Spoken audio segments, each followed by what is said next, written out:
Good day, folks. Welcome to Stuff and Such. Today we're going to be reading another classic story, Little House on the Prairie. Quick word before we get into it. I know that ads are annoying, so there is a couple options to get around them. You can get YouTube Premium. It offers an ad-free experience, which is always nice, and also offers downloading, so you can download the entire story and listen off the internet or cell service areas, which is handy when you're out farming. Another option is you can look me up on Patreon at The Reading Farmer. A little harder to find, but it is significantly cheaper. I think it's about $1. And also there's a bunch of other audiobooks there that aren't allowed here on YouTube. A bunch of westerns that I'm sure you would enjoy. So anyways, enough of my chin wagging. Let's get into the story. Here we go.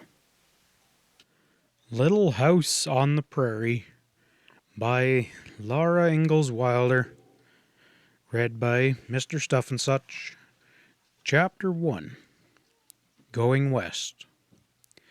A long time ago, when all the grandfathers and grandmothers of today were little boys and little girls, or very small babies, or perhaps not even born, Pa and Ma and Mary and Laura and baby Carrie left their little house in the big woods of Wisconsin.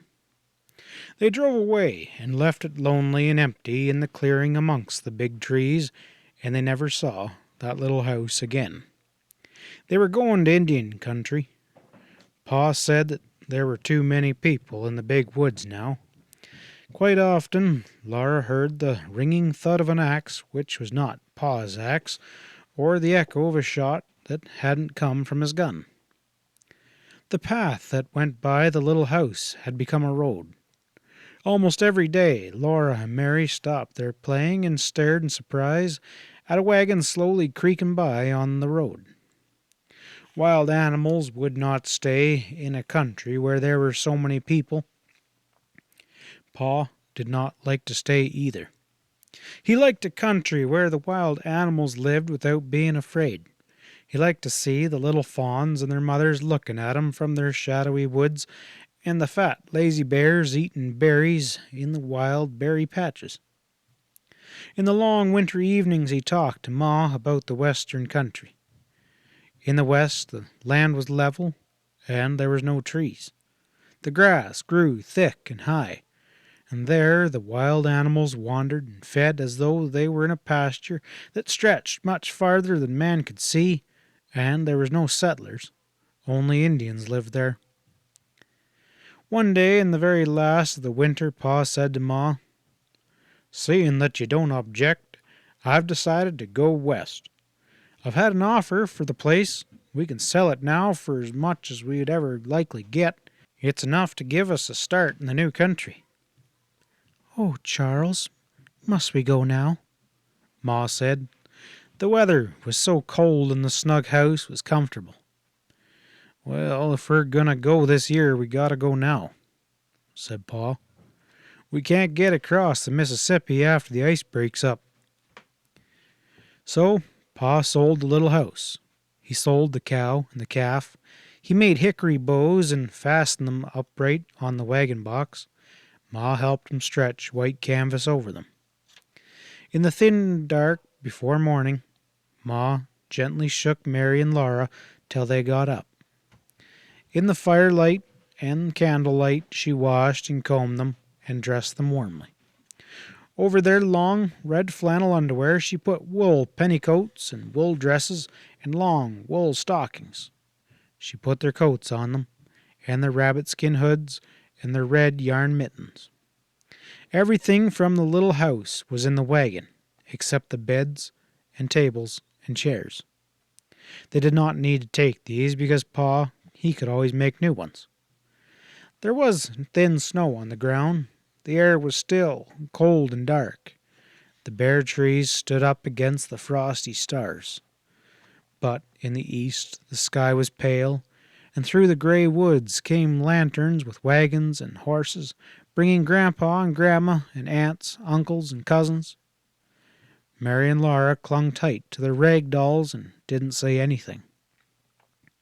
The cousins stood around looking at them. Grandma and all the aunts hugged and kissed them, and hugged them and kissed them again, saying goodbye. Pa, he hung his gun to the wagon bows inside the canvas top where he could reach it quickly from underneath the seat. He hung his bullet pouch and powder horn beneath it. He laid the fiddle box carefully between pillows where jolting wouldn't hurt the fiddle. The uncles helped him hitch the horses to the wagon, and all the cousins were told to kiss Mary and Laura, and, well, so they did. Pa picked up Mary, then Laura, and set them on the bed in the back of the wagon. He helped Ma climb to the wagon seat, and Grandma reached up and gave her baby Carrie. Pa swung up and sat beside Ma and Jack, the brindled bulldog. He went under the wagon. And so they all went away from the little log house. The shutters were over the windows, so the little house could not see them go. It stayed there, inside the log fence, behind the two big oak trees that were in the summertime had made green roofs for Mary and Laura to play under. And that was the last of the little house. Pa promised that when they came to West, Laura should see a papoose. "What's a papoose?" she asked him, and he said, "A papoose is a little brown Indian baby." They drove a long way through the snowy woods till they came to the town of Pippin. Mary and Laura had seen it once before, but it looked different now. The door of the store and the doors of all the houses were shut. The stumps were covered with snow, and no little children were outside playing. Big cords of wood stood among the stumps. Only 2 or 3 men in boots and fur caps and bright plaid coats were to be seen. Ma and Laura and Mary ate bread and molasses in the wagon, and the horses ate corn from nose bags, while inside the store Pa traded his furs for things that they would need upon the journey. They could not stay long in the town, because they must cross the lake that day. The enormous lake stretched flat and smooth and white, all the way to the edge of the gray sky. Wagon tracks went away across it. So far you could not see where they went, and they ended in nothing at all. Pa drove the wagon out onto the ice, following those wagon tracks. The horses' hooves clip-clopped with dull sound. The wagon wheels went crunching. The town grew smaller and smaller behind, till even the tall store was only a dot. All around the wagon there was nothing but empty and silent space. Laura didn't like it. But Pa was on the wagon seat, and Jack under the wagon. She knew that nothing could hurt her while Pa and Jack were there. At last, the wagon was pulling up a slope of earth again, and then there were some trees. There was a little log house, too, among the trees, so Laura felt better. Nobody lived in that little house. It was a place to camp in. It was a tiny house and strange, with a big fireplace and rough bunks against all the walls, but it was warm when Pa had built a fire in the fireplace. That night, Mary, Laura, and baby Carrie slept with Ma in a bed made on the floor before the fire, while Pa slept outside in the wagon to guard it and the horses. In the night, a strange noise awoke Laura. It sounded like a shot, but it was sharper and longer than a shot. Again and again she heard it. Mary and Carrie were asleep, but Laura couldn't sleep until Ma's voice came softly through the dark. "Go to sleep, Laura," Ma said. "It's only the ice cracking." Next morning, Pa said, "It sure is lucky we crossed yesterday, Caroline. Wouldn't wonder if the ice broke up today. We made a late crossing, and we're lucky it didn't start breaking up while we were out in the middle." "I thought about it yesterday, Charles," Ma replied gently. Laura hadn't thought about it before, but now she thought what would have happened if the ice had cracked under the wagon wheels and they'd all gone down into the cold water in the middle of that vast lake. "You're frightening somebody, Charles," Ma said, and Pa caught Laura up in his safe big hug. "We're across the Mississippi," he said, hugging her joyously. "Well, how do you like that? little half pint of sweet cider half drunk up. Do you like going out west where the Indians live?" Laura said that she liked it, and she asked if they were in the Indian country now. But they were not. They were in Minnesota. It was a long, long way to Indian territory. Almost every day the horses traveled as far as they could, and almost every night Pa and Ma made camp in a new place. Sometimes they had to stay several days in one camp because a creek was in a flood and they couldn't cross it till the water went down. They crossed too many creeks to count. They saw strange woods and hills and stranger country with no trees. They drove across rivers on long wooden bridges, and they came to one wide yellow river that had no bridge. That was the Missouri River. Pa drove on to a raft, and they all sat still in the wagon while the raft went swaying away from the safe land and slowly crossed all that rolling, muddy yellow water. After more days they came to hills again. In a valley the wagon stuck fast in deep, black mud.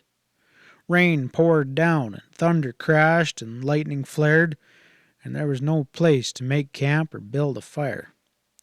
Everything was damp and chill and miserable in that wagon, but they had to stay in it and eat cold bits of food. One day, Pa found a place on a hillside where they could camp. The rain had stopped, but they had to wait a week before the creek went down and the mud dried so that Pa could dig the wagon wheels out of it and carry on. One day while they were waiting, a tall, lean man came out of the woods riding a black pony. He and Pa talked a while, and then they went off into the woods together, and when they had come back both of them were riding black ponies. Pa had traded the tired brown horses for the ponies. They were beautiful little animals, and Pa said that they weren't really ponies, they were western mustangs. "They're strong as mules and gentle as kittens," Pa said. They had large, soft, gentle eyes, and long manes and tails, and slender legs and feet much smaller and quicker than the feet of the horses in the big woods. When Laura asked what their names were, Pa said that she and Mary could name them. So Mary named one Pet, and Laura named the other Patty. When the creek's roar was not so loud and the road was drier, Pa dug the wagon out of the mud. He hitched Pet and Patty to it, and they all went on together. They had come in the covered wagon all the long way from the big woods of Wisconsin, across Minnesota and Iowa and Missouri. All that long way Jack had trotted under the wagon. Now they set out to go across Kansas. Kansas was an endless flat land covered with tall grass blowing in the wind. Day after day they traveled in Kansas and saw nothing but the rippling grass and enormous sky. In a perfect circle, the sky curved down to the level land, and the wagon was in the circle's exact middle. All day long Pet and Patty went forward, trotting and walking and trotting again, but they couldn't get out of the middle of that circle. When the sun went down, the circle was still around them, and the edge of the sky was pink. Then slowly the land became black. The wind made a lonely sound in the grass. The campfire was small and lost in so much space, but large stars hung from the sky and glittered so that Laura felt that she could almost touch them. Next day the land was the same. The sky was the same. The circle did not change. Laura and Mary were tired of it all. There was nothing new to do and nothing new to look at. The bed was made in the back of the wagon, neatly covered with a gray blanket. Laura and Mary sat on it. The canvas sides of the wagon tops were rolled up and tied so the prairie wind blew in. It whipped Laura's straight brown hair and Mary's golden curls every which way, and the strong light screwed up their eyelids. Sometimes a big jackrabbit bounded in big bounds away over the blowing grass. Jack, he paid no attention. Poor Jack was tired, too. His paws were sore from traveling so far. The wagon kept on jolting, and the canvas top snapped in the wind. 2 faint wheel tracks kept going away from the wagon, always the same. Pa's back was hunched. The reins were loose in his hand. The wind blew his long, brown beard. Ma sat straight and quiet, her hands folded in her lap. Baby Carrie slept in a nest amongst the soft bundles. "Oh, well," Mary yawned, and Laura said, "Ma, can't we get out and run behind the wagon? My legs are tired." "No, Laura," Ma said. "Aren't we going to camp pretty soon?" Laura asked.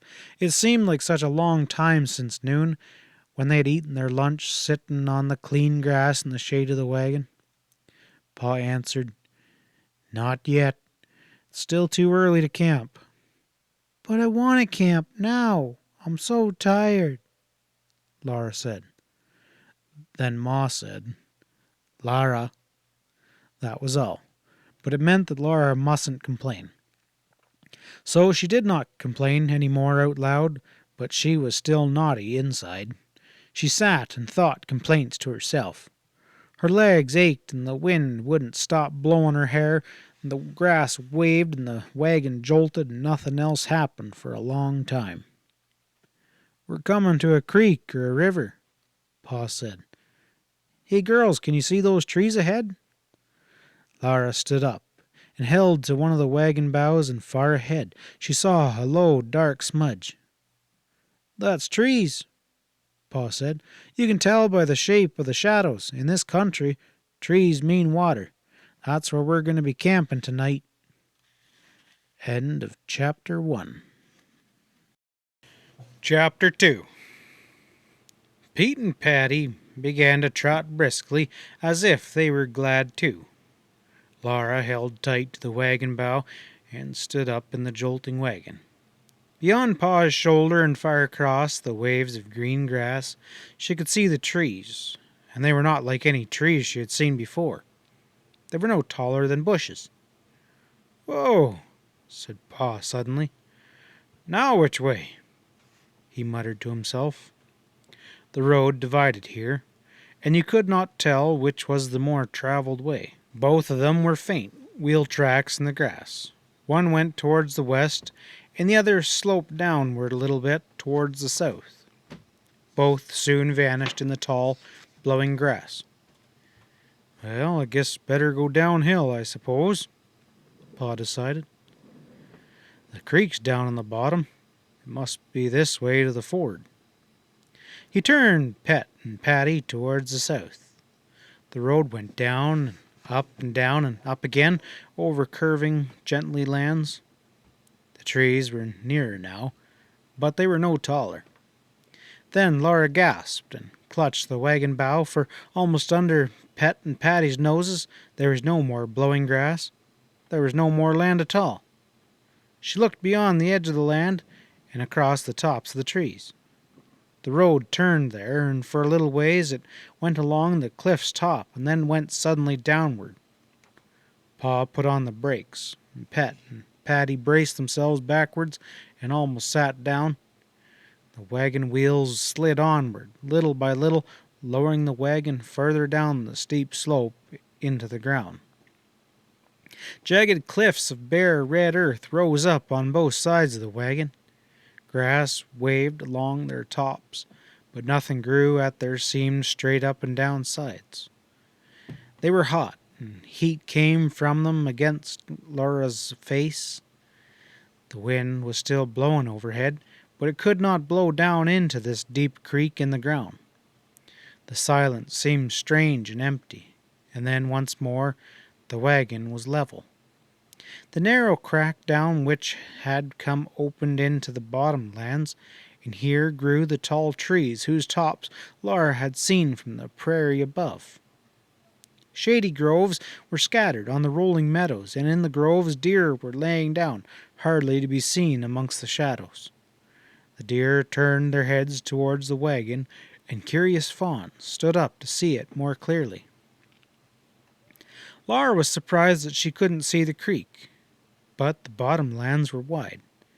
Down here below the prairie, There were gentle hills and open sunny places. The air was still and soft. Under the wagon wheels the ground was soft, and in the sunny open places the grass grew thin, and the deer had cropped it short. For a while the high bare cliffs of red earth stood up behind the wagon, but they were almost hidden behind the hills and trees when Pat and Patty stopped to drink from the creek. The rushing sound of the water filled the still air. All along the creek banks the trees hung over it and made it dark with shadows. In the middle it ran swiftly, sparkling silver and blue. "This creek's pretty high," Pa said, "but I guess we can make it all right. You can see it's a ford by the old wheel ruts. What do you say, Caroline?" "Whatever you say, Charles," Ma answered. Pet and Patty lifted their wet noses. They pricked their ears forward, looking at the creek, and then they pricked them backwards to hear what Pa would say. They sighed and laid their soft noses together to whisper to each other. A little way upstream, Jack was lapping the water with his red tongue. "I'll tie down the wagon cover," Pa said, and he climbed down from the seat, unrolled the canvas sides, and pulled them firmly to the wagon's box. Then he pulled a rope at the back so that the canvas puckered towards the middle, leaving only a tiny round hole too small to see through. Mary huddled down in the bed. She did not like fords. She was afraid of the rushing water, but she was excited. She liked the splashing. Pa climbed to the seat and said, "They may have to swim out there in the middle, but we'll make it all right, Caroline." Laura thought of Jack and said, "I wish Jack could ride in the wagon, Pa." Pa didn't answer. He gathered the reins tightly in his hands, and Ma said, "Jack can swim, Laura. He'll be all right."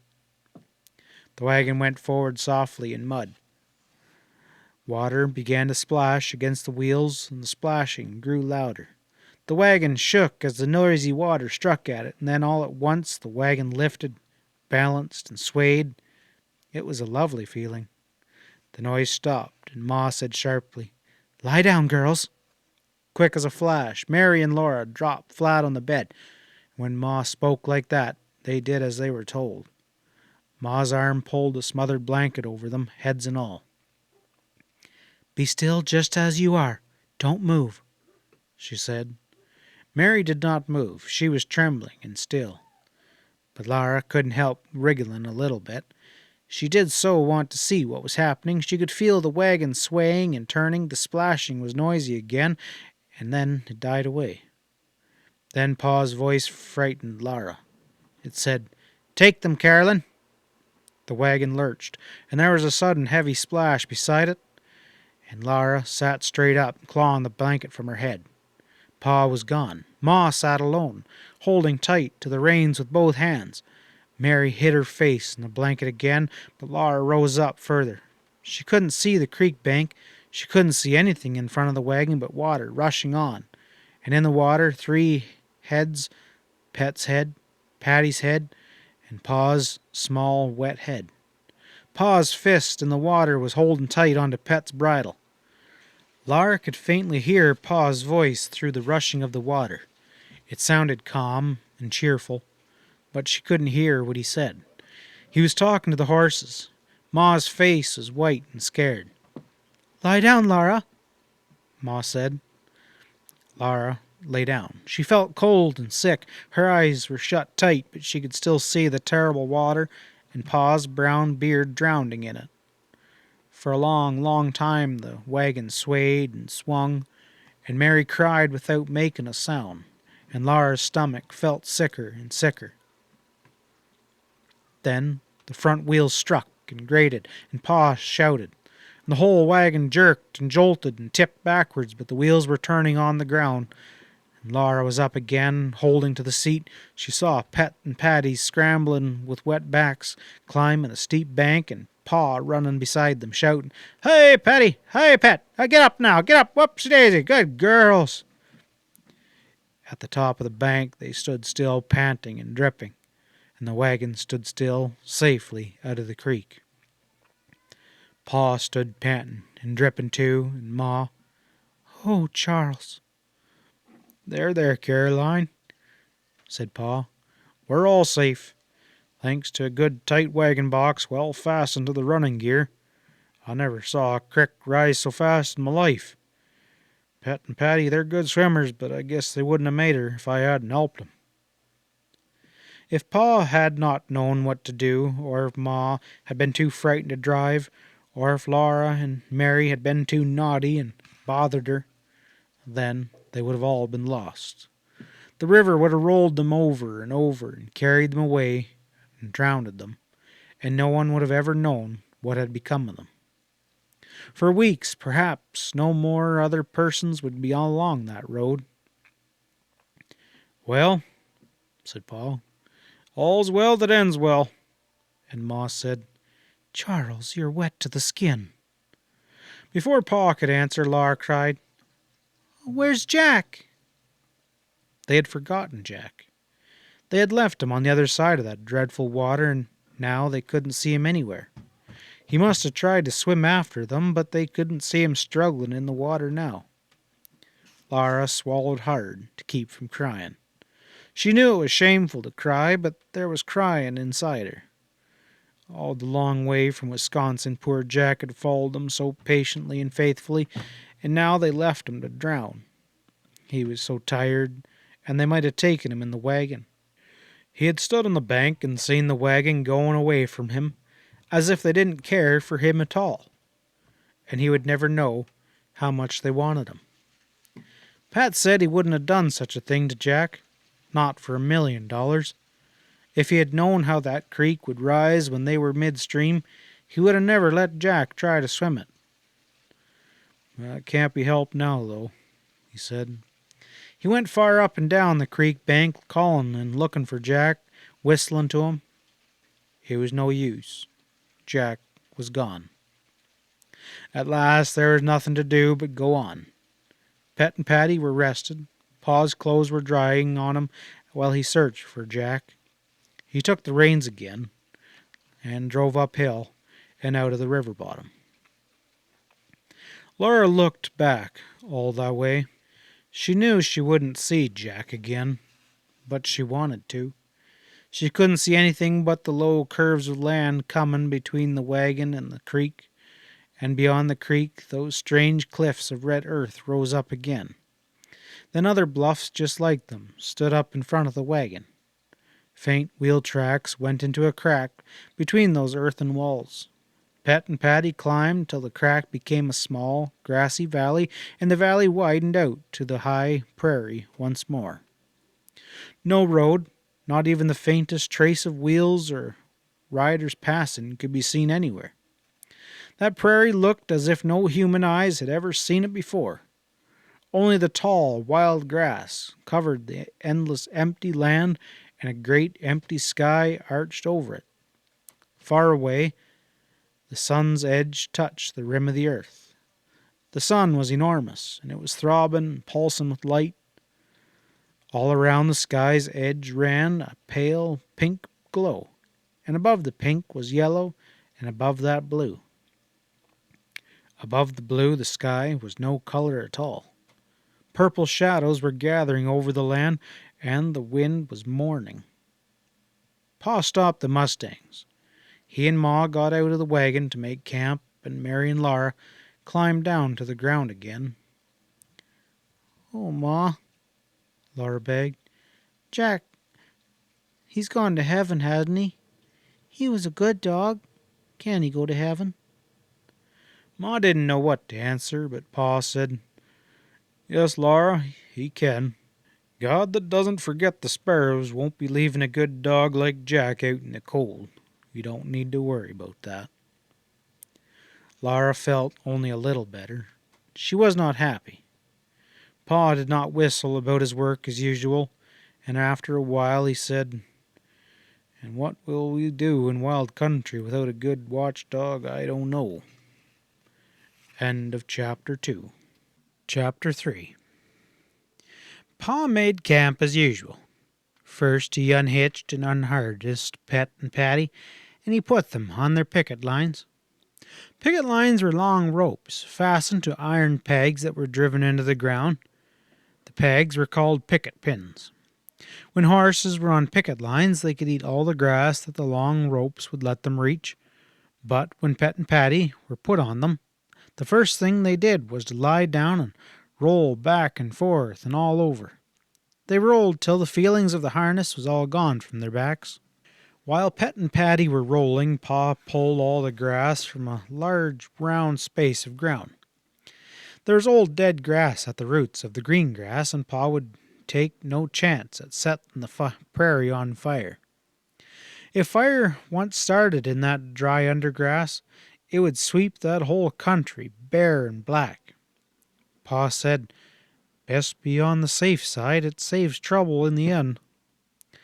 When the space was clear of grass, Pa laid a handful of dry grass in the center. From the creek bottoms he brought in armfuls of twigs and dead wood, and he laid small twigs and larger twigs, and then the wood on the handful of dry grass, and then he lit the grass. The fire crackled merrily inside the ring of bare ground that it couldn't get out of. Then Pa brought water from the creek, while Mary and Laura helped Ma get supper. Ma measured coffee beans into the coffee mill, and Mary ground them. Laura filled the coffee pot with the water that Pa brought, and Ma set the pot on the coals. She set the iron bake oven in the coals as well. While it heated, she mixed cornmeal and salt with water and patted it into little cakes. She greased the bake oven with pork rind and laid the cornmeal cakes in it and put it on its iron cover. Then Pa raked more coals over the cover while Ma sliced fat salt pork. She fried the slices in an iron spider. The spider had short legs to stand on in the coals, and that is why it was called a spider. If it had had no legs, it would have been only a frying pan. The coffee boiled, the cakes baked, the meat fried, and they all smelled so good that Laura grew hungrier and hungrier. Pa set the wagon seat near the fire. He and Ma sat on it. Mary and Laura sat on the wagon tongue. Each of them had a tin plate, a steel knife, a steel fork with white bone handles. Ma had a tin cup, and Pa had a tin cup, and Baby Carrie had a little one all on her own. But Mary and Laura had to share their tin cup. They drank water. They could not drink coffee until they were all grown up. While they were eating supper, the purple shadows closed around the campfire. The vast prairie was dark and still. Only the wind moved stealthily through the grass, and the large, low stars hung glittering from the great sky. The campfire was cozy in the big, chill darkness. The slices of pork were crisp and fat, and the corn cakes were good. In the dark beyond the wagon, Pet and Patty were eating too. They bit off bites of grass with sharply crunching sounds. "I think we'll camp here for a day or two," said Pa. "Maybe we'll even stay here. It's pretty good land. There's timber in the bottom. There's plenty of game. Everything a man could want. What do you say, Caroline?" "Well, we could go further and fare worse," Ma replied. "Well, I'll look around tomorrow," Pa said. "I'll take my gun and see that we get some good fresh meat." He lit his pipe with a hot coal and stretched out his legs comfortably. The warm, brown smell of tobacco smoke mixed with the warmth of the fire. Mary yawned and slid off the wagon tongue to sit on the grass. Laura yawned as well. Ma quickly washed the tin plates and the tin cups and the knives and forks. She washed the bake oven and the spider and rinsed the dishcloth.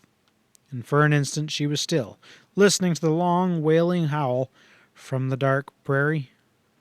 They all knew what it was. But what that sound always ran cold up Laura's backbone and crinkled all over the back of her head. Ma shook the dishcloth, and then she walked into the dark and spread the cloth on the tall grass to dry. When she came back, Pa said, "Sounds like wolves about half a mile this way, I'd guess." "Well, if there's deer, there'll be wolves. I wish He didn't say what he wished, but Laura knew. He wished Jack was there. When wolves howled in the big woods, Laura had always known that Jack wouldn't let them hurt her. A lump swelled hard in her throat, her nose smarted, and she winked fast and didn't cry. That wolf, or perhaps another wolf, howled again. "Well, bedtime, girls," Ma said cheerfully. Mary got up and turned around so that Ma could unbutton her, but Laura jumped up and stood still. She saw something. Deep in the dark, beyond the firelight, 2 green lights were shining near the ground. They were eyes. Cold ran up Laura's backbone, her scalp crickled, and her hair stood up. The green lights moved. One winked out, and then the other winked out, and then both shone steadily, coming nearer. "Look, Pa, look," Laura said. "A wolf." Pa didn't seem to move quickly, but he did.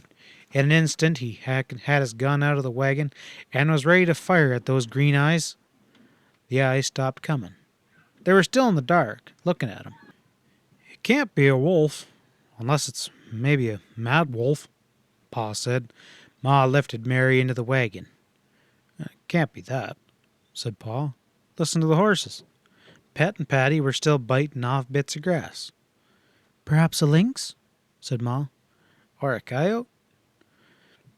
Pa picked up a stick of wood. He shouted and threw it. The green eyes went close to the ground, as if the animal crouched to spring, and Pa held the gun ready, and the creature didn't move.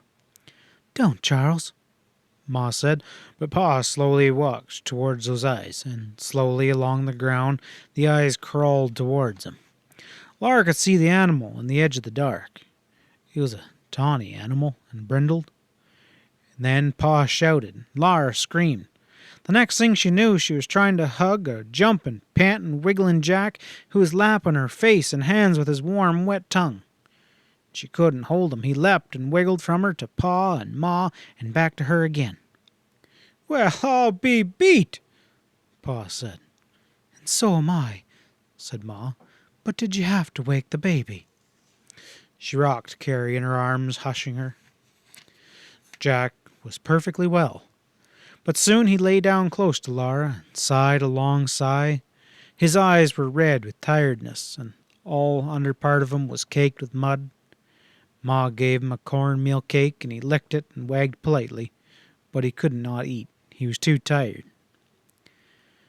"No telling how long he kept swimming," Pa said, "nor how far he was carried downstream before he landed." And when at last he reached them, Laura called him a wolf, and Pa had threatened to shoot him. But Jack knew they didn't mean it. Laura asked him, "You know we didn't mean it, didn't you, Jack?" Jack waved his stump of a tail. He knew. It was past bedtime. Pa chained Pet and Patty to the feed box at the back of the wagon and fed them their corn. Carrie slept again, and Ma helped Mary and Laura undress. She put their long nightgowns over their heads while they stuck their arms into the sleeves. They buttoned the neck bands themselves and tied the strings of their nightcaps beneath their chins. Under the wagon, Jack wearily turned about 3 times and then lay down to sleep. In the wagon, Laura and Mary said their prayers and crawled into their little bed. Ma kissed them good night. On the other side of the canvas, Pet and Patty were eating their corn. When Patty whooshed into the feed box, the whoosh was right in Laura's ear. There was little scurrying sounds in the grass. In the trees by the creek, an owl gave a "hoo-hoo, hoo-hoo." Far away, another owl answered, "Hoo-hoo-hoo, hoo-hoo-hoo." Far away on the prairie, the wolves howled, and under the wagon Jack growled low in his chest. In the wagon, everything was safe and snug. Thickly in front of the open wagon top hung the large glittering stars. Pa could reach them, Laura thought. She wished he would pick the largest one from the thread on which it was hung from the sky and give it to her. She was wide awake. She was not sleepy at all. But suddenly she was very surprised. The large star winked at her, and then she woke up, next morning. End of chapter 3. Chapter 4. Soft whickering were close to Laura's ear, and the grain rattled in the feed box. Pa was giving Pet and Patty their breakfast. "Back, Pet, don't be greedy," he said. "You know it's Patty's turn." Pet stamped her foot and nickered. "Now, Patty, keep up your own end of the box. This here's for Pet," said Pat. Then there was a little squeal from Patty. "Ha! Got nipped, didn't you?" Pa said. "Serves you right. I told you to eat at your own corn." Mary and Laura looked at each other and laughed. They could smell bacon and coffee and hear pancakes sizzling, and they scrambled out of bed. Mary could dress herself, all but the middle button. Laura buttoned that one for her, then Mary buttoned Laura all the way up the back. They washed their hands and faces in the tin wash basin at the wagon step. Ma combed every snarl out of their hair, while Pa brought fresh water from the creek.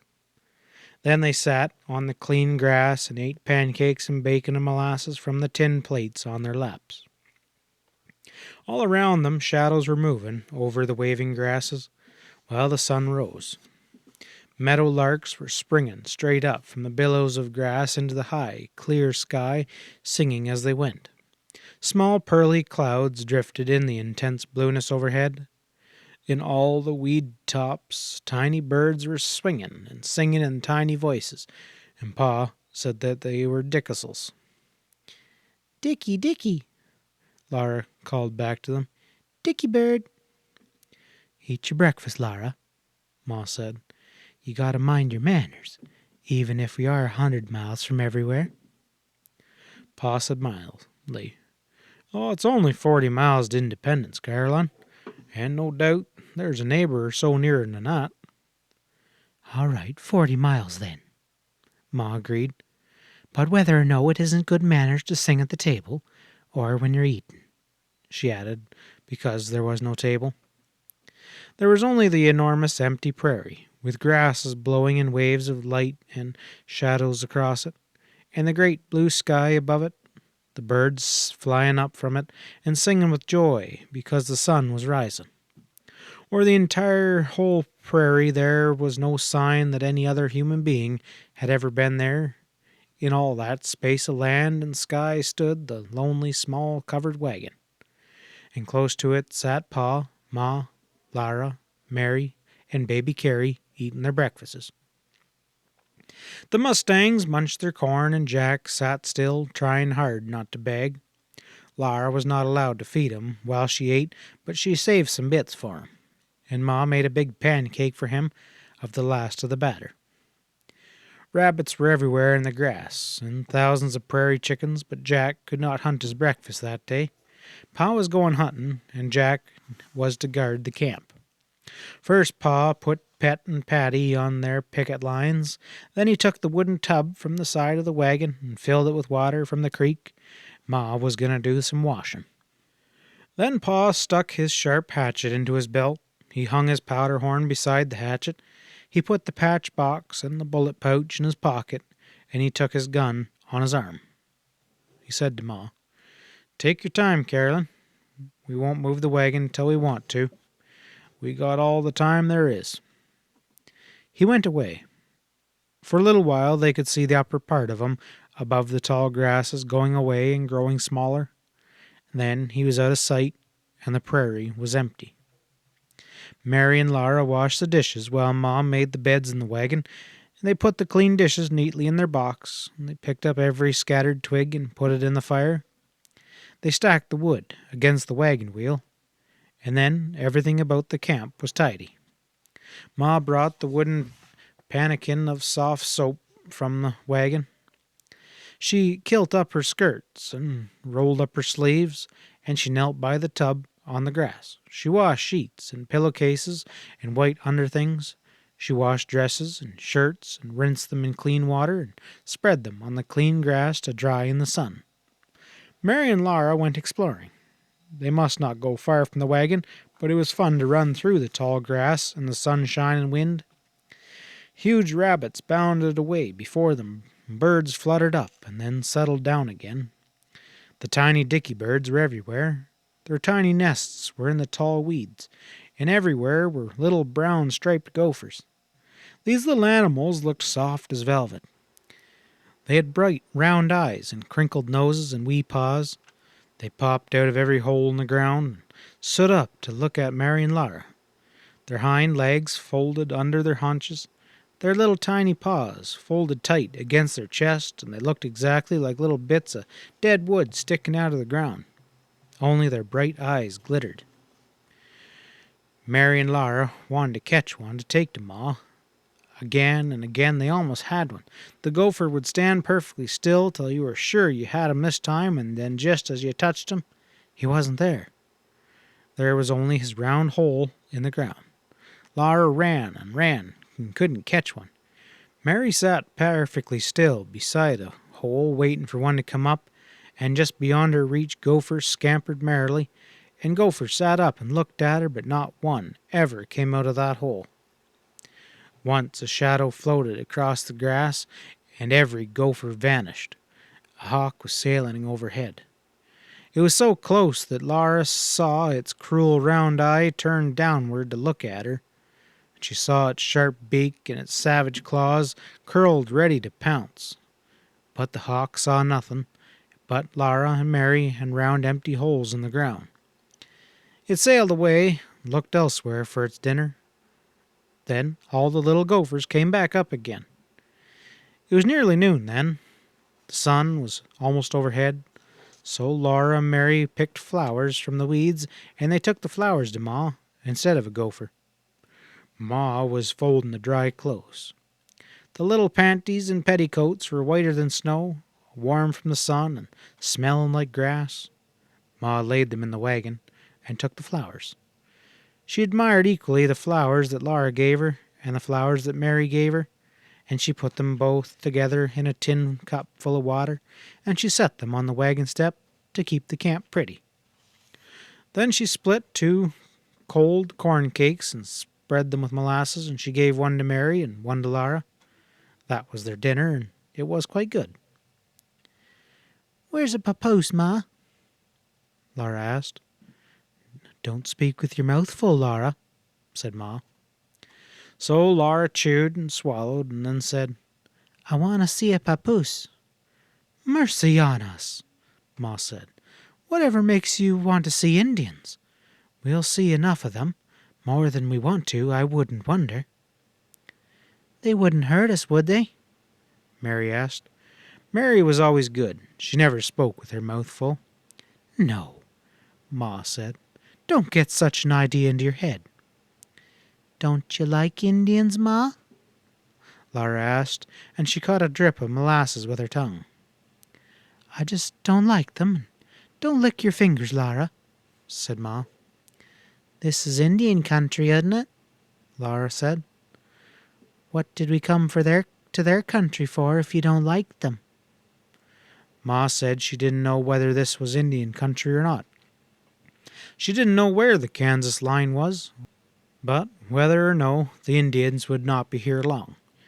Pa had word from a man in Washington that the Indian Territory would be open to settlement soon. It might already be open for settlement. They could not know because Washington was so far away.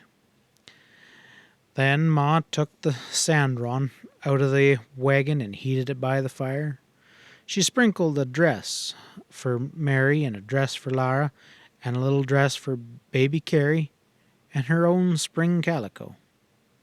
She spread a blanket and a sheet on the wagon seat, and she ironed the dresses. Baby Carrie slept in the wagon.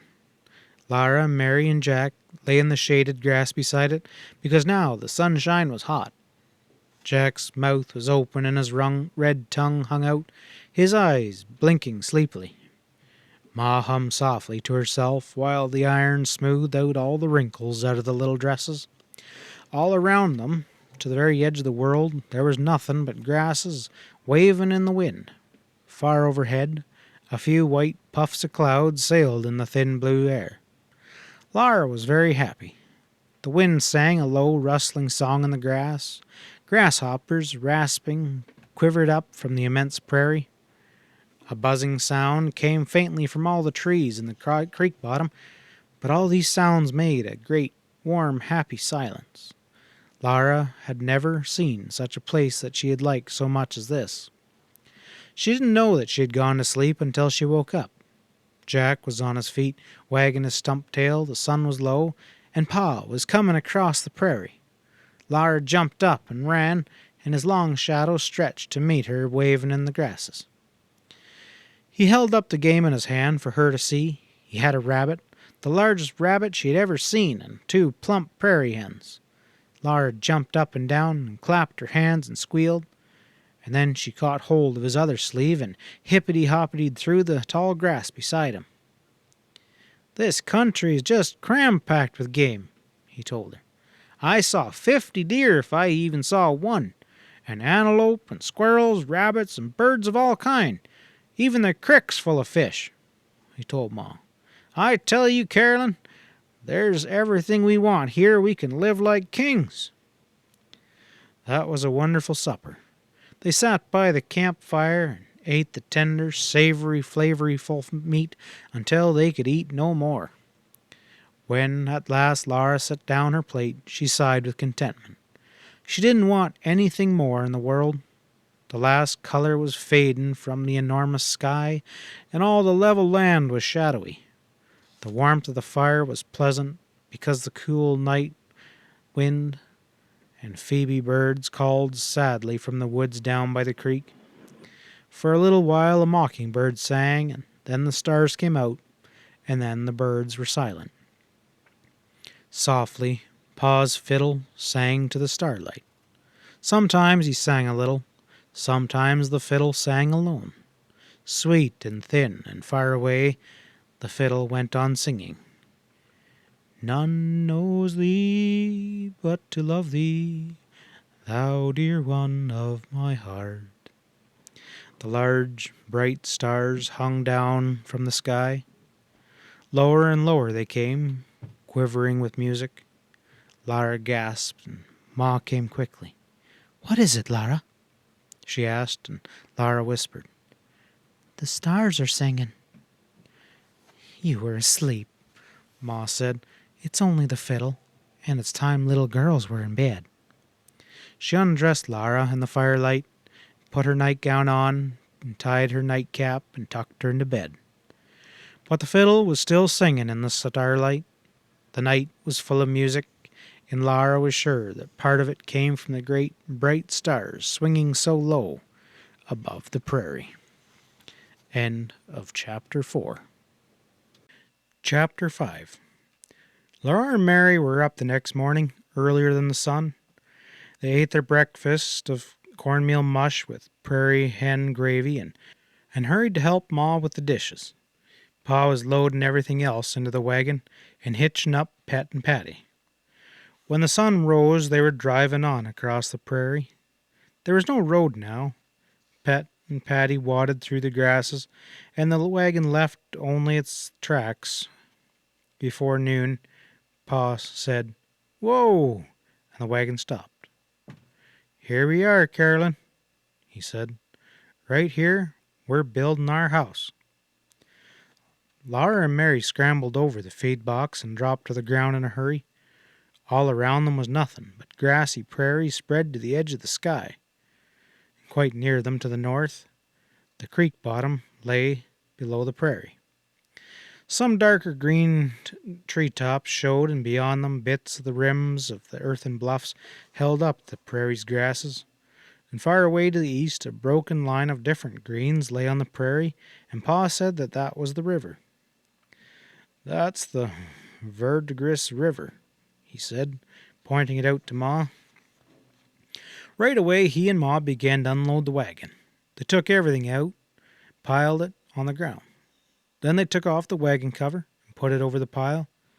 Then they took the wagon box off, while Laura, Mary, and Jack watched. The wagon had been home for a long time, and now there was nothing left of it but the 4 wheels and the part that connected them. Pet and Patty were still hitched to the tongue. Pa took a bucket and his axe, and sitting on his skeleton wagon, he drove away. He drove right down into the prairie and out of sight. "Where's Pa going?" Laura asked, and Ma said, "He's going to get a load of logs from the creek bottom." It was strange and frightening to be left without the wagon on the high prairie. The land and the sky seemed too large, and Laura felt small.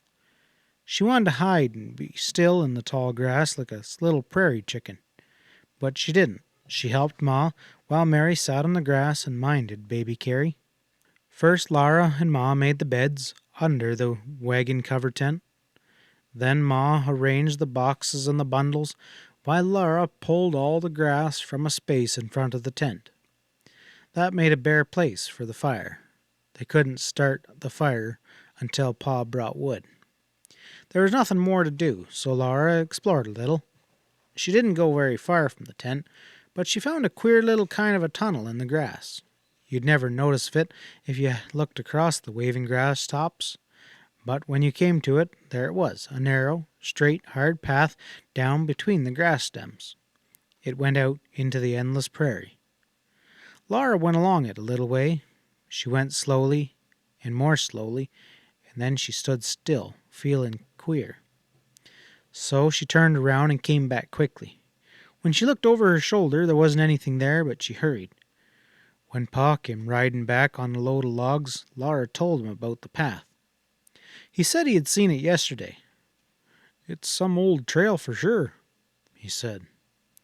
That night, by the fire, Laura asked again when she would see a papoose, but Pa didn't know. He said you never saw Indians until they wanted you to see them. He had seen Indians when he was a boy in New York State, but Laura never had. She knew that they were wild men with red skins and their hatchets were called tomahawks. Laura knew all about wild animals, so he must know about wild men too. Laura thought he would show her a papoose some day, just as he had shown her fawns and little bears and wolves. For days Pa hauled logs, and he made 2 piles for them, one for the house and one for the stable. There began to be a road where he drove back and forth to the creek bottom, and at night all their picket lines, Pet and Patty ate the grass till it was short and stubby all around the log piles. Pa began the house first. He paced off the size of it on the ground, and then with a spade he dug a little shallow hollow along the 2 sides of that space. Into these hollows he rolled 2 of the biggest logs. They were sound and strong logs because they must hold up the house. They were called the sills. Then Pa chose 2 more big, strong logs, and he rolled these logs onto the ends of the sill, so that they made a hollow square. Now with his axe he cut a wide, deep notch near each end of the logs, and he cut these notches out of the top of the log, but with his eye he measured the sills, and he cut the notches so that they would fit around half of the sill. When the notches were cut, he rolled the log over, and the notches fit down over the sill. And that finished the foundation of the house. It was 1 log high. The sills were half buried in the ground, and the logs on their ends fit snugly to the ground. At the corners where they crossed, the notches left them fitting together so that they were no thicker than 1 log, and the 2 ends stuck out beyond the notches. Next day, Pa began the walls. From each side he rolled up a log, and he notched its end so that it fit down over the end logs. Then he rolled the logs from the end and notched them so that they fit down over the side logs. And now the whole house was 2 logs high. The logs fit snugly together at the corners, but no log is so ever perfectly straight, and all logs are bigger at one end than the other, so cracks were left between them all along the walls. But that didn't matter, because Pa, he would chink those cracks. All by himself, he built the house 3 logs high, and then Ma helped him. Pa lifted one end of the log onto the wall, and then Ma held it while he lifted the other end.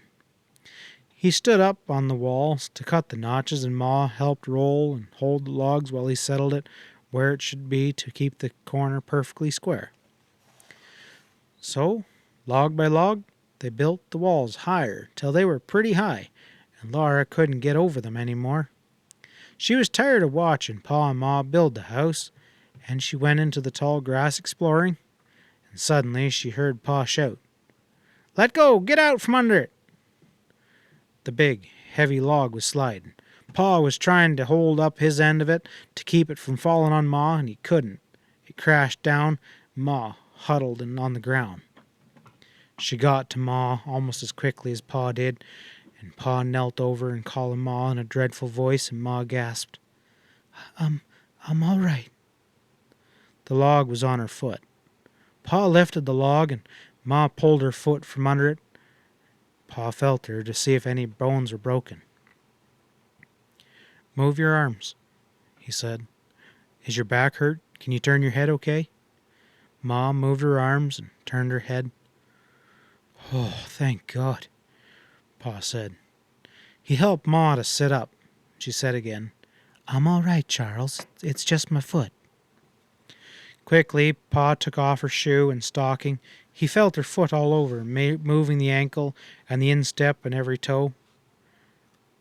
Does it hurt much?" he asked. Ma's face was gray and her mouth was tight-lined. "Not much," she said. "Doesn't seem there's any broken bones. It's just quite a bad sprain." Ma said cheerfully, "Well, a sprain soon is mended. Don't be so upset, Charles." "I blame myself," said Pa. "I should have used skids." He helped Ma to the tent.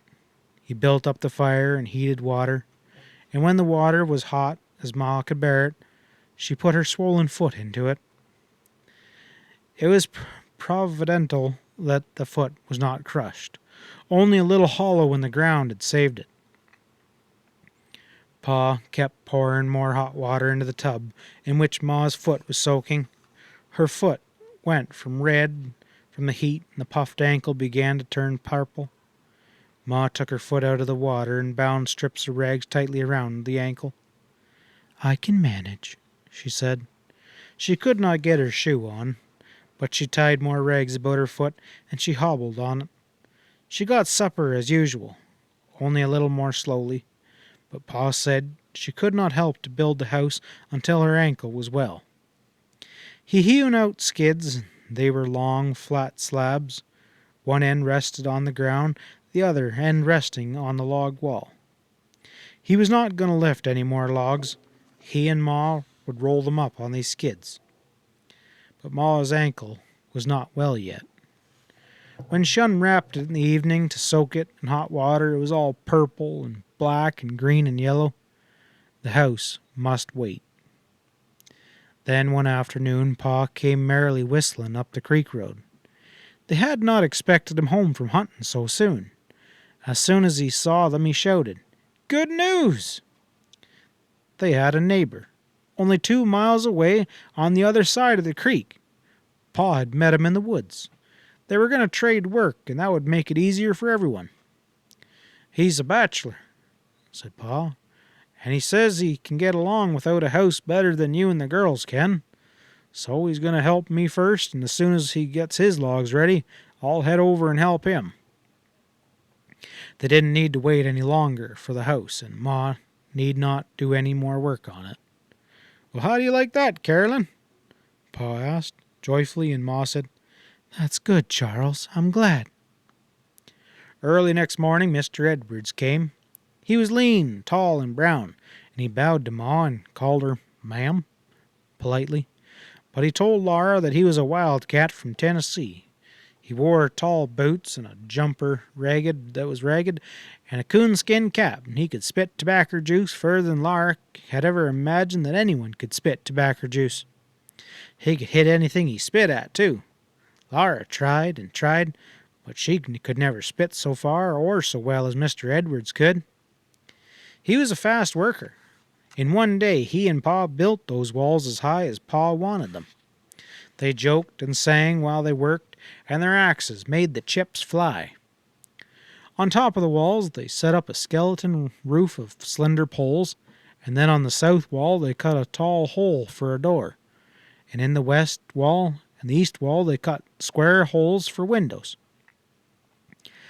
Laura couldn't wait to see the inside of the house. As soon as the tall hole was cut, she ran inside. Everything was striped there. Stripes of sunshine coming through the cracks in the west wall, and stripes of shadows coming down from the poles overhead. The stripes of shade and sunlight were all across Laura's hands and her arms and her bare feet, and through the cracks through the walls she could see stripes of prairie. The sweet smell of prairie mixed with all the sweet smell of cut wood. Then, as Pa cut away the logs to make the window hole in the west wall, chunks of sunshine came in. When he finished, a big block of sunshine lay on the ground inside the house. Around the door hole and the window holes, Pa and Mr. Edwards nailed thin slabs against the cut ends of the logs, and the house was finished, all but the roof. The walls were solid, and the house was large, much larger than the tent. It was a nice house.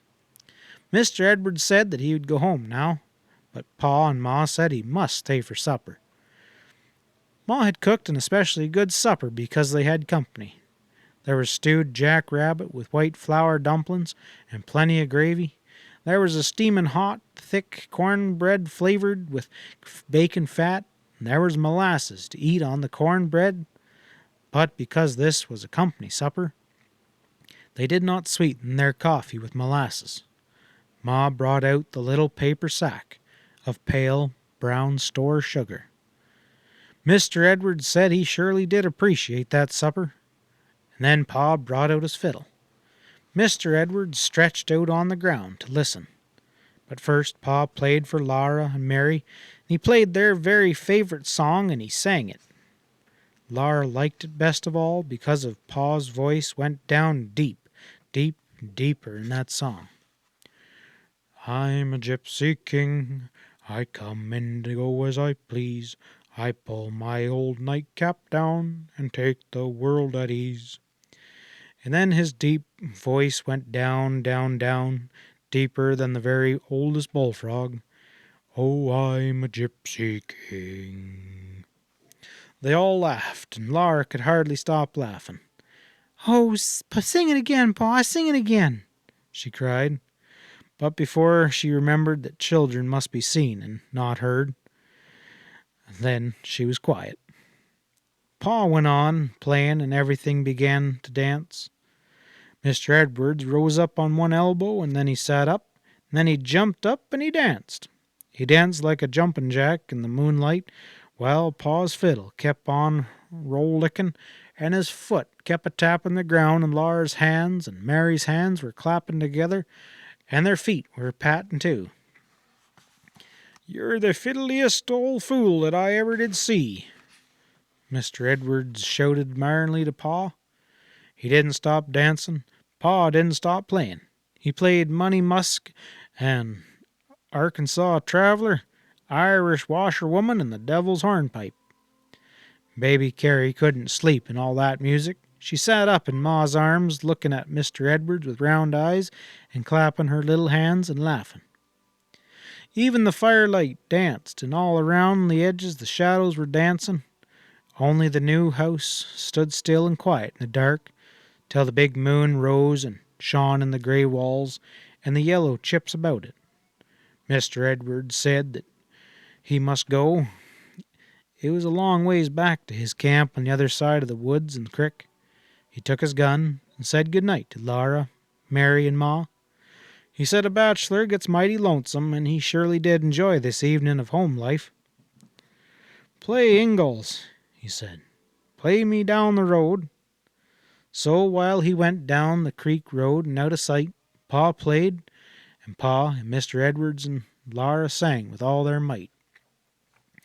Old Dan Tucker was a fine old man. He washed his face in a frying pan. He combed his hair with a wagon wheel and died with a toothache in his heel. Oh, get out the way of old Dan Tucker. He's too late to get his supper. Supper's over and the dishes are washing. Nothing left but a piece of squash. Old Dan Tucker went to town, riding a mule, leading a hound. Far over the prairie rang Pa's big voice and Lars' little one, and faintly from the creek bottoms came a last whoop from Mr. Edwards. "Get out the way, old Dan Tucker! You're too late to get his supper." When Dan's fiddle stopped, they couldn't hear Mr. Edwards any more. Only the wind rustling in the prairie grass. The big yellow moon was sailing high overhead. The sky was so full of light that not one star twinkled in it, and all the prairie was a shadowy mellowness. Then, from the woods by the creek, a nightingale began to sing. Everything was silent, listening to that nightingale's song. The bird sang on and on. The cool wind moved over the prairie, and the sound was round and clear from the grassing whispers. The sky was like a bowl of light overturned on that flat, black land. The song ended. No one moved or spoke. Laura and Mary were quiet. Pa and Ma sat motionless. Only the wind stirred and the grasses sighed, and then Pa lifted the fiddle to his shoulder and softly touched the bow to the strings. A few notes fell like clear drops of water in the stillness. A pause, and Pa began to play the nightingale's song. The nightingale answered him. The nightingale began to sing again. It was singing with Pa's fiddle. When the strings were silent, the nightingale went on singing, and when it paused, the fiddle called to it, and it sang again. The bird and the fiddle were talking to each other in the cool night under the moon. End of Chapter 5. Chapter 6. "The walls are up," Pa was saying to Ma in the morning. "We'd best get moved in and get along as best we can without a floor or other fixings. I gotta build that stable as fast as I can so Pet and Patty can be inside walls too. Last night I could hear wolves howling from every direction. Well, it seems like anyway, pretty close too." "Well, you have your gun, so I'll not worry," said Ma. "Yeah, and there's Jack, but I'd sure feel easier on my mind when you and the girls have good solid walls around you." "Why do you suppose we haven't seen any Indians?" Ma asked. "Oh, I don't know," Pa replied carelessly. "I've seen their camping places among the bluffs. Seems they're away on hunting trips right now, is my guess." Then Ma called, "Girls, the sun's up." And Laura and Mary scrambled out of bed and into their clothes. "Eat your breakfast quickly," Ma said, putting the last of the rabbit stew on their tin plates. "We're going to be moving into the house today, and all the chips must be out." So they ate quickly and hurried to carry all the chips out of the house, and they ran back and forth as fast as they could, gathering their skirts full of chips and dumping them in a pile near the fire. But there were still chips on the ground inside the house when Ma began to sweep it with her willow-boughed broom. Ma still limped, although her sprained ankle was beginning to get well. But she soon swept the earthen floor, and then Mary and Laura began to help her carry things into the house. Pa was on top of the walls, stretching the canvas wagon top over the skeleton roof of the saplings. The canvas billowed in the wind, and Pa's beard blew wildly, and his hair stood up from his head as if it were trying to pull itself out. He held onto the canvas and fought it. Once it jerked so hard that Laura thought he must let go or go sailing into the air like a bird. But he held tight to the walls with his legs and tight to the canvas with his hands, and he tied it down. "There," he said to it. "Stay where you are and be—" "Charles," Ma said. She stood with her arms full of quilts and looking up at him reprovingly. "And be good," Pa said to the canvas. "Why, Caroline, what do you think I was going to say?" "Oh, Charles, you scallywag," Ma said. Pa came right down to the corner of the house, and the ends of the logs stuck out, and he used them for a ladder. He ran his hands through his hair so that it stood up even more wildly, and Ma burst out laughing. Then he hugged her, quilts and all. Then they looked at the house, and Pa said, "Well, how's that for a snug house?" "I'm be thankful to be getting into it," Ma said. There was no door and there was no windows. There was no floor except the ground, and no roof except the canvas. But that house had good stout walls, and it would stay where it was. It was not like the wagon that every morning went on to some other new place. "We're going to be doing fine, Carolyn," Pa said. "This here's great country. It's a country that I'll be content to stay in for the rest of my life." "Even when it's all settled up?" "Even when it's all settled up.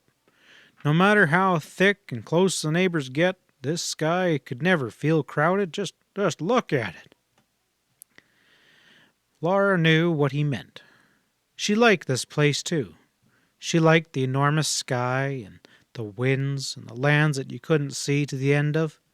Everything was so free and big and splendid. By dinner time the house was in order. The beds were neatly made on the floor. The wagon seat and two ends of logs were brought in for chairs. Pa's gun lay on its pegs above the doorway. Boxes and bundles were neat against the walls. It was a pleasant house. A soft light came through the canvas roof. Wind and sunshine came through the window holes, and every crack in the four walls glowed a little because the sun was overhead. Only the campfire stayed where it had been. Pa said he would build a fireplace in the house as soon as he could. He would hew out slabs to make a solid roof, too, before winter came. He would lay a puncheon floor, make beds, tables, and chairs, but all that work must wait until he helped Mr. Edwards and had built a stable for Pet and Patty. "When that's all done, I want a clothesline," said Ma. Pa laughed. "And I want a well." After dinner he hitched Pet and Patty to the wagon, and he hauled a tub full of water from the crick so Ma could do some washing. "You could wash clothes in the crick," he told her. "Indian women do."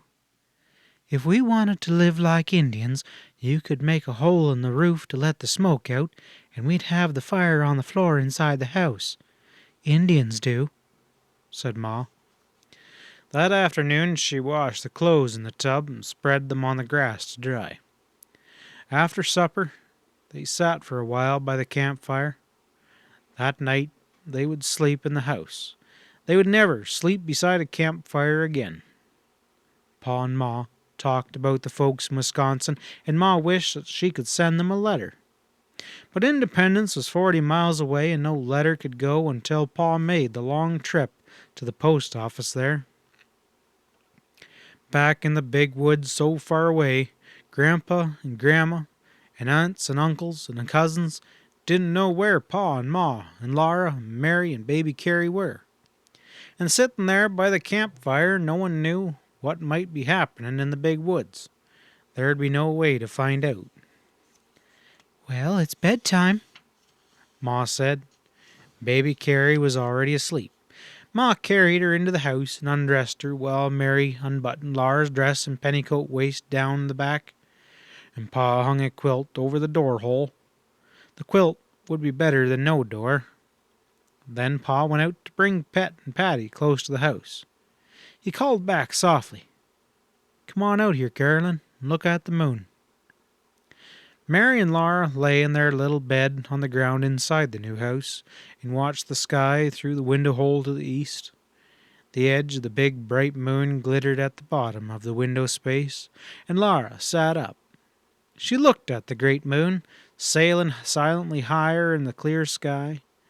Its light made silvery lines in all the cracks on that side of the house, and the light poured in through the window hole and made a square radiance on the floor. It was so bright that Laura saw Ma plainly when she lifted the quilt at the door and came in. Then Laura very quickly lay down before Ma saw her naughtily sitting up in bed. She heard Pet and Patty whining softly to Pa, and then the faint thuds of their feet came into her ears from the floor. Pet and Patty and Pa were coming towards the house, and Laura heard Pa singing, "Sail on, silver moon, shed your radiance over the sky." His voice was like a part of the night. In the moonlight and the stillness of the prairie, he came to the doorway a-singing. By the pale silver light of the moon. Softly, Ma said, Hush, Charles, you'll wake the children. So Pa came in without a sound. Jack followed at his heels and lay down across the doorway. Now they were all inside the stout walls of their new home, and they were snug and safe. Drowsily, Laura heard a lone wolf howl rising from far away on the prairie, but only a little shiver went up her backbone, and then she fell asleep. End of Chapter 6. Chapter 7. All in one day, Pa and Mr. Edwards built the stable for Pet and Patty. They even put the roof on, working so late that Ma had to keep supper waiting for them. There was no stable door, but in the moonlight, Pa drove 2 stout posts well into the ground, one on either side of the doorway. He put Pet and Patty inside the stable, then he laid small split logs, one above another, across the door space. The posts held them, and they made a solid wall. Now, said Pa, let them wolves a-howl. I'll sleep tonight. In the morning, when he lifted the split logs from behind the posts, Laura was amazed. Beside Pet stood a long-legged, long-eared, wobbly little colt. When Laura ran towards it, gentle Pet laid back her ears and snapped her teeth at Laura. Keep back, Laura, Pa said sharply. He said to Pet, Now, Pet, you know we won't hurt your little colt. Pet answered him with a soft whinny.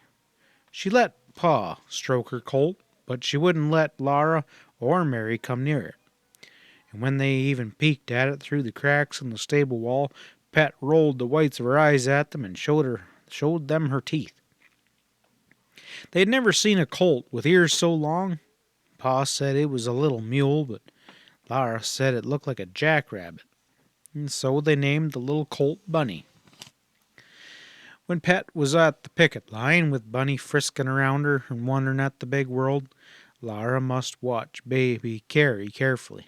If anyone but Pa came near Bunny, Pet squealed with rage and dashed to bite the little girl. Early that Sunday afternoon, Pa rode Patty away across the prairie to see what he could see. There was plenty of meat in the house, so he didn't take his gun. He rode away through the tall grass along the rim of the creek bluffs. Birds flew up before him and circled and sank into the grasses. Pa was looking down into the creek bottoms as he rode. Perhaps he was watching deer browse there. Then Patty broke into a gallop, and swiftly she and Pa grew smaller. Soon there was only waving grass where they had been. Late that afternoon, Pa had not come home. Ma stirred the coals of the fire and laid chips on them and began to make supper. Mary was in the house minding the baby, and Laura asked Ma, What's the matter with Jack? Jack was walking up and down, looking worried. He wrinkled his nose at the wind, and the hair stood up on his neck and lay down, and then he rose up again. Pet's hooves suddenly thudded. She ran around the circle of her picket rope and stood still, wickering a low wicker. Bunny came close to her. What's the matter, Jack? Ma asked. He looked up at her, but he couldn't say anything. Ma gazed about the whole circle of earth and sky, and she didn't see anything unusual. Likely it isn't anything, Laura, she said. She raked coals over around the coffee pot and the spider and onto the top of the bake oven.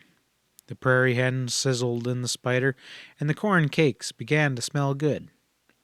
But all the time Ma kept glancing at the prairie all around. Jack walked about restlessly, and Pet did not graze. She faced the northwest, where Pa had gone, and kept her colt close beside her. All at once Patty came running across the prairie. She was stretched out, running with all of her might, and Pa was leaning almost flat over her back. She ran right past the stable before Pa could get her stopped, and he stopped her so hard that she almost sat down. She was trembling all over. Her black coat was streaked with sweat and foam, and Pa swung off, and he was breathing hard too.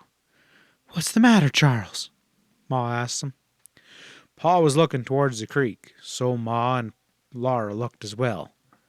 But what they could see, only the space above the bottomlands, was a few tree tops in it, and the distant tops of the earthen bluffs under the high prairie grass. "What is it?"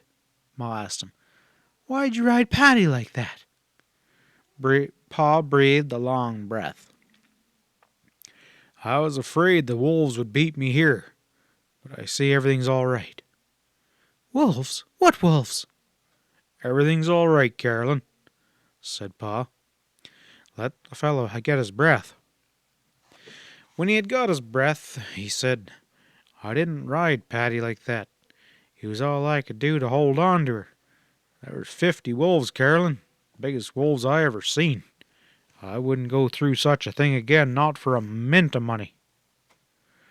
A shadow came over the prairie just then, because the sun had gone down, and Pa said, "I'll tell you about it later." "We'll eat supper in the house," said Ma. "Oh, no need of that," he told her. "Jack will give us warning in plenty of time." He brought Pet and her colt from the picket line. He didn't take them and Patty to drink from the creek as he usually did. He gave them water in Ma's wash tub, which was standing full, ready for the washing next morning. He rubbed down Patty's sweaty sides and legs and put her in the barn with Pet and Bunny. Supper was ready. The campfire made a circle of light in the dark. Laura and Mary stayed close to the fire and kept baby Carrie with them. They could feel the dark all around them, and they kept looking behind them at the place where the dark mixed with the edge of the firelight. Shadows moved there as if they were alive. Jack sat on his haunches beside Laura. The edges of his ears were lifted, listening in the dark, and now and then he walked a little way into it. He walked all around the campfire and then came back to sit beside Laura, and the hair lay flat on his thick neck, and he didn't growl. His teeth showed a little, but that was because he was a bulldog. Laura and Mary ate their corn cakes and the prairie hen drumstick and listened to Pa while he told Ma about the wolves. He had found some more neighbors. Settlers were coming in and settling all along both sides of the creek.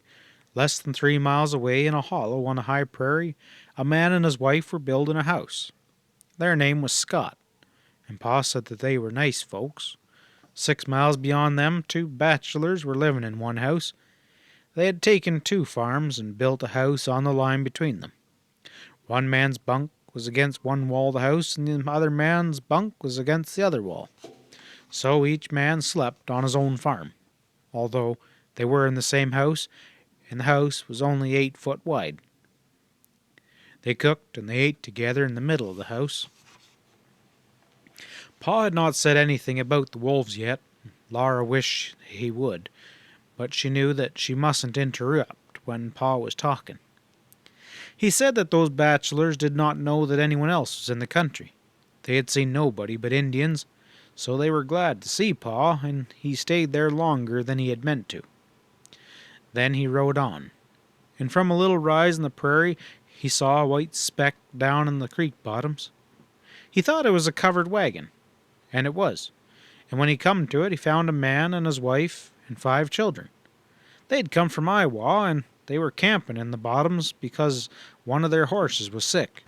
The horse was getting better now, but the bad night air so near the crick was giving them fever and arging.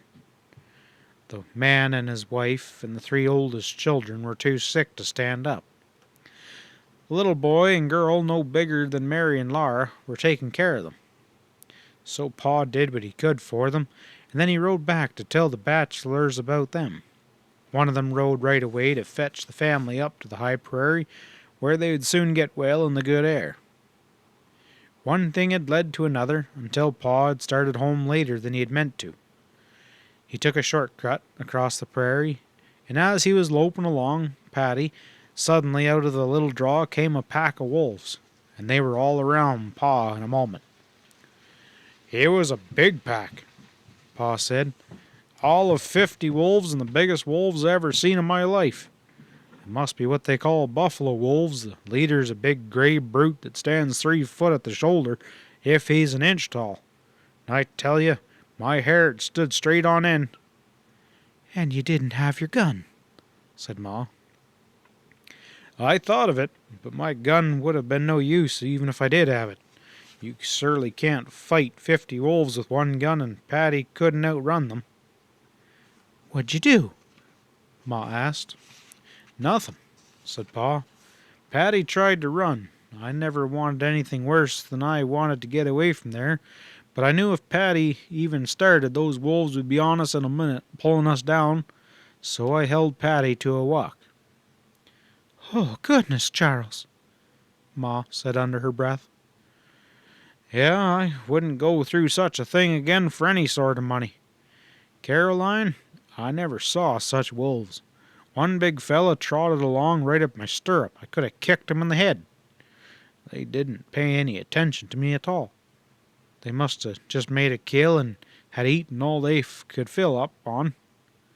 I tell you, Caroline, those wolves were just closing in around Patty and me and trotting along with us.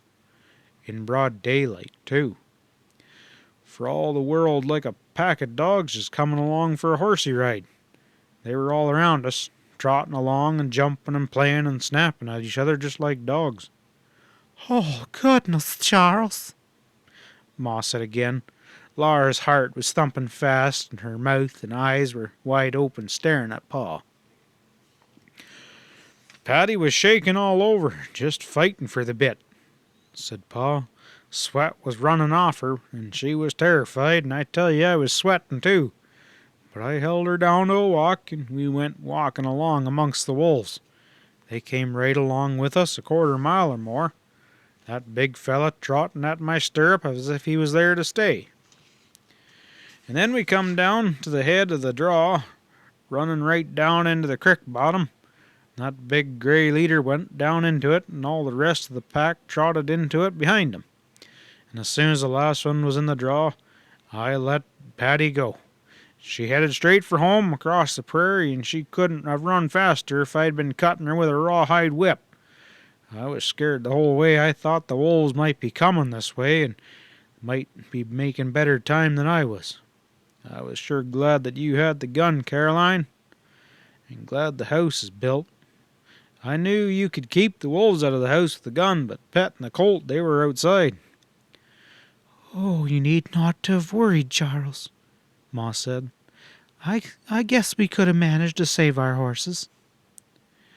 I was not fully reasonable at the time, said Pa. I know that you had saved the horses, Caroline. Those wolves wouldn't bother you anyway. If they had been hungry, I wouldn't be here to... Little pitchers have big ears, Ma said. She meant that he mustn't frighten Mary and Laura. Well, all's well that ends well, and those wolves are miles from here by now. Why did they act like that? Laura asked him. I don't know, Laura, he said. I guess they had just eaten all they could hold in their bellies, and they were on their way to the creek to get a drink. Or perhaps they're out playing on the prairie and not paying any attention to anything but their play like little girls do sometimes. Perhaps, maybe, they saw that I didn't have my gun and couldn't do 'em any harm, or perhaps they'd never seen a man before and didn't know that men could do any harm to them. So maybe they didn't think about me at all. Pet and Patty were restless, walking around and around inside the barn. Jack walked around the campfire, and while he stood still to smell the air and listen, the hair lifted on his neck. Bedtime for little girls, Ma said cheerfully. Not even baby Carrie was sleepy yet, but Ma took them all into the house. She told Mary and Laura to go to bed, and she put baby Carrie into a little nightgown and laid her in the bed. Then she went outdoors to do the dishes. Laura wanted Pa and Ma in the house. They seemed so far away outside. Mary and Laura were good and laid still, but Carrie sat up and played by herself in the dark. In the dark, Pa's arm came from behind the quilt in the doorway and quietly took away his gun. Out by the campfire, the tin plates rattled, and then a knife scraped the spider. Ma and Pa were talking together, and Laura smelled tobacco smoke. The house was safe, but it didn't feel safe because Pa's gun was not over the door, and there was no door. There was only the quilt. After a long time, Ma lifted the quilt. Baby Carrie was asleep then. Ma and Pa came in very quietly and very quietly went to bed. Jack lay across the doorway, but his chin was not on his paws. His head was up, listening. Ma breathed softly. Pa breathed heavily. Mary was asleep too, but Laura strained her eyes in the dark to see Jack. She could not tell whether the hair was standing up on his neck. Suddenly she was sitting straight up in bed. She had been asleep. The dark was gone. Moonlight streaked through the window hole, and streaks of moonlight came through every crack in the wall. And Pa stood black in the moonlight at the window, and he had his gun. Right in Laura's ear, a wolf howled. She shrinked away from the wall. The wolf was on the other side of it. Laura was too scared to make a sound. The cold was not in her backbone only, it was all through her. Mary pulled the quilt over her head, and Jack growled and showed his teeth at the quilt in the doorway. "Be still, Jack," Pa said. Terrible howls curled all around inside the house, and Laura rose out of bed. She wanted to go to Pa, but she knew better than to bother him now. He turned his head and saw her standing in her nightgown. "Did you want to see them, Laura?" he asked softly. Laura couldn't say anything, but she nodded and padded across the ground to him. He stood his gun against the wall and lifted her up to the window hole, and there in the moonlight sat half circles of wolves. They sat on their haunches and looked at Laura in the window, and she looked at them. She had never seen such big wolves. The biggest one was taller than Laura. He was taller even than Mary. He sat in the middle, exactly opposite of Laura. Everything about him was big. His pointed ears, his pointed mouth with the tongue hanging out, his strong shoulders and legs, and his two paws side by side, and his tail curled about the squatting haunches. His coat was shaggy gray, and his eyes were glittering green. Laura clutched her toes into a crack in the wall, and she folded her arms on the window slab, and she looked at that wolf. But she did not put her head through the empty window space into the outdoors where all those wolves sat so near her, shifting their paws and licking their chops. Pa stood firm against her back, and he kept his arm tight around her middle. "He's awful big," Laura whispered. "Yeah, see how his coat shines?" Pa whispered into her hair. The moonlight made little glittering in the edges of the shaggy fur all around the big wolf. "They're in a ring clear around the house," Pa whispered. Laura pattered beside him to the other window. He leaned his gun against that wall and lifted her up again, and there, sure enough, were the other half circle of wolves, all their eyes glittering green in the shadow of the house. Laura could hear their breathing. When they saw Pa and Laura looking out, the middle of the circle moved back a little way.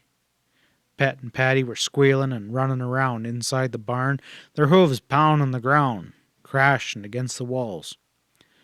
After a moment, Pa went back to the other window, and Laura went too.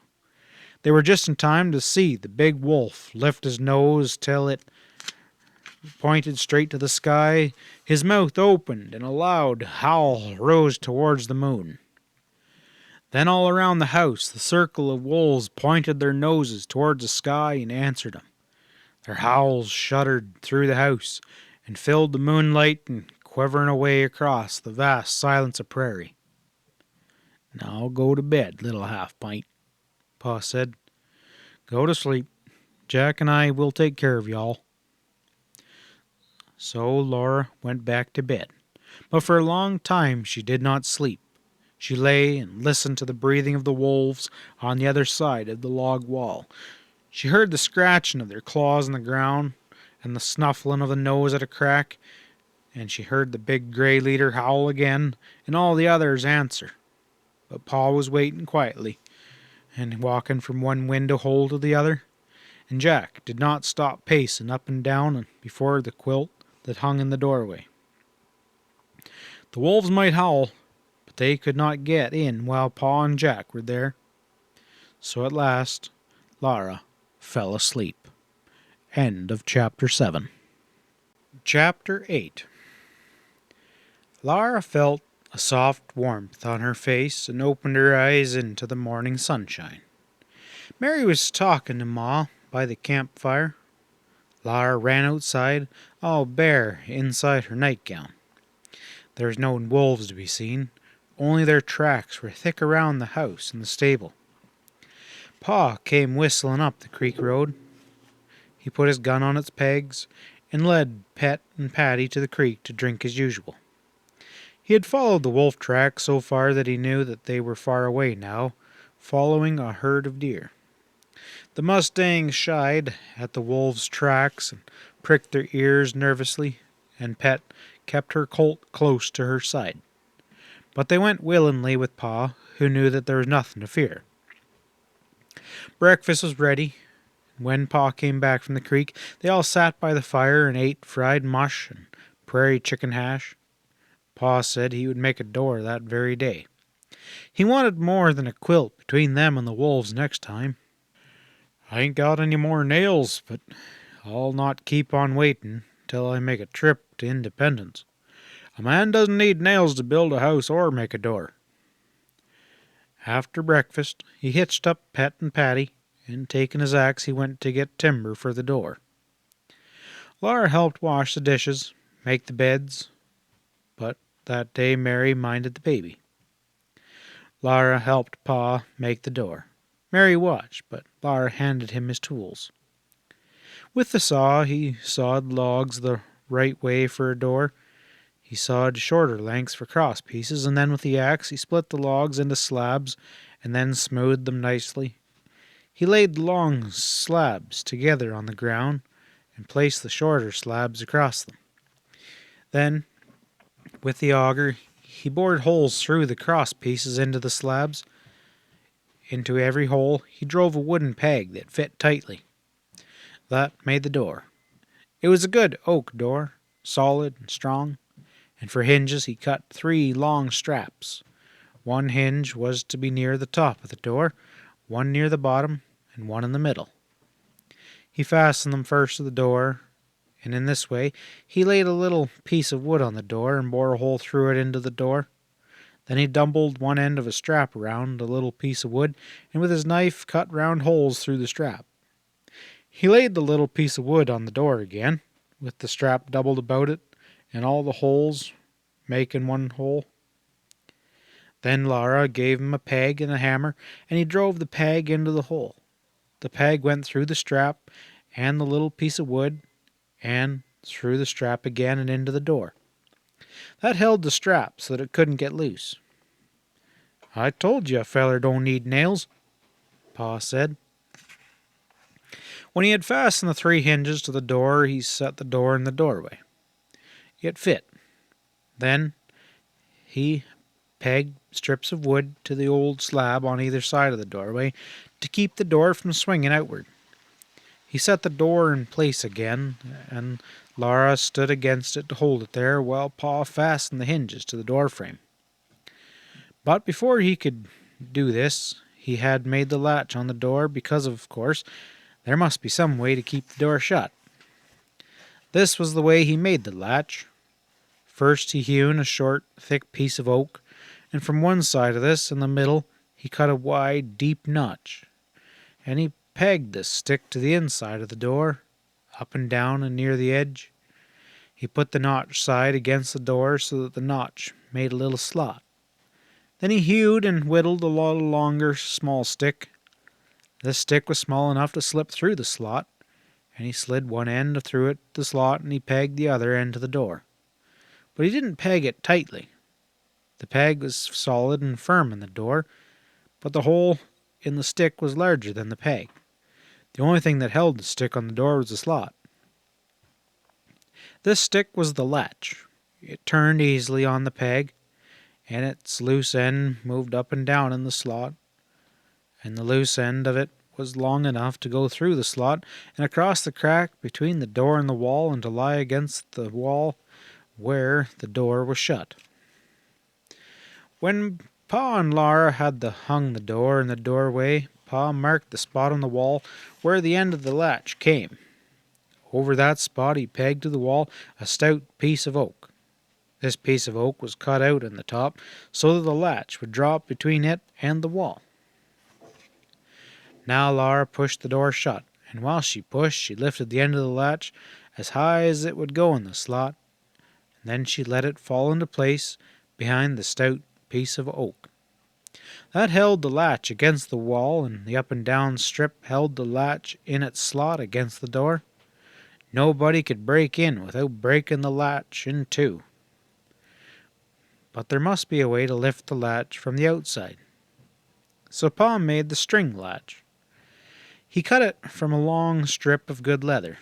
He tied one end to the latch between the peg and the slot, and above the latch he bored a small hole through the door, and he pushed the end of the latch string through the hole.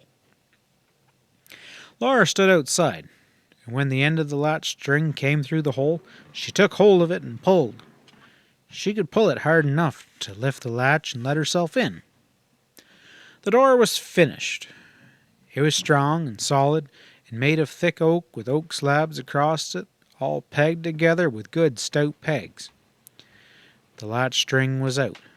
If you wanted to come in, you pulled the latch string.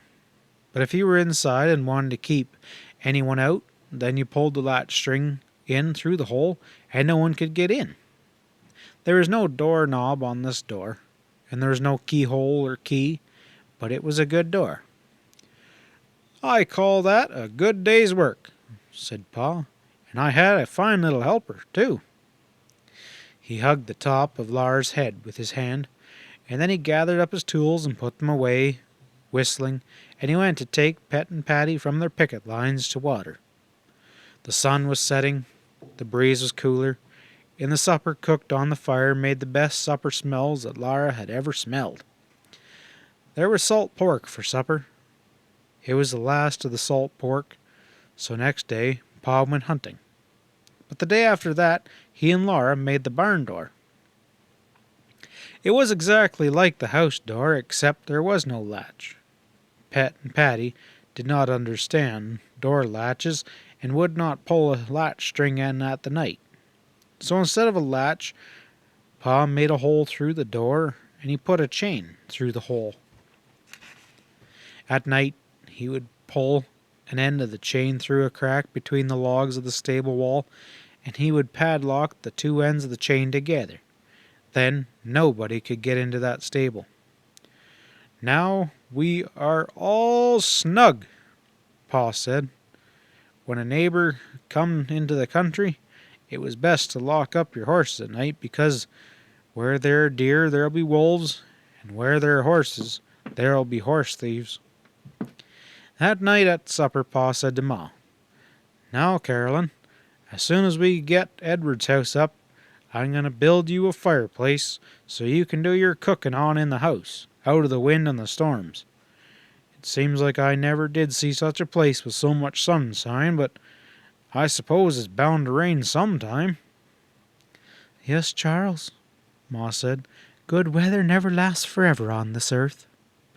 End of Chapter 8. Chapter 9. Outside the house, close to the log wall opposite the door, Pa cut away the grass and scraped the ground smooth. He was getting ready to build the fireplace. Then he and Ma put the wagon box on the wheels again, and Pa hitched up Pet and Patty. The rising sun was shortening all the shadows. Hundreds of meadowlarks were rising from the prairie, singing higher and higher in the air. Their stories came down from the great clear sky like rain of music. And all over the land, where the grasses waved and murmured under the wind, thousands of little dicky birds clung with their tiny claws to the blooming weeds and sang their thousands of little songs. Pet and Patty sniffed the wind and whinnied with joy. They arched their necks and pawed at the ground because they were eager to go. Pa was whistling while he climbed to the wagon seat and took up the reins. Then he looked down at Laura, who was looking up at him, and he stopped whistling and said, "Want to go along, Laura? You and Mary?" Ma said that they could. They climbed up the wagon wheels, and clinging to the spokes with their bare toes, they sat on the high wagon seat beside Pa. Pet and Patty started with a little jump, and the wagon went jolting down the road that Pa's wagon wheels had made. They went down between the bare, reddish-yellow walls of earth, all ridged and wrinkled by forgotten rains. Then they went on, across the rolling lands of the creek bottoms. Masses of trees covered some of the low, rounded hills, and some of them were grassy, open spaces. Deer were laying in the shadows of the trees, and deer were grazing in the sunshine on the green grass. They lifted their heads and pricked their ears, and stood chewing and watching the wagon with their soft, large eyes. All along the road, the wild larkspur was blossoming pink and blue and white. Birds balanced on yellow plumes of goldenrod, and butterflies were fluttering. Starry daisies lit the shadows under the trees.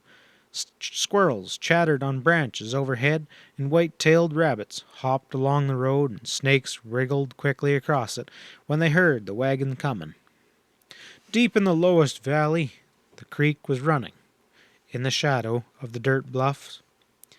When Laura looked up those bluffs, she couldn't see the prairie grass at all. Trees grew up the bluffs where the earth had crumbled, and where the bare dirt was so steep that trees couldn't grow on it, bushes held on desperately with their roots. Half-naked roots were high above Laura's head. "Where are the Indian camps?" Laura asked Pa. He had seen Indians' deserted camps here amongst the bluffs, but he was too busy to show them to her now. He must get the rocks to build the fireplace. "You girls can play," he said, "but don't go out of my sight, and don't go into the water, and don't play with snakes. Some of the snakes down here are poisonous." So Laura and Mary played by the creek while Pa dug the rocks he wanted and loaded them into the wagon. They watched long-legged water bugs skate across the glassy, still pools, and they ran along the banks to scare the frogs and laughed when the green-coated frogs with their white vests plopped into the water. They listened to the wood pigeons calling from the trees and the brown thrush singing. They saw the little minnows swimming all together in the shallow places where the creek ran sparkling. The minnows were thin gray shadows in the rippling water. Only now and again one minnow flashed the sunlight with its silvery belly. There was no wind along the creek.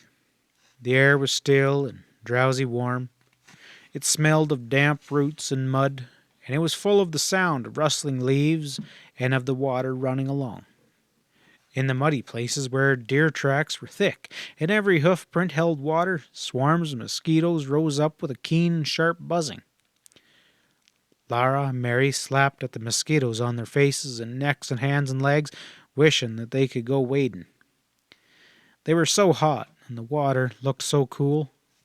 Laura was sure it would do no harm just to dip one foot in, and when Pa's back was turned, she almost did it. "Laura," said Pa, and she snatched the naughty foot back. "If you girls want to go wading," Pa said, "you can do it in that shallow place, but don't be going in over your ankles." Mary waded only a little while. She said that the gravel hurt her feet, and she sat on a log and patiently slapped at mosquitoes. But Laura slapped and kept on waiting. When she had stepped, the gravel hurt her feet, and when she stood still, the tiny minnows swarmed about her toes and nibbled them with their tiny mouths. It was a funny, squealy feeling.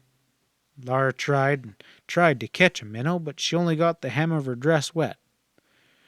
Then the wagon was loaded, and Pa called, "Come on, girls," and they climbed to the wagon seat again and rode away from the creek. Up through the woods and hills they rode again, to the high prairie where the winds were always blowing and the grasses seemed to sing and whisper and laugh. They'd had a wonderful time in the creek bottoms, but Laura liked the high prairie best. The prairie was so wide and sweet and clean. That afternoon Ma sat sewing in the shade of the house, and baby Carrie played on a quilt beside her while Laura and Mary watched Pa build the fireplace. First he mixed clay and water to a beautiful thick mud in the Mustang's water bucket. He let Laura stir the mud while he laid a row of rocks around 3 sides of the space he had cleared by the house wall. Then, with a wooden paddle, he spread the mud over the rocks, and in the mud he laid another row of rocks and plastered them over the top and down the inside with even more mud. He made a box on the ground. 3 sides of the box were made of rocks and mud, and the other side was the log wall of the house. With rocks and mud and more rocks and more mud, he built the walls as high as Laura's chin. And then on the walls, close against the house, he laid a log. He plastered the log all over with mud, and after that he built up rocks and mud on top of that log, and he was making the chimney now, and he made it smaller and smaller. He had to go to the creek for more rocks. Laura and Mary couldn't go again because Ma said that the damp air might give them a fever. Mary sat beside Ma and sewed another block on her 9-patch quilt, but Laura mixed another bucket full of mud. Next day, Pa built the chimney as high as the house wall, and then he stood and looked at it. He ran his fingers through his hair. "You look like a wild man, Charles," Ma said. "You're standing your hair all on end." "Well, it stands on end anyway, Carolyn," Pa answered. "When I was courting you, it never did lay down, no matter how much I slicked her back with bear grease." He threw himself on the grass at her feet. "I'm plumb tuckered out lifting rocks up there." "You've done well to build that chimney up so high all by yourself," Ma said. She ran her hand through his hair and stood it up more than ever. "Why don't you make it stick and daub the rest of the way?" she asked him. "Well, it would be easier," he admitted. I'll be blamed if I don't believe that I will." He jumped up. Ma said, "Oh, stay there in the shade and rest a while." But he shook his head. "No use lazing around here while there's work to be done, Carolyn. The sooner I get the chimney place done, the sooner you can go to cooking inside out of the wind."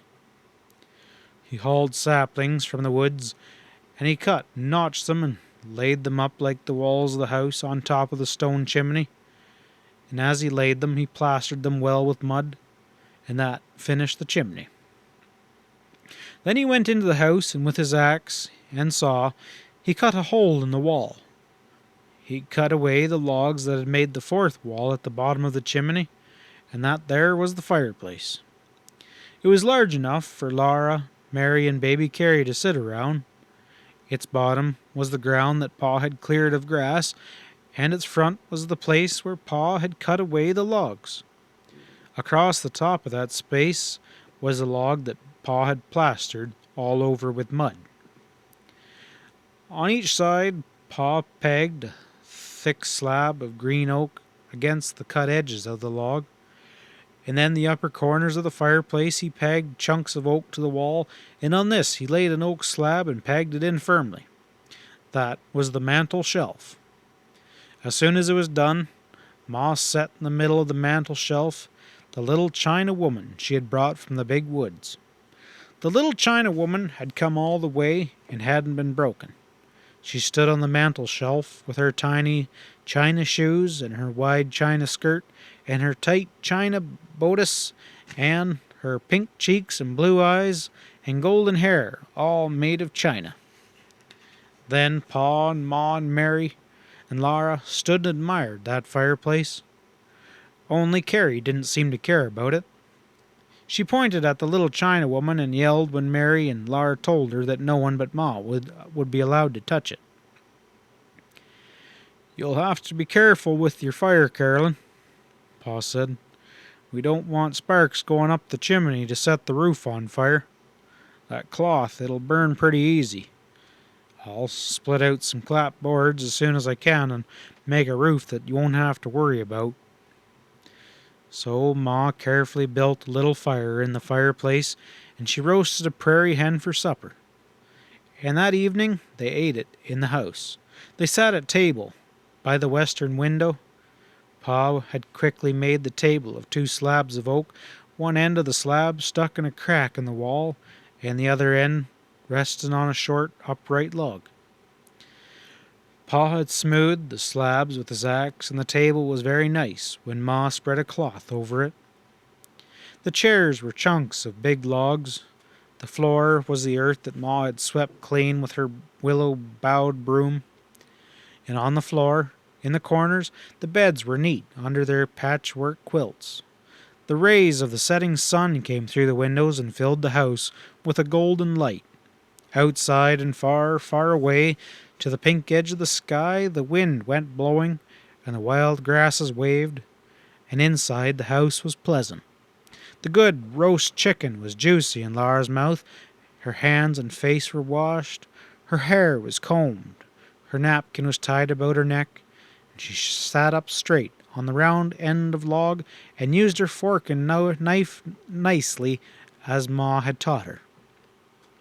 She didn't say anything, because children mustn't speak at table unless they're spoken to, but she looked at Pa and Ma and Mary and at baby Carrie in Ma's lap, and she felt content. It was nice to be living in a house again. End of chapter 9. Chapter 10.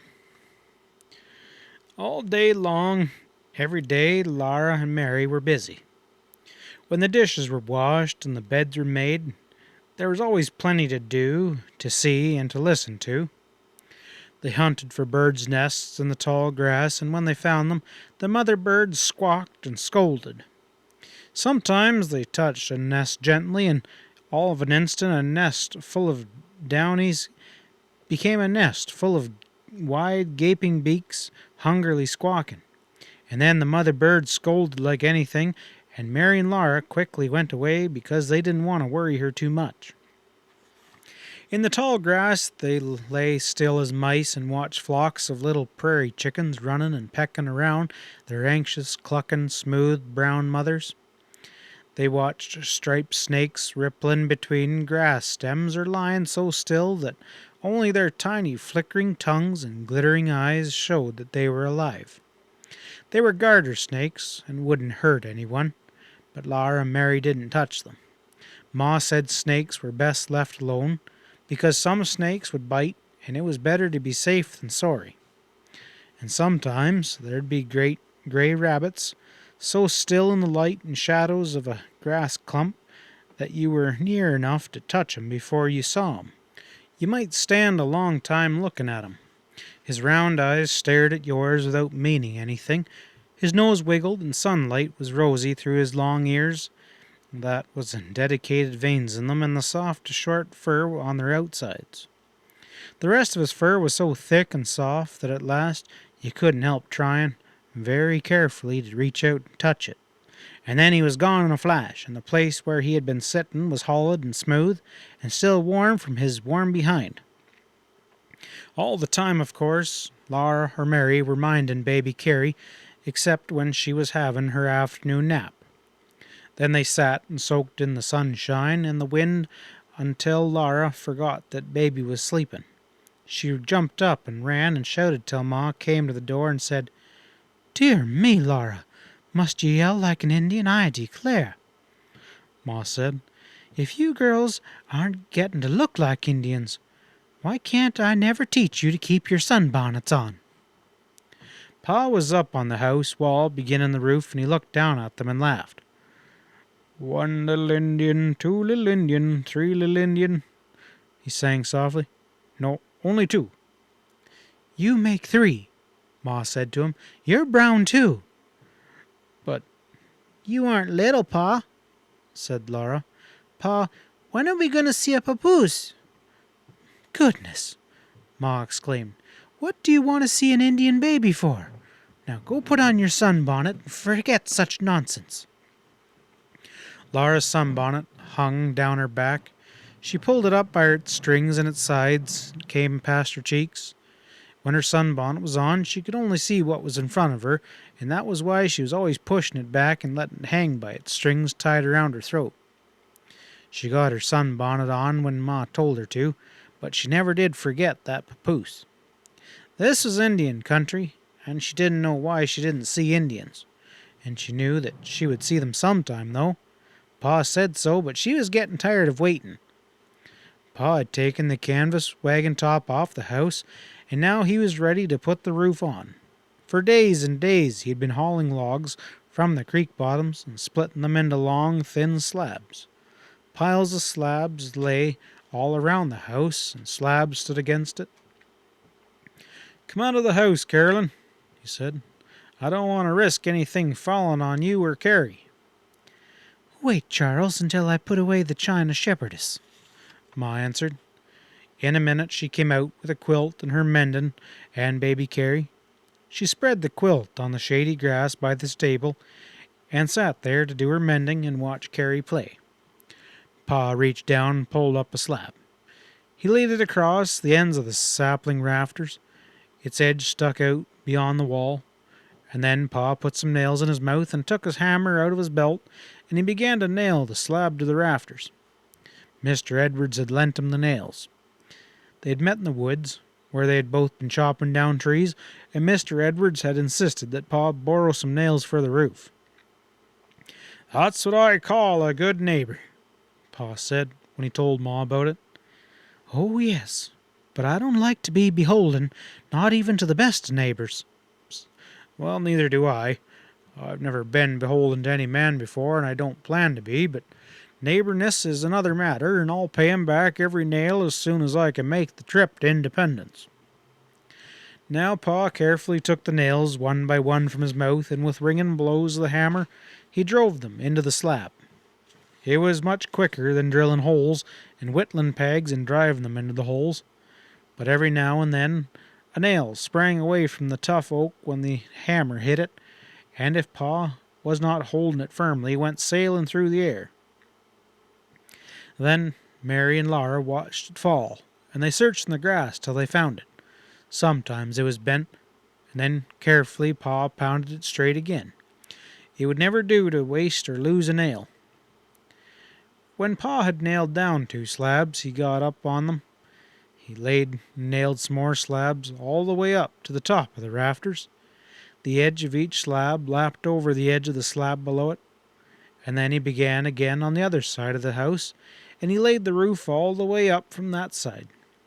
A little crack was left between the highest slabs, so Pa made a little trough of 2 slabs, and he nailed this trough firmly upside down over the crack, and the roof was done. The house was darker than it had been because no light came through the slabs. There was not one single crack that would let rain in. You have done a splendid job, Charles, Ma said, and I'm thankful to have a good roof over my head. "Well, you'll have some furniture, too, as fine as I can make," Pa replied. "I'll make a bedstead as soon as the floor's laid." He began again to haul some logs. Day after day he hauled logs. He did not even stop hauling logs to go hunting. He took his gun on the wagon and brought back at night whatever meat he had shot from the wagon seat. When he had hauled enough logs to make the floor, he began splitting them. He split each log straight down the middle. Laura liked to sit on the wood pile and watch him. First, with a mighty blow of his axe, he split the butt of the log, and in the crack he slipped the thin edge of an iron wedge. Then he wrenched the axe out of the log, and he drove the wedge deeper into the crack. The tough wood split a little further along. All the way up the log, Pa fought that tough oak. He struck with his axe into the crack, and he drove blocks of wood into it, and then moved the iron wedge higher, Little by little, he followed the crack up the log. He swung the axe high and brought it down with a great swing and a grunt from his chest. Ugh! The axe whizzed and struck, plung. It always struck exactly where Pa wanted it to. At last, with a tearing, cracking sound, the whole log split. Its two halves lay on the ground, showing the tree's pale insides and the darker streak up its middle. Then Pa wiped the sweat from his forehead. He took a fresh grip on the axe, and then he began tackling another log. One day, the last log was split, and next morning, Pa began to lay the floor. He dragged the logs into the house and laid them one by one, flat side up, and with his spade he scraped the ground underneath and fitted the round side of the log firmly into it. With his axe he trimmed away the edge of the bark and cut the wood straight so that each log fit against the next with hardly a crack between them. Then he took the head of the axe in his hand, and with little, careful blows he smoothed the wood. He squinted along the log to see that the surface was true and straight. He took off the last little bits here and there, and finally he ran his hand over the smoothness and nodded. "Nary a splinter," he said. "That'll be all right for little bare feet to run over." He left the log fit into place and dragged in another. When he came to the fireplace, he used shorter logs. He left a space of bare earth for a hearth, so that when sparks or coals popped out of the fire, they wouldn't burn the floor. One day the floor was done. It was smooth, firm, and hard, a good, solid oak floor that would last forever. Pa said. "You can't beat a good punchin' floor," he said, and Ma said that she was glad to be up off the dirt. She put the little china woman on the mantel shelf and spread a red checkered cloth on the table. "There, now we're living like civilized folks again." After that, Pa filled the cracks in the walls. He drove little strips of wood into them, plastered them in well with mud, filling every chink. "That's a good job.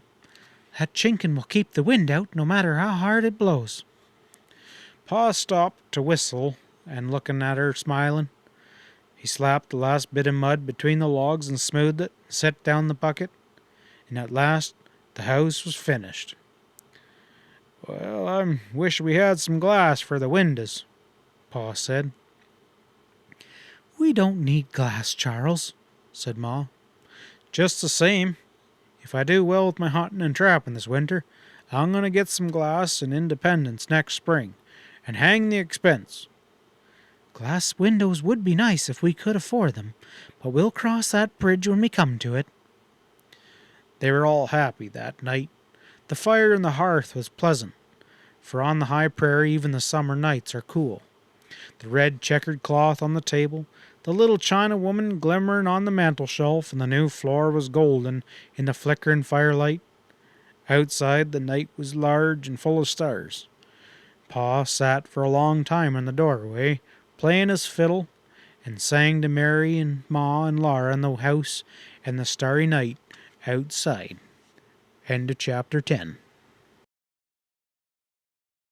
Chapter 11. Early one morning, Pa took his gun and went hunting. He had meant to make the bedstead that day. He had brought in the slabs when Ma said that she had no meat for dinner. So he took the slabs and stood them against the wall, and then took down his gun. Jack wanted to go hunting too. His eyes begged Pa to take him, and whines came up from his chest and quivered in his throat till Laura almost cried with him. But Pa chained him to the stable. "No, Jack, you gotta stay here and guard the place." Then he said to Mary and Laura, "Don't let him loose, girls." Poor Jack lay down. It was a disgrace to be chained, and he felt it deeply. He turned his head from Pa and would not watch him while he was going away with the gun on his shoulder. Pa went farther and farther away till the prairies swallowed him, and then he was gone. Laura tried to comfort Jack, but he would not be comforted. The more he thought about the chain, the worse he felt. and Laura tried to cheer him up with some frisk and play, but he only grew more sullen. Both Mary and Laura felt that they could not leave Jack while he was so unhappy. So all that morning they stayed by the stable. They stroked Jack's smooth, brindled head and scratched him about his ears and told him how sorry they were that he must be chained up. He lapped their hands a little bit, but he was still very sad and angry. His head was on Lara's knee, and she was talking to him when suddenly he stood up and growled a fierce, deep growl. The hair on his neck stood straight up, and his eyes glared red.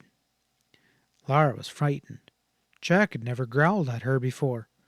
Then she looked over her shoulder where Jack was looking, and she saw two naked wild men coming, one behind the other on the Indian trail. "Mary, look!" she cried, and Mary looked and saw them too. They were tall, thin, fierce-looking men. Their skin was brownish-red. Their heads seemed to go up to a peak, and the peak was a tuft of hair that stood straight up and ended in feathers. Their eyes were black and still and glittering like snakes' eyes. They came closer and closer. Then they went out of sight on the other side of the house. Lara's head turned, and so did Mary's, and they looked at the place where those terrible men would appear when they came past the house. "Indians," Mary whispered. Lara was shivering. There was a queer feeling in her middle, and the bones in her legs felt weak. She wanted to sit down, but she stood and looked and waited for the Indians to come out from beyond the house. The Indians did not do that. All this time Jack had been growling, and now he stopped growling and was lunging against his chain. His eyes were red and his lips curled back, and all the hair on his back was bristling. He bounded and bounded, clear off the ground, trying to get loose from the chain. Laura was glad that the chain kept him right there with her. "Jack's here," she whispered to Mary. "Jack won't let them hurt us. We'll be safe if we stay close to Jack." "They're in the house," Mary whispered. "They're in the house with Ma and Carrie." Then Laura began to shake all over. She knew she must do something. She did not know what those Indians were doing to Ma and baby Carrie, and there was no sound at all from the house. "Oh, what are they doing to Ma?" she screamed in a whisper. "I don't know," Mary whispered. "I'm going to let Jack loose," Laura whispered hoarsely. "Jack, he will kill them." "But Pa said not to," Mary answered. They were too scared to speak out loud. They put their heads together and watched the house and whispered. "Yeah, but he didn't know Indians would come," Laura replied. "He said not to let Jack loose." Mary was almost crying. Laura thought of little baby Carrie and Ma shut in the house with the Indians, and she said, "I'm going to go help Ma." She ran 2 steps, then walked a step, then she turned and flew back to Jack. She clutched him wildly and hung on to his strong, panting neck. Jack wouldn't let anything hurt her. "We can't leave Ma in there alone," Mary whispered. She stood still and trembled. Mary could never move when she was frightened. Laura hid her face against Jack and held on to him tightly.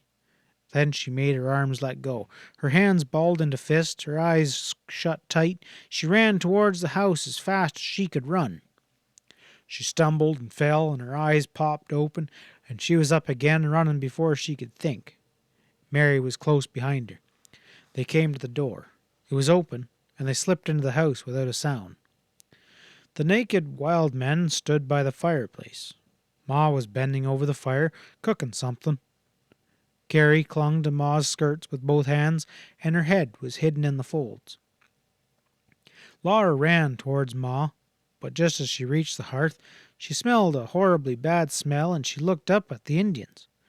Quick as a flash, she ducked behind the long, narrow slab that leaned against the wall. The slab was just wide enough to cover both of her eyes. If she held her head perfectly still and pressed her nose against the slab, she couldn't see the Indians, and she felt safer. But she couldn't help moving her head just a little, so that one eye peeped out, and she could see the wild men. First she saw their leather moccasins, then their stringy, bare, red-brown legs all the way up, Then around their waist each of the Indians wore a leather thong, and the furry skin of a small animal hung down in the front. The fur was striped black and white, and now Laura knew what made that smell. The skins were fresh skunk skins. A knife like Pa's hunting knife and a hatchet like Pa's hatchet were stuck into each skin. The Indians' ribs made little ridges all the way up their bare sides. Their arms were folded on their chest. At last, Laura looked again at their faces, and then she dodged quickly behind the slab. Their faces were bold, fierce, and terrible. Their black eyes glittered, and high on their foreheads and above their ears where the hair grows, these wild men had no hair. But on top of their heads a tuft of hair stood straight up. It was wound around a string, and feathers were stuck in it. When Laura peeked out from behind the slab again, both Indians were looking straight at her. Her heart jumped into her throat and choked her with its pounding. Two black eyes glittered down into her eyes. The Indian did not move. Not one muscle of his face moved. Only his eyes shone, sparkled at her. Laura didn't move either. She didn't even breathe. The Indian made two short, harsh sounds in her throat. The other Indian made one sound like "huh," and Laura hid her eyes behind the slab again. She heard Ma take the cover off the bake oven, and she heard the Indians squat down at the hearth, and after a while she heard the meeting. Laura peeked and hid and peeked again, while the Indians ate the cornbread that Ma had baked. They ate every morsel of it, even picking up the crumbs from the hearth. Ma stood and watched them, stroking baby Carrie's head. Mary stood close behind Ma and held on to her sleeve. Faintly, Laura heard Jack's chain rattling. Jack was still trying to get loose. When every crumb of cornbread was gone, the Indians rose up. The skunk smell was stronger when they moved. One of them made harsh sounds in his throat again, and Ma looked at him with big eyes. She didn't say anything. The Indian turned around, and the other Indian too, and they walked across the floor and out through the door. Their feet made no sound at all. Mary sighed a long, long sigh. She hugged Laura tight in one arm, Mary tight in the other, and then through the window they watched the Indians going away, one behind the other, on the dim trail towards the west. Then Ma sat down on the bed and hugged Laura and Mary even tighter, trembling. She looked sick. Do you feel sick, Ma? Mary asked her. No, I'm just thankful that they're gone, said Ma. Laura wrinkled her nose and said, They smell awful. It was the skunk skins that they wore, Ma said. Then they told her how they had left Jack and had come into the house because they were afraid the Indians would hurt her and baby Carrie. And Ma said that they were her brave little girls. Now we better get dinner, Ma said. Pa'll be here soon, and we must have dinner ready for him. Mary, bring me some wood. Laura, can you set the table, please? Ma rolled up her sleeves and washed her hands and mixed cornbread while Mary brought the wood and Laura set the table. She set a tin plate, knife and fork, and a cup for Pa. The same for Ma, with Carrie's little tin cup beside Ma's. Then she set tin plates and knives and forks for her and Mary, but only their only other cup between their plates. Ma made the cornmeal and water into two thin loaves, each shaped into a half circle. She laid the loaves with their straight sides together in the bake oven, and she pressed her hand flat on top of each loaf.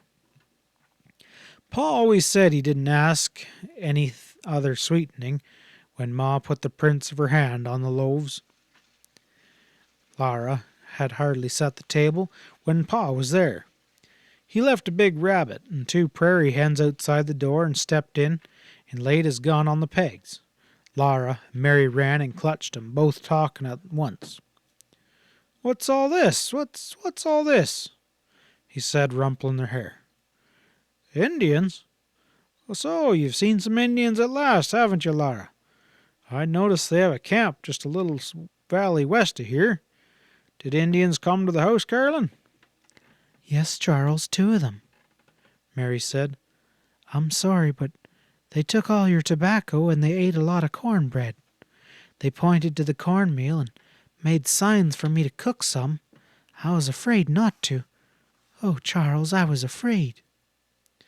"Well, you did the right thing," Pa told her. "We don't want to make enemies of any Indians." Then he said, "Whew, what a smell!" "They wore fresh skunk skins," said Ma. "And that was all they wore." "Must have been pretty thick while they were here." "Oh, it was, Charles. We were short of cornmeal, too." "Oh, well, we have enough to hold out for a little while yet, and our meat's running all over the country. Don't worry, Carolyn." "But they took all your tobacco." "Oh, never mind," Pa said. "I'll get along without tobacco till I make a trip into Independence. The main thing is to be on good terms with the Indians. We don't want to wake up some night with a band of screeching devilry." He stopped. Laura dreadfully wanted to know what he was going to say, but Ma's lips were pressed together, and she shook a little shake of her head at Pa. "Come on, Mary and Laura," Pa said. "We'll go skin that rabbit and dress those prairie hens while the cornbread bakes. Hurry, I'm hungry as a wolf." They sat on the wood pile in the wind and sunshine and watched Pa work with his hunting knife. The big rabbit was shot through the eye, and the prairie hens' heads were shot clean away. They never knew what hit them, Pa said. Laura held the edge of the rabbit skin while Pa's keen knife ripped it off the rabbit meat. "I'll salt this skin and peg it out on the house wall to dry. It'll make a warm fur cap for some girl to wear next winter." But Laura could not forget the Indians. She said to Pa that if they had turned Jack loose, he would have eaten those Indians right up. Pa laid down the knife. "Did you girls even think of turning Jack loose?" he asked in a dreadful voice. Laura's head bowed down and she whispered, "Yes, Pa." "After I told you not to?" Pa said in a more dreadful voice. Laura couldn't speak, but Mary choked out, "Yes, Pa." For a moment Pa was silent. He sighed a long sigh like Ma's sigh after the Indians went away. "After this," he said in a terrible voice, "you girls remember, always do as you're told. Don't you ever think of disobeying me, do you hear?" "Yes, Pa." Laura and Mary whispered. "Do you know what would have happened if you had turned Jack loose?" Pa asked. "No, Pa." They whispered. "He would have bitten those Indians," said Pa, "and then there would have been trouble. Bad trouble, do you understand?" "Yes, Pa." They said, but they didn't understand. "Would they have killed Jack?" Laura asked. "Yes, and that's not all. You girls remember this. You do as you're told no matter what happens." "Yes, Pa." Laura said, and Mary said. "Yes, Pa." They were glad that they hadn't turned Jack loose. "Do as you're told," said Pa, "and no harm will come to you." End of chapter 11. Chapter 12. Pa had made the bedstead. He had smoothed the oak slabs till there wasn't a splinter on them, then he pegged them firmly together. 4 slabs made a box to hold the straw tick, and across the bottom of it Pa stretched a rope, zigzagged from side to side, and pulled tight. On one side of the bedstead Pa pegged solidly to the wall in the corner of the house. Only one corner of the bed was not up against a wall. At this corner Pa set up a tall slab, and he pegged it to the bedstead. As high as he could reach, he pegged 2 strips of oaks to the walls and then to the tall slab, and then he climbed up on them and pegged the top of the tall slab solidly to a rafter. And on the strips of oak he laid a shelf above the bed. "There you are, Carolyn," he said. "Oh, I cannot wait to get it made up," said Ma. Help me bring in the straw tick. She had filled the straw tick that morning. There was no straw in the high prairie, so she filled it with dry, clean, dead grass. It was hot from the sunshine, and it had a grassy, sweet smell. Pa helped her bring it into the house and laid it on the bedstead, and she tucked the sheets in and spread her prettiest patchwork quilt over them. And at the head of the bed she set up the goose feather pillows and spread the pillow shams against them. On each white pillow sham 2 little birds were outlined with red thread. Then Pa and Ma and Laura and Mary stood and looked at the bed. It was a very nice bed. The zigzag rope was softer than the floor to sleep on. The straw tick was plump with sweet-smelling grass, and the quilt lay smooth, and the pretty pillow shams stood up crisply. The shelf was a good place to store things, and the whole house had quite an air with such a bed in it. That night when Ma went to bed, she settled into the crackling straw tick and said to Pa, I declare, I am so comfortable it's almost sinful. Mary and Laura still slept on the floor, but Pa would make a little bed for them as soon as he could. He had made the big bed, and had made a stout cupboard and paddocked it, so that the Indians could not take all the cornmeal if they came again. Now he had only to dig a well, and then he must make that trip to town. He must dig the well first so that Ma could have water while he was gone. Next morning he marked a large circle in the grass near the corner of the house. With his spade he cut the sod inside the circle and lifted up the large pieces. Then he began to shovel out the earth and dig himself deeper and deeper down. Mary and Laura must not go near the well while Pa was digging. Even when they couldn't see his head any more, shovelfuls of earth came flying up. At last the spade flew up and fell in the grass, and then Pa jumped, and his hands caught hold on the edge of the sod, and then one elbow gripped it, and then another, and with a heave Pa came rolling out. I can't throw the dirt out any deeper, he said. He had to have help now. So he took his gun and rode away on Paddy, and when he came back he brought a plump rabbit, and he had traded work with Mr. Scott. Mr. Scott would help him dig that well, and then he would help Mr. Scott dig his well too. Ma, Laura, and Mary had not seen Mr. and Mrs. Scott.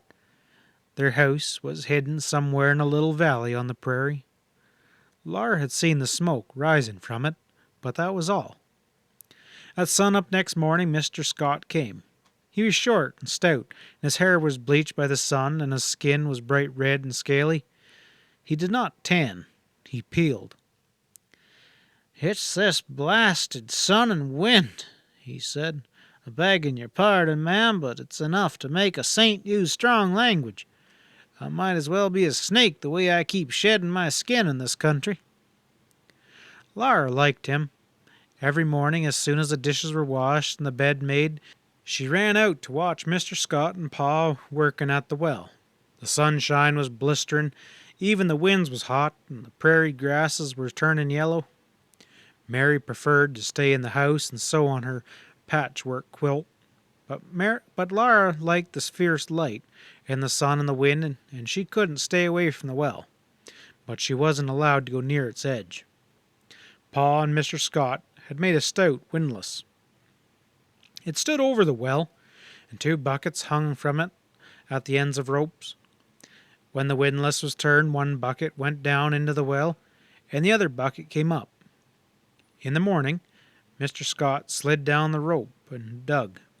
He filled the buckets with earth almost as fast as Pa could haul them up and empty them out. After dinner, Pa slid down the rope into the well, and Mr. Scott hauled up the buckets. Every morning before Pa would let Mr. Scott go down the rope, he set a candle in a bucket and lit it and lowered it into the bottom. Once Laura peeped over the edge and she saw the candle burning brightly far down in the dark of the hole in the ground. Then Pa would say, I guess it seems to be all right. And then he would pull up the bucket and blow out the candle. Oh, it's all foolishness, Ingalls, Mr. Scott said. Well, it'll be all right. It was good yesterday. Well, you never can tell, Pa replied. It's better safe than sorry. Laura didn't know what danger Pa was looking for by that candlelight. She did not ask because Pa and Mr. Scott were busy. She meant to ask later, but she kept forgetting. One morning Mr. Scott came while Pa was eating breakfast, and they heard him shout, "Hey, Ingalls, it's sun up, let's go." Pa drank his coffee and went out. The windlass began to creak, and Pa began to whistle. Laura and Mary were washing the dishes, and Ma was making the big bed when Pa's whistling stopped, and they heard him shout, "Scott! Scott! Scott!" Then he called, "Carolyn, come here quick." Ma run out of the house. Laura run after her. "Scott's fainted or something down there," Pa said. "I've got to go down after and get him." Did you send down the candle? Ma asked. "No, I thought that he did. I asked him if it was all right, and he said it was." Pa cut the empty bucket off the rope and tied the rope firmly about the windlass. "Charles, you mustn't. You can't," Ma said. "Carolyn, I gots to." "You can't. Charles, no." "I'll make it all right. I won't breathe till I get out. We can't let 'em die down there," Ma said fiercely. "Laura, keep back." So Laura went. She stood against the house and shivered. "No, no, Charles, I can't let you," Ma said. "Get on Patty and go for help." "There isn't time." "Charles, if I can't pull you up if you keel over down there, I can't pull you up." "Carolyn, I gots to," Pa said. He swung down into the well. His head slid out of sight and down the rope. Ma crouched, shading her eyes and staring down into the well. All over the prairie meadow larks were rising, singing, flying straight up into the sky. The wind was blowing warmer, but Laura was cold. Suddenly Ma jumped up and seized handle of the windlass, and she tugged at it with all of her might. The rope strained and the windlass creaked, and Laura thought that Pa had keeled over down in the dark bottom of the well, and Ma couldn't pull him up. But the windlass turned a little, and then a little more, and Pa's head came up, holding to the rope. His other hand reached above it and took hold of the other rope, and then Pa's head came up. His arm held on to the windlass, and then somehow he got to the ground and sat there. The windlass whirled around, and there was a deep thud down in the well. Pa struggled to get up, and Ma said, Sit still, Charles. Laura, get some water, quick." Laura ran. She came hurrying back, lugging the pail of water. Ma and Pa were both turning the windlass, and the rope slowly wound itself up. The bucket came up out of the well, and tied to the bucket and the rope was Mr. Scott. His arms and his legs and his head hung and wobbled, and his mouth was partially open and his eyes half shut. Pa tugged him onto the grass, and Pa rolled him over, and he flopped where he had rolled. And Pa felt his wrist and listened to his chest, and then Pa lay down beside him. "He's breathing," Pa said. "He'll be all right in the air. I'm all right, Carolyn. I'm just plumb tuckered out is all." "Well," Ma scolded, "I should think you should be, of all the senseless performances. Oh, my goodness gracious, scaring a body to death all for the want of a little reasonable care. Oh, my goodness, She covered her face with her apron and burst out crying. That was a terrible day. "Oh, I don't want a well," Ma sobbed. "It just isn't worth it. I won't have you running such risks." Mr. Scott had breathed a little of the gas that stays deep in the ground. It stays at the bottom of wells because it's heavier than air. It can't be seen or smelled, but no one can breathe it very long and live. Pa had gone down into that gas to tie Mr. Scott to the rope so that he could pull him up out of the gas. When Mr. Scott was able, he went home. Before he went, he said to Pa, "You sure was right about that candle business, Ingalls. I thought it was all foolishness, and I would not have bothered with it, but Turns out I learned my mistake. I'm sorry. Well, said Pa, where a light can't live, I know I can't, and I figure it best to be safe when I can be. But all's well that ends well. So long, Scott. Pa rested a while. He had breathed a little of the gas, and he felt like resting. But that afternoon he rivaled a thread from a tow sack, and he took a little powder from his powder horn. He tied the powder to a piece of cotton with one end of a tow string to the powder. Come along, Laura. I want to show you something, he said. They went to the well. Pa lit the end of the string and waited till the spark was crawling quickly along, and then he dropped the little bundle into the well. In a moment, they heard a muffled bang and a puff of smoke come out of the well. That will bring the gas, Pa said. When the smoke was all gone, he let Laura light the candle and stand beside him while he let it down. All the way down into the dark hole, the little candle kept burning like a star. So next day, Pa and Mr. Scott went on digging the well, but they always sent the candle down every morning. There began to be a little water in the well, but it was not enough. The buckets came up full of mud, and Pa and Mr. Scott worked every day in the deeper mud. And in the mornings when the candle went down, its light oozing wet walls and candlelight sparked in rings over the water where the bucket struck bottom. Pa stood knee-deep in water and bailed out bucketfuls before he began digging in the mud. One day when he was digging, a loud shout came echoing up. Ma run out of the house, and Laura ran to the well. "Pull, Scott, pull!" Pa yelled. A swishing and a gurgling sound echoed down there, and Mr. Scott turned the windlass as fast as he could, and Pa came climbing up, hand over hand on the rope. "Oh, good gracious, I'll be blasted if it ain't now quicksand," Pa gasped as he stepped under the ground, muddy and dripping. "I was pushing down hard on the spade, and then all of a sudden it went down the whole length of the handle, and water just come pouring up all around me. Looks like a good 6 foot of this rope is wet, too," Mr. Scott said, winding it up. The bucket was full of water. "You showed some sense in getting out in that hand over hand, Ingalls. That water come up faster than I could pull you out." Then Mr. Scott slapped his thigh and shouted, "I'll be blasted if you didn't bring up the spade." And sure enough, Pa had saved his spade. A little while later, the well was almost full of water. A circle of blue sky lay not far down on the ground, and when Laura looked at it, a little girl's head looked up at her. When she had waved her hand, a hand on the water's surface waved back. The water was clear and cold and good, and Laura thought she had never tasted anything so good as those long, cold drinks of water.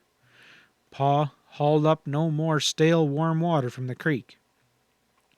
He built a solid platform over the well and a heavy cover for the hole that let the water bucket through. Laura must never touch that cover. But whenever she and Mary were thirsty, Ma lifted the cover and drew a dripping bucket of cold, clear, fresh water from the well. End of Chapter 12. Chapter 13. One evening, Laura and Pa were sitting on the doorstep. The moon shone over the dark prairie and the winds were still, and softly Pa played his fiddle. He let a last note quiver far, far away until it dissolved in the moonlight. Everything was so beautiful that Laura wanted it to stay still forever. But Pa said it was time for little girls to go to bed. Then Laura heard a strange, low, distant sound. "What's that?" she said. Pa listened. "By George, it's cattle," he said. "Must be some cattle herds going north to Fort Dodge." After she was undressed, Laura stood in her nightgown at the window.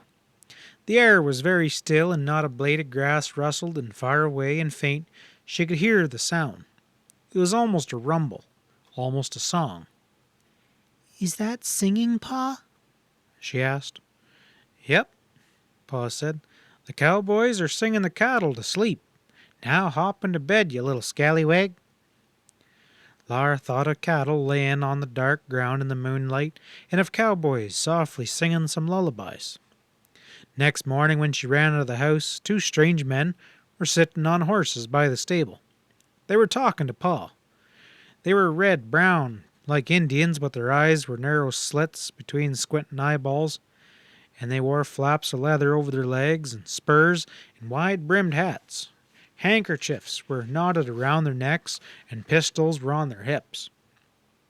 They said, "So long," to Pa, and "Hey up," to their horses, and then they galloped away. "Well, here's a piece of luck," Pa said to Ma. Those men were cowboys, and they wanted Pa to help them keep the cattle out of the ravines along the bluffs, out of the creek bottoms. Pa would not charge them any money, but he told them that he would take a piece of beef. "How would you like a good piece of beef?" Pa asked.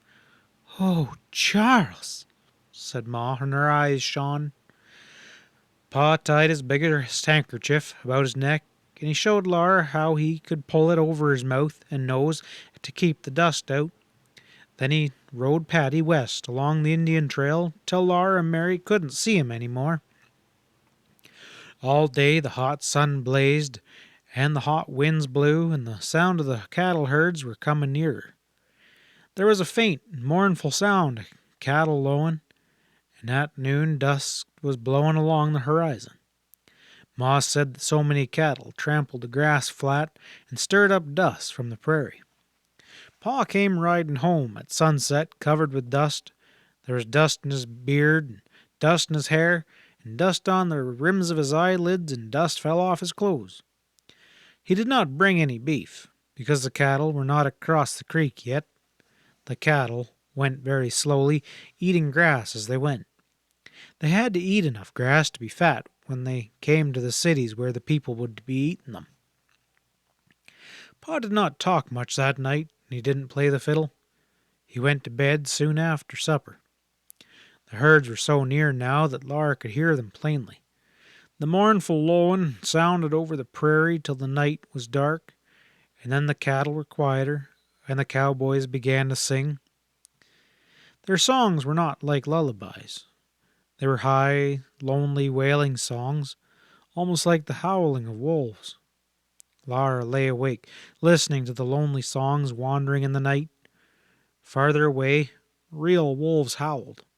Sometimes the cattle lowed, but the cowboys' songs went on, rising and falling and wailing away under the moon. When everyone was asleep, Laura stole softly to the window, and she saw 3 fires gleaming like red eyes from the dark edge of the land. Over the sky was blue and big and still and full of moonlight. The lonely songs seemed to be crying for the moon, and they made Laura's throat ache. All next day Laura and Mary watched the west. They could hear the faraway bawling of the cattle, and they could see the dust blowing, and sometimes they thinly heard a shrill yell. Suddenly a dozen long-horned cattle burst out of the prairie not far from the stable. They had come up out of the draw, going down to the creek bottoms, and their tails stood straight up, and their fierce horns tossed, and their feet pounded the ground. A cowboy on a spotted Mustang galloped madly to get in front of them, and he waved his big hat and yelled sharply high yells, "Hey-ya, yeah!" The cattle wheeled, clashing their long horns together. With lifted tails they galloped lumbering away. Behind them the Mustang ran, whirled and ran, herding them together. They all went over a rise of ground, down out of sight.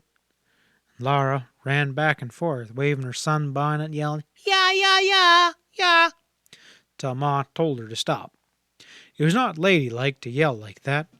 Laura wished she could be a cowboy.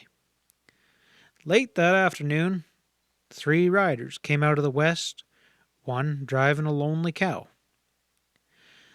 One of the riders was Pa, on Patty, Slowly they came nearer, and Laura saw that with the cow was a little spotted calf.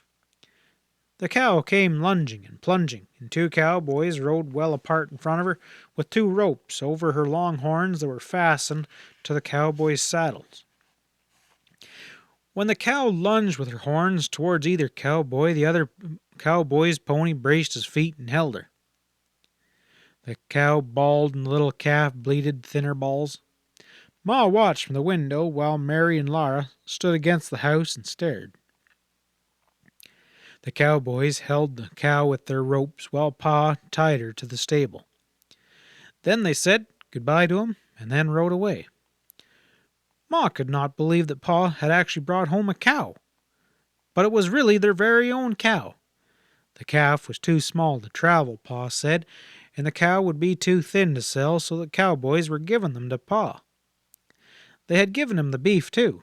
A big chunk was tied to his saddle horn. Pa, Mary, and Ma and Lara, and even baby Carrie laughed with joy. Pa always laughed out loud, and his laugh was like great bells ringing. When Ma was pleased, she smiled a gentle smile that made Lara feel warm all over, but now she was laughing because they had a cow. "Get me a bucket, Carolyn," said Pa. He was going to milk that cow right away. He took the bucket, pushed back his hat, and he squatted by the cow to milk her. And that cow hunched herself and kicked Pa flat onto his back. Pa jumped up. His face was blazing red, and his eyes snapped blue sparks. "Now, by the great horn spoon, I'll milk her," he said. He got his axe and sharpened two stout slabs of oak. He pushed the cow against the stable, and he drove those slabs deep into the ground beside her. The cow bawled, and the little calf squealed, and Pa tied poles firmly to the posts and stuck their ends into the cracks of the stable to make a fence. Now the cow could not move forward, backwards, or sideways, but the little calf could nudge its way between its mother and the stable. So the little baby calf felt safe and stopped bawling. It stood on that side of the cow and drank its supper, and Pa put his hand through the fence and milked from the other side. He got a tin cup, almost full of milk. "There, we'll try again in the morning," he said. "That poor thing's as wild as a deer, but we'll gentle her. Yes, sir, we'll gentle her." The dark was coming on, and nighthawks were chasing insects in the dark air. Bullfrogs were croaking in the creek bottoms, and a bird called, "Whoop, whoop, whoop, woo! Whoop, whoop, whoop, woo! Hoo, hoo, hoo, hoo, hoo," said an owl. And far away the wolves howled, and Jack was growling. "The wolves seem to be following the herds," Pa said. "Tomorrow I'll be building a strong high yard for the cow so the wolves can't get into it." So they all went into the house with the beef. Pa, Ma, and Mary and Laura all agreed to give the milk to baby Carrie, and they watched her drink at the tin cup, hit her face, but Laura could see the gulps of milk going down her throat. Gulp by gulp she swallowed all that good milk, then she licked the foam with her lip with her red tongue and laughed. It seemed a long time before the cornbread and the sizzling beef steaks were done, but nothing had ever tasted so good as that tough, juicy beef. And everyone was happy because now there'd be milk to drink and perhaps even butter for the cornbread. The lowing of the cattle herds was far away again, and the songs of the cowboys were almost too faint to be heard. All those cattle were on the other side of the creek bottoms now in Kansas. Tomorrow they would slowly go further on their long way northward to Fort Dodge, where the soldiers were. End of chapter 13. Chapter 14. Day after day was hotter than the day before. The wind was hot. "It's as if it come out of an oven," Ma said. The grass was turning yellow. The whole world was rippling green and gold under the blazing sky. At noon the wind died. No birds sang. Everything was so still that Laura could hear the squirrels chattering in the trees down by the creek. Suddenly, Black crows flew overhead, cawing their rough, sharp caws. Then everything was still again. Ma said that this was midsummer. Pa wondered where the Indians had gone. He said they had left their little camp on the prairie, and one day he asked Laura and Mary if they would like to see that camp. Laura jumped up and down and clapped her hands, but Maud objected. "It's so far, Charles, and in this heat," she said. Pa's blue eyes twinkled. This heat don't hurt the Indians, and it won't hurt us, he said. Come on, girls. "Please, can Jack come too?" Laura begged. Pa had taken his gun, but he looked at Laura, and he looked at Jack, and then he looked at Ma, and then he put the gun up on its pegs again. All right, Laura, he said. I'll take Jack. Carolyn, I'll leave you the gun. Jack jumped around them, wagging his tail, and as soon as he saw which way they were going, he set off, trotting ahead. Pa came next, and behind him came Mary and then Laura. Mary kept her sunbonnet on, but Laura let hers dangle down her back. The ground was hot under their bare feet, the sunshine piercing through their faded dress and tingling on their arms and backs. The air was really as hot as the air in an oven, and it smelled faintly like baking bread. Pa said the smell came from all the grass seeds that were parching in the heat. They went farther and farther into the vast prairie, and Laura felt smaller and smaller. Even Pa didn't seem as big as he really was. At last, they went down into the little hollow where the Indians had camped. Jack started up a big rabbit, and when it came bounding out of the grass, Laura jumped, and Pa said quickly, Let him go, Jack. We got enough meat. Jack sat down and watched the big rabbit go bounding away down the hollow. Laura and Mary looked around them. They stayed close to Pa. Low bushes grew on the sides of the hollow. Buckbrush with sprays of berries faintly pink, and sumac holding up big green cones, but here showing there a bright red leaf. The golden eyes plumes were turning gray, and the ox-eyed daisy's yellow petals hung down from the crown centers. All this was hidden in the secret little hollow.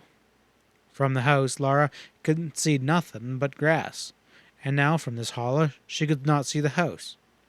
The prairies seemed to be level, but it was not level. Laura asked Pa if there was lots of hollows on the prairie like this one. He said there was. "Are there Indians in them?" she almost whispered. He said he didn't know. There might be. She held tight to his hand, and Mary held to his other hand, and they looked at the Indians' camp. There were ashes where the Indian campfires had been, and there were holes in the ground where the tent poles had been driven.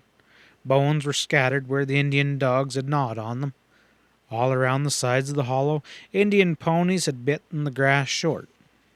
Tracks of big moccasins and smaller moccasins were everywhere, and tracks of little bare toes. And over those tracks were tracks of rabbits and tracks of birds and wolves' tracks. Pa read the tracks for Laura, and Mary. He showed them tracks of two middle-sized moccasins by the edge of the campfire's ashes. An Indian woman had squatted here. She wore a leather fringe skirt. The tiny marks of the fringe were in the dust. The tracks of her toes inside the moccasins were deeper than the tracks of her heels, because she had leaned forward to stir something that was cooking in a pot on the fire.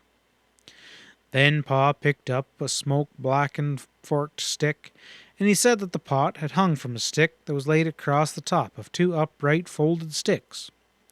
He showed Mary and Laura the holes where the forked sticks had been driven into the ground, and then he told them to look at the bones around the campfire and tell them what was cooked in the pot. They looked, and they said, "Rabbits." "That's right." The bones were rabbit bones, and suddenly Laura shouted, "Look, look!" Something bright blue glittered in the dust. She picked it up, and it was a beautiful blue bead. Laura shouted with joy. Then Mary saw a red bead, and Laura saw a green one, and they forgot everything but beads. Laura helped them look. They found white beads and brown beads and more red and blue beads, and all that afternoon they hunted for beads in the dust of the Indian camp. Now and then Pa walked to the edge of the hollow and looked towards home. Then he came back and helped hunt for more beads. They looked all around the ground and looked it all over carefully. When they couldn't find any more, it was almost sunset. Laura had a handful of beads, and so did Mary, and Pa tied them carefully in his handkerchief. Laura's beads in one corner, Mary's in another, and he put the handkerchief in his pocket, and then they started for home. The sun was low behind their backs when they came out of the hollow, and home was small and very far away, and Pa didn't have his gun. Pa walked so swiftly that Laura could hardly keep up. She trotted as fast as she could, but the sun sank faster. Home seemed farther and farther away, and the prairie seemed larger, and the wind ran over it, whispering something frightening. All the grasses shook as if they were scared. Then Pa turned around, and his blue eyes twinkling at Laura, he said, "Getting tired, little half-pint? It's a little long ways for little legs, eh?" He picked her up, big girl as she was, and he settled her safe over his shoulder, and he took Mary by the hand, and so they all came home together. Supper was cooking on the fire, and Ma was setting the table, and baby Carrie playing with little pieces of wood on the floor. Pa tossed the handkerchief to Ma. "It's later than I meant to, Carolyn," he said, "but look what the girls found." He took the milk bucket and went quickly to bring Pet and Patty from their picket lines and to milk the house. Ma untied the handkerchief and examined what she found. The beads were even prettier than they had been at the Indian camp. Laura stirred her beads with her finger and watched them sparkle and shine. "These are mine," she said. Then Mary said, "Carrie can have mine." Ma waited to hear what Laura would say. Laura didn't want to say anything. She wanted to keep those pretty beads. Her chest felt all hot inside, and she wished with all her might that Mary wouldn't always be such a good little girl, but she couldn't let Mary be better than she was. So she said slowly, "Carrie can have mine too." "That's my unselfish good little girls," said Ma. She poured Mary's beads into Mary's hands and Laura's into Lara's, and she said that she would give them a thread to string them onto. The beads would make a pretty necklace for Carrie to wear around her neck. Mary and Laura sat side by side on their beds, and they strung those pretty little beads on the thread that Ma had given them. Each wet her end of the thread in her mouth and twisted it tightly. Then Mary put her end of the thread through the small hole in each of the beads, and Laura put her end through her beads one by one. They didn't say anything. Perhaps Mary felt sweet and good inside, but Laura didn't. When she looked at Mary, she wanted to slap her, so she dared not look at Mary again. The beads made a beautiful string. Carrie clapped her hands together and laughed when she saw it. Then Ma tied it around Carrie's little neck, and it glittered there, and Laura felt a little bit better. After all, her beads were not enough beads to make a whole string, and neither were Mary's, but together they made a whole string of beads for Carrie. When Carrie felt the beads on her neck, she grabbed at them, and she was so little that she did not know any better than to break the string. So Ma untied it. She put the beads away until Carrie would be old enough to wear them. And often after that, Laura thought of those pretty little beads, and she was still naughty enough to want those beads for herself. But it had been a wonderful day. She could always think about that long walk across the prairie and about all they had seen in the Indian camp. End of chapter 14. Chapter 15. Now blackberries were ripe, and in the hot afternoons Laura went with Ma to pick them. The big, black, juicy berries hung thick in the briar patch in the creek bottoms. Some were in the shade of the trees, and some were in the sun, but the sun was so hot that Laura and Ma stayed in the shade, and there was plenty of berries. Deer lay in the shady groves and watched Ma and Laura.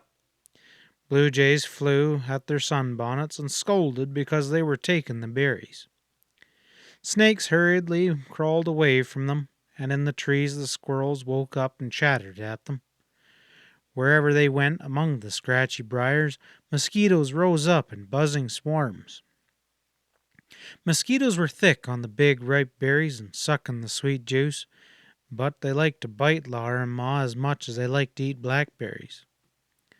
Laura's fingers and her mouth was purple-black with berry juice. Her face and her hands and her bare feet were covered with briar scratches and mosquito bites, and they were scattered with purple stains too, where she had slapped at the mosquitoes. But every day they brought home pails full of berries, and Ma spread them in the sun to dry. Every day they ate all the blackberries they wanted, and the next winter they'd have dried blackberries to stew. Mary hardly ever went to pick blackberries. She stayed in the house to mind baby Carrie, because she was older. In the daytime, there was only 1 or 2 mosquitoes in the house, but at night, if the wind wasn't blowing hard, mosquito came in thick swarms. On still nights, Pa kept piles of damp grass burning all around the house and stable. The damp grass made a smudge of smoke to keep the mosquitoes away, but a good many mosquitoes came anyway. Pa could not play his fiddle in the evenings because so many mosquitoes bit him. Mr. Edwards did not come to visit after supper any more because the mosquitoes were so thick in the bottoms. All night, Pet and Patty and the colt and the calf and the cow were stamping and swishing their tails in the stable. And in the morning, Laura's forehead was speckled with mosquito bites. "This won't last long," Pa said. "Fall's not too far away, and the first cold wind that'll settle 'em down." Laura did not feel very well. One day she felt cold even in the hot sunshine, and she couldn't get warm by the fire. Ma asked why she and Mary did not go out to play, and Laura said that she didn't feel like playing. She was tired and she was aching, and Ma stopped her work and asked, "Where do you ache?" Laura didn't exactly know, so she said, "I just ache. My legs ache." "I ache too," Mary said. Ma looked at them and said they looked healthy enough, but she said something must be wrong or they wouldn't be so quiet. She pulled up Laura's skirts and petticoats to see where her legs ached, and suddenly Laura shivered all over. She shivered so that her teeth rattled in her mouth. Ma put her hand against Laura's cheek. "You can't be cold," she said. "Your face is hot as fire." Laura felt like crying, but of course she didn't, 'cause only little babies cry. "I'm hot now and my back aches," she said. Ma called for Pa and he came in. "Charles, take a look at the girls. I do believe that they might be sick." "Well, I can't say I feel too well myself," said Pa. "First I'm hot, and then I'm cold, and then I ache all over. Is that the way you feel, girls? Do your very bones ache?" Mary and Laura said that that was the way they felt. Then Ma and Pa looked a long time at each other, and Ma said, "The place for you girls is in bed." It was so queer to be put to bed in the daytime, and Laura was so hot that everything seemed to waver. She held on to Ma's neck while Ma had undressed her, and she begged Ma to tell her what was wrong with her. "Oh, you'll be all right, don't worry," Ma said cheerfully. Laura crawled into bed, and Ma tucked her in. It felt good to be in bed. Ma soothed her forehead with a cool, soft hand and said, "There now, go on to sleep." Laura didn't exactly go to sleep, but she didn't really wake up again for a long, long time. Strange things seemed to keep happening in a haze, and she could see Pa crouching by the fire in the middle of the night. Then suddenly sunshine hurt her eyes, and Ma fed her broth with a spoon. Something dwindled slowly and smaller, till it was tinier than the tiniest of things. Then suddenly it was swelled up till it was bigger than anything could be, and two voices jabbered and faster, and then a slow voice drawled more slowly than Laura could bear. There was no words, just voices. Mary was hot in the bed beside her. Mary threw off the covers, and Laura cried because she was so cold, and now she was burning up, and Pa's hand shook the cup of water. Water spilled down her neck, and the tin cup rattled against her teeth till she could hardly drink. Then Ma tucked in the covers, and Ma's hand burned against Laura's cheek. She heard Pa say, "Go to bed, Carolyn." Ma said, "You're sicker than I am, Charles." Laura opened her eyes and saw bright sunshine. Mary was sobbing. "I want a drink of water. I need a drink of water." Jack went back and forth between the big bed and the little bed, and Laura saw Pa laying on the floor by the big bed. Jack pawed at Pa and whined. He took hold of Pa's sleeve with his teeth and shook it, and Pa's head lifted a little, and he said, "I gotta get up. I gotta. Carolyn and the girls."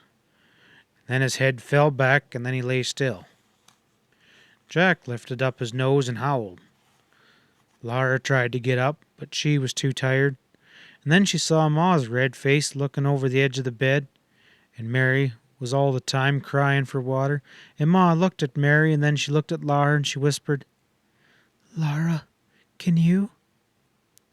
"Yeah, Ma," Laura said. This time she got out of bed. But when she tried to stand up, the floor rocked, and she fell down. Jack's tongue lapped and lapped at her face, and he quivered and whined. But he stood still and firm while she took hold of him and sat up against him. She knew she must get water to stop Mary's crying, and she did. She crawled all the way across the floor to the water bucket.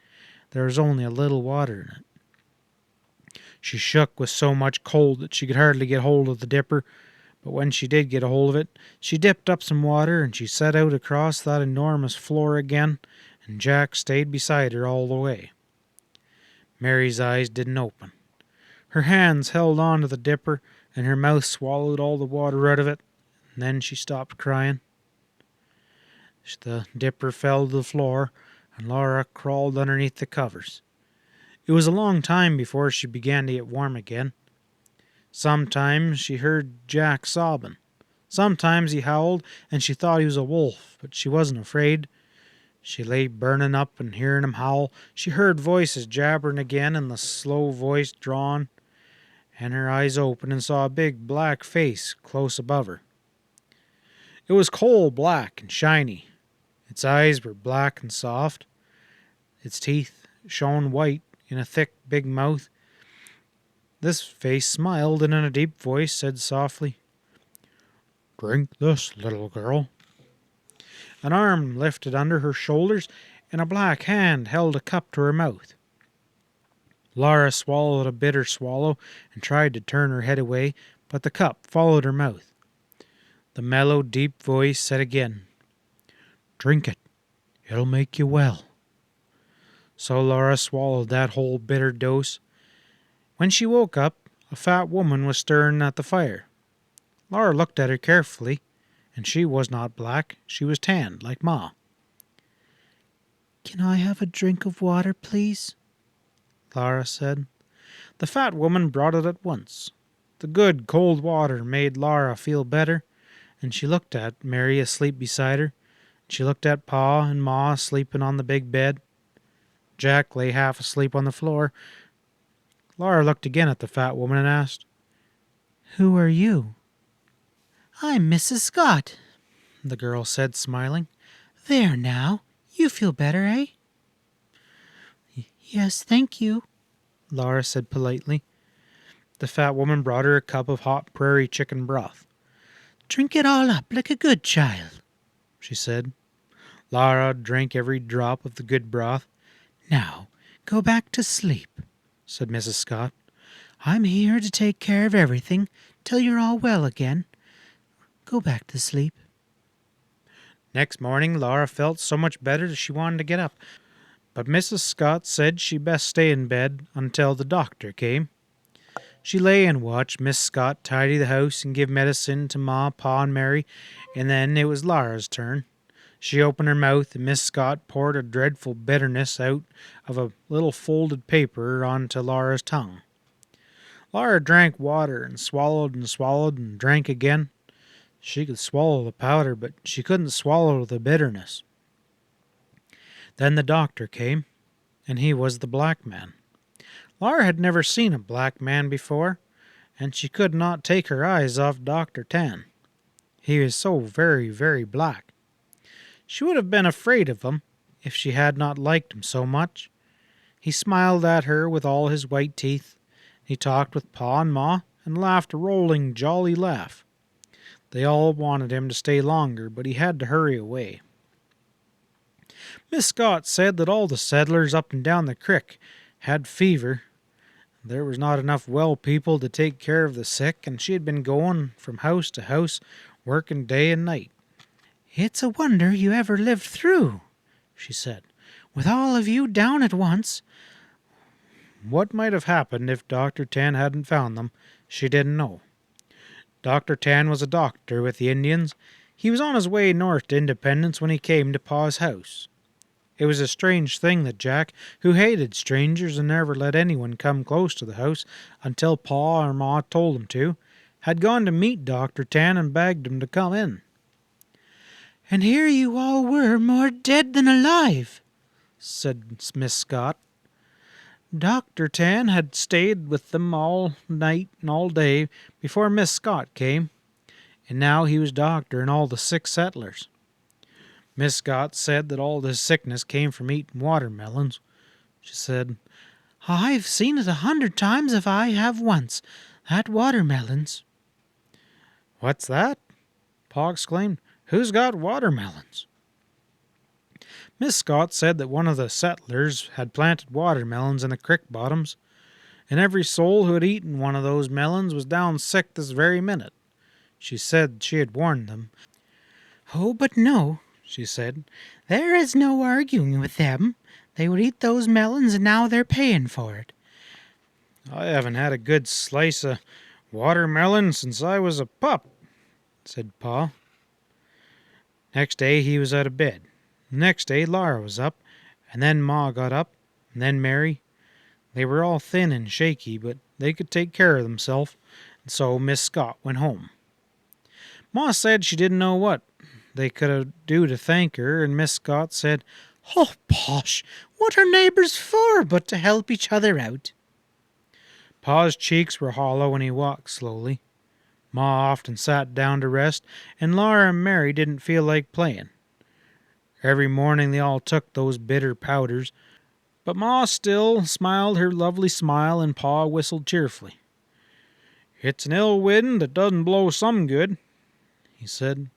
He wasn't able to work, so he set to making a rocking chair for Ma.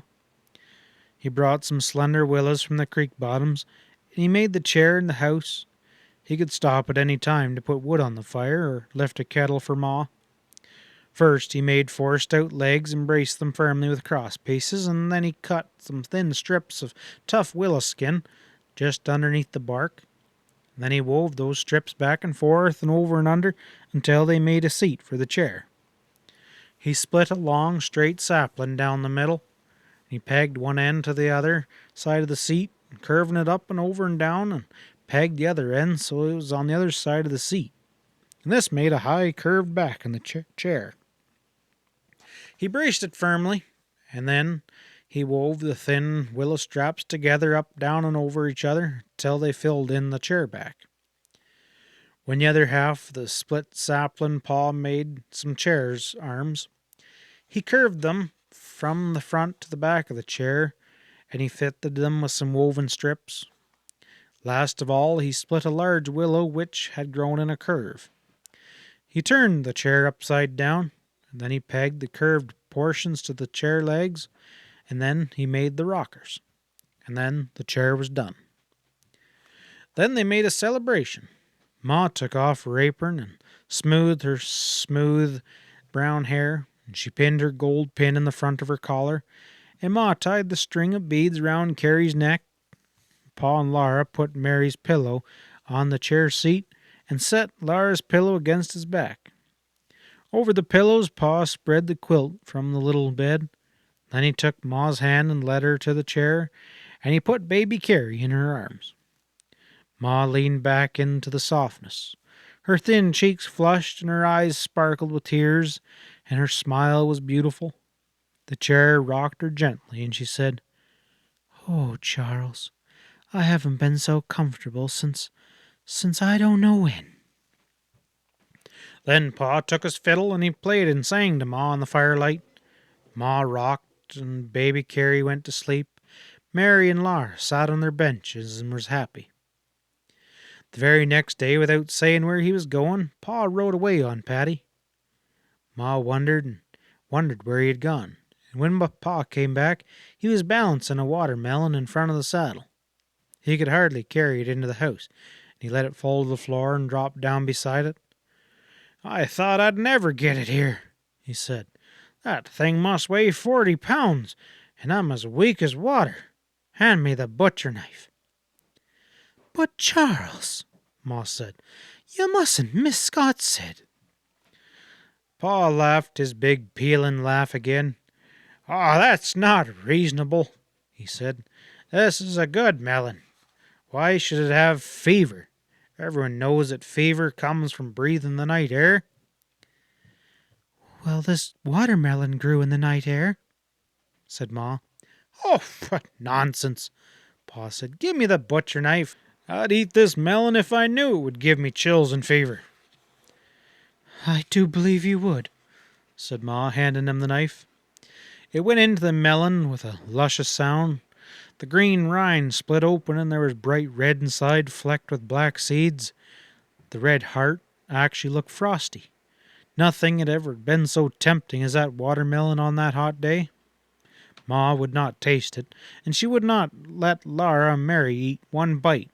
But Pa ate slice after slice after slice, until at last he sighed and said the cow could have the rest of it. Next day he had a little fever and a little chill. Ma blamed the watermelon, but next day she had a fever and a little chill too. So they did not know what had caused their fever. No one knew in those days that fever was actually malaria, and those mosquitoes gave it to people when they bite them. End of chapter 15. Chapter 16. The prairie had changed. Now it was dark yellow, almost brown, and red streaks of sumac lay across it. The wind wailed in the tall grass, and it whispered sadly across the curly, short buffalo grass. At night the wind sounded like somebody crying. Pa said again that this was a great country. In the big woods he had had to cut hay and cure it and stack it and put it in the barn for winter. Here on the high prairie, the sun had cured the wild grass where it stood, and all winter the mustangs and the cow could mow their own hay. He needed only a small stack for stormy days. Now the weather was cooler, and he would go to town. He had not gone while the summer was hot, because the heat would be too hard on Pet and Patty. They must pull the wagon 20 miles a day to get to town in 2 days, and he did not want to get away from home any longer than he had to. He stacked the small stack of hay by the barn. He cut the winter's wood and corded it in a long cord against the house. Now he had only to get enough meat to last while he was gone, so he took his gun and went hunting. Laura and Mary played in the wind outdoors. When they heard a shot echo in the woods along the creek, they knew that Pa had got some meat. The wind was cooler now, and all along the creek bottoms flocks of wild ducks were rising, flying, and setting again. Up from the creek came long lines of wild geese, forming in V's for their flight further south.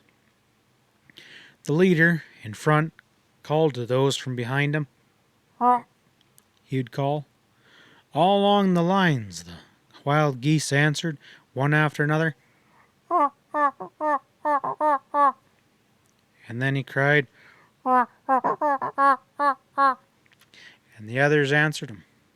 Straight away south he flew on strong wings, and the long lines evenly followed him along. The tree tops along the creek were colored now. Oaks were red and yellow and browns and greens, cordwoods and sycamores and walnuts were sunshiny yellow. The sky was not so brightly blue, and the wind was rough. That afternoon the wind blew fiercely, and it was cold. Ma called Mary and Laura into the house. She built up the fire and drew her rocker near it, and she rocked baby Carrie, singing softly to her. By lo, baby bunting, Papa's gone a-hunting to get a rabbit skin to wrap the baby bunting in. Laura heard a little crackling in the chimney. Ma stopped singing. She bent forward and looked up the chimney. Then she got up quickly and put Carrie in Mary's arms, pushing Mary down into the rocking chair, and hurried outdoors. Laura ran after her. The whole top of the chimney was on fire. The sticks that had made it were burning up, and the fire was roaring in the wind and licking towards the helpless roof. Ma seized a long pole and struck at the roaring fire, and burning sticks fell all around her. Laura didn't know what to do. She grabbed a pole too, but Ma told her to stay away.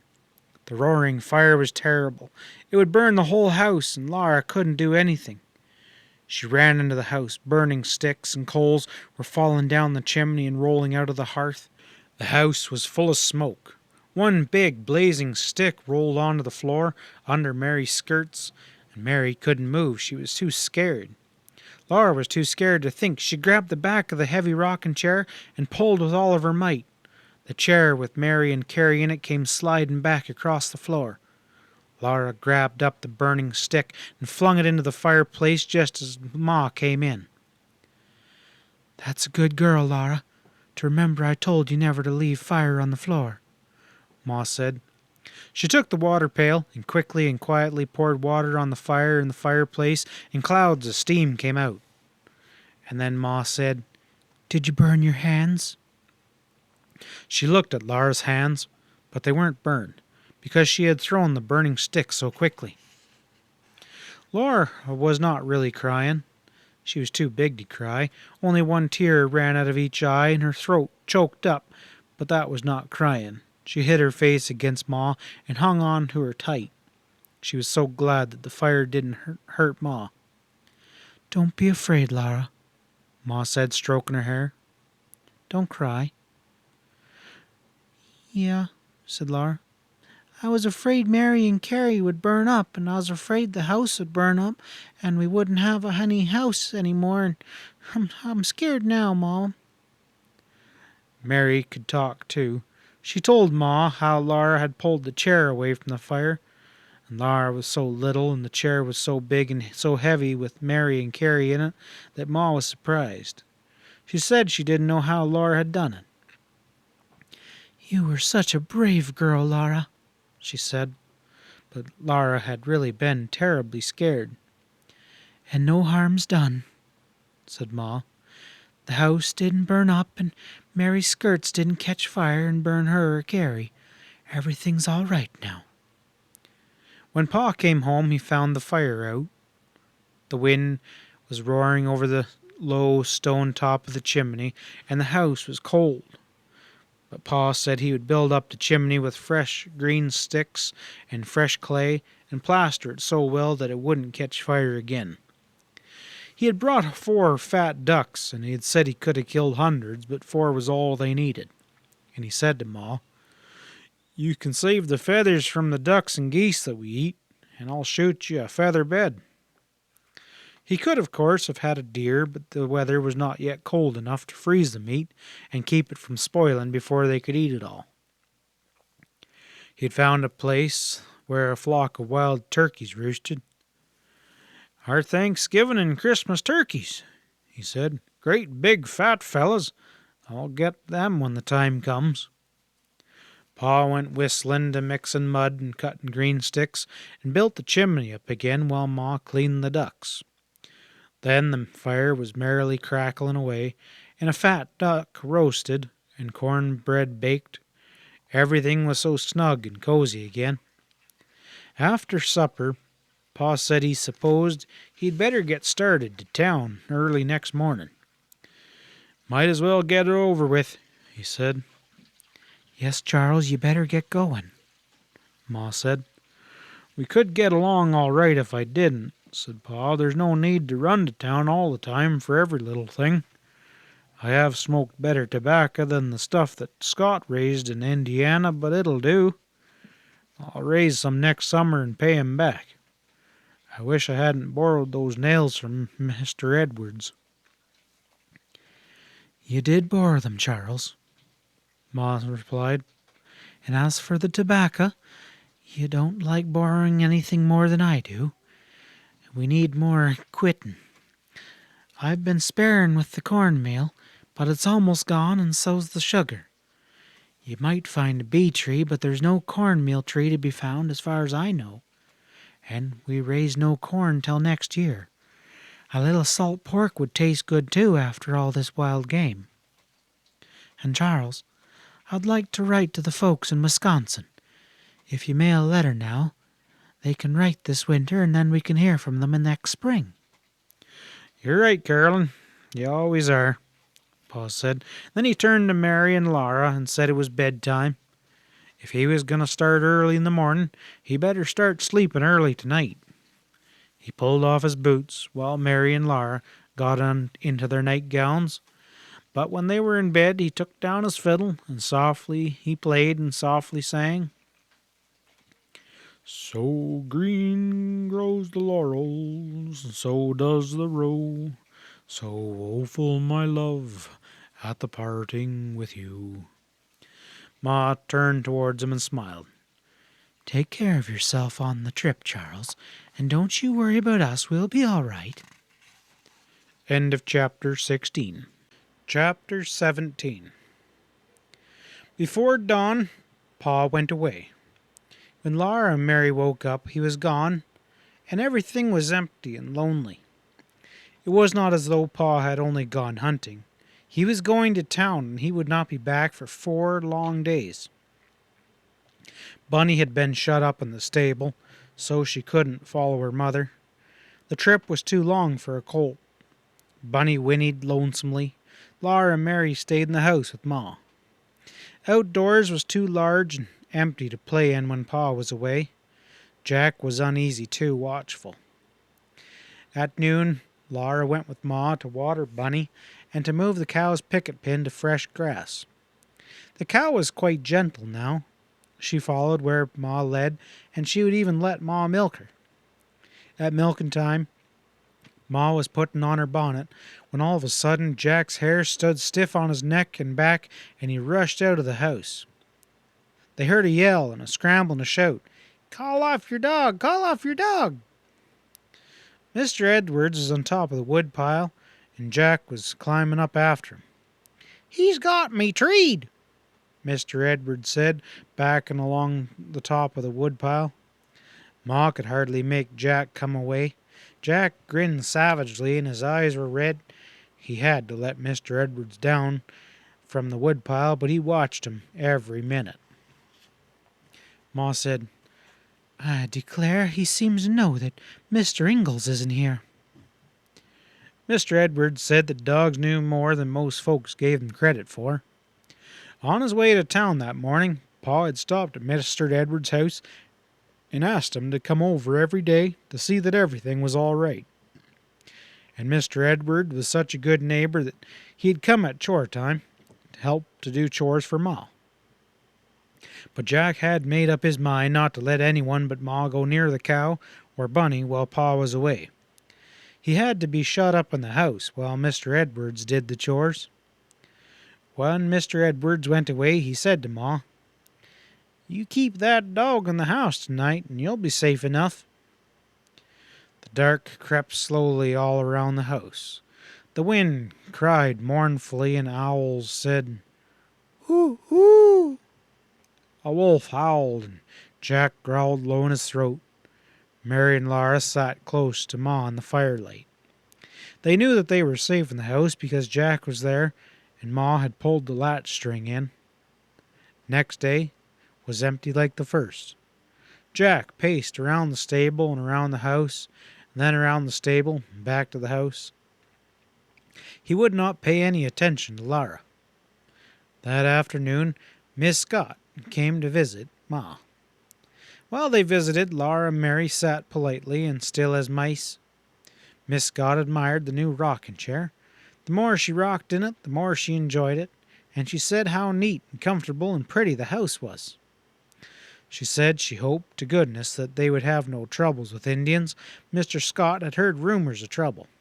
She said, Land knows they'll never do anything with this country themselves.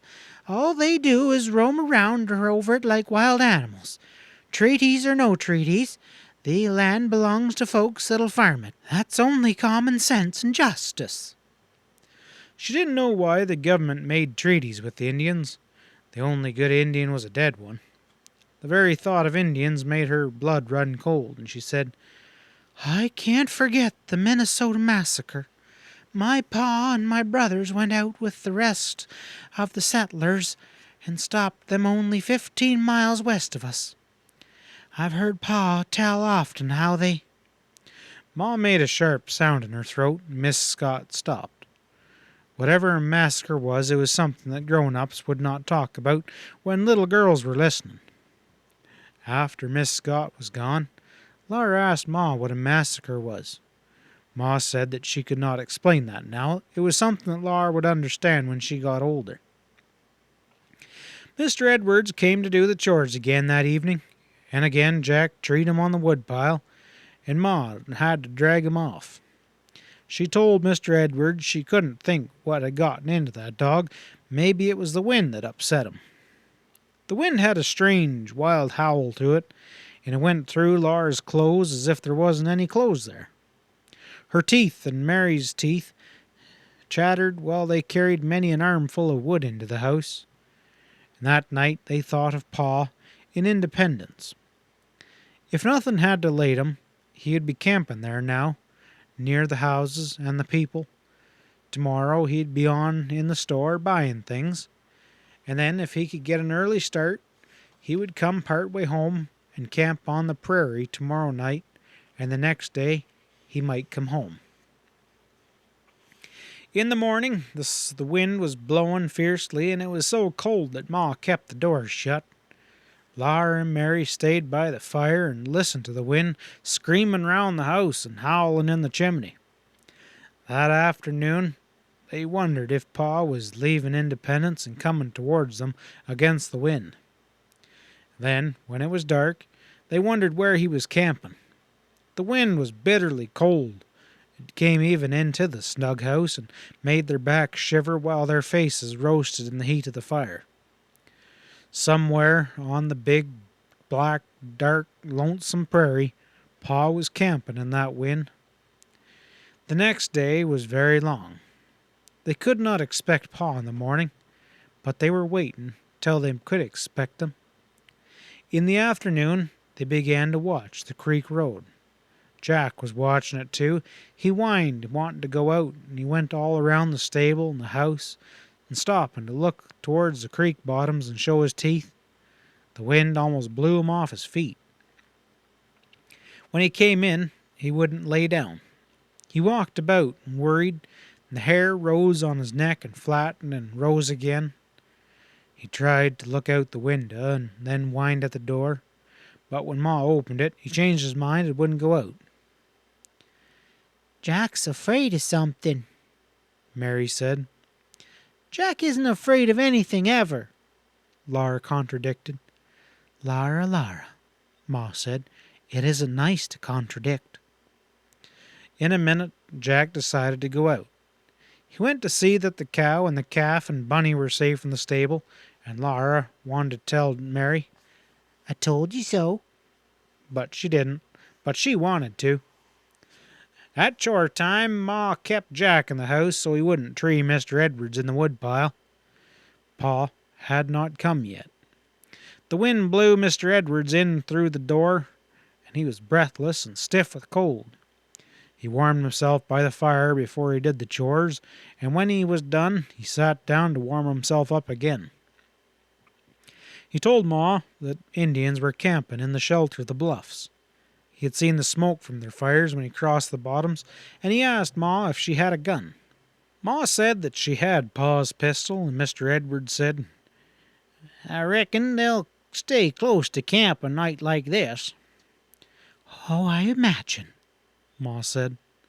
Mr. Edwards said he would make himself right comfortable with hay in the stable, and he could spend the night there if Ma said so. Ma thanked him nicely, but said she would not put him to the trouble, that they'd be safe enough with Jack around. "I expect Mr. Ingalls any minute now," she told him. So Mr. Edwards put on his coat, his cap, and muffler and mittens, picked up his gun. He said he didn't guess that anything would bother her anyway. "I don't imagine so," Ma said. When she shut the door behind him and pulled the latch string in through the darkness, it had not come yet. Laura and Mary could see the creek road plainly, and they watched it until the dark hid it. Then Ma closed and barred the wooden window shutters. Pa had not come. They ate supper, and they washed the dishes and swept the hearth, and still he had not come. Out in the dark where he was, the wind shrieked and wailed and howled. It rattled the door latch and shook the shutters. It screamed down the chimney, and the fire roared and flared. All the time, Laura and Mary strained their ears to hear the sound of wagon wheels. They knew that Ma was listening, too, though she was rocking and singing Carrie to sleep. Carrie fell asleep, and Ma went on rocking. At last she undressed Carrie and put her to bed. Laura and Mary looked at each other. They didn't want to go to bed. "Bedtime, girls," Ma said. Then Laura and begged to be allowed to sit up till Pa came, and Mary backed her up till Ma said that they could wait up a bit longer. For a long, long time they sat up. Mary yawned, then Laura yawned, and then they both yawned. But they kept their eyes wide awake. Laura's eyes saw things grow very large and then very small, and sometimes she saw two Marys, and sometimes she couldn't see at all. But she was going to sit up till Pa came. Suddenly a fearful crash scared her, and Ma picked her up. She had fallen off the bench and smacked onto the floor. She tried to tell Ma that she wasn't sleepy enough to have to go to bed, but an enormous yawn almost split her head into two. In the middle of the night she sat still up. Ma was sitting still in the rocking chair by the fire. The door latch rattled. The shutters shook, the wind howled, and Mary's eyes were open, and Jack walked up and down. And then Laura heard again a wild howl that rose and fell and rose again. "Lie down, Laura, and go to sleep," Ma said gently. "What's that howling?" Laura asked. "That's the wind howling. Now mind what I say, Laura." Laura lay down, but her eyes would not shut. She knew that Pa was out in the dark, where that terrible howling was. The wild men were in the bluffs along the creek bottoms, and Pa would have to cross the creek bottoms in the dark. Jack growled. Then Ma began to sway gently in the comfortable rocking chair. Firelight ran up and down the barrel of Pa's pistol in her lap, and Ma sang soft and sweet. "This is a happy land, far, far away, where saints in glory stand, bright, bright as day. Oh, to hear the angels sing, glory to the Lord our King." Laura didn't know that she had gone to sleep. She thought the shining angels began to sing with Ma, and she lay listening to their heavenly singing until suddenly her eyes opened, and she saw Pa standing by the fire. She jumped out of the bed, shouting, "Pa, Pa, oh Pa!" Pa's boots were caked with frozen mud, his nose was red with cold, and his hair wildly stood up from his head. He was so cold that the coldness came through Laura's nightgown when she reached him. "Wait," he said. He wrapped Laura in Ma's big shawl, and then he hugged her. Everything was all right. The house was cozy with firelight, and there was warm, brown smell of coffee, and Ma was smiling, and Pa was there. The shawl was so large that Mary wrapped the other end of it around her, and Pa pulled off his stiff boots, warmed his stiff, cold hands, and then he sat on the bench and he took Mary on one knee and Laura on the other, and he hugged them all against him and snuggling in the shawl, their bare toes toasting in the heat from the fire.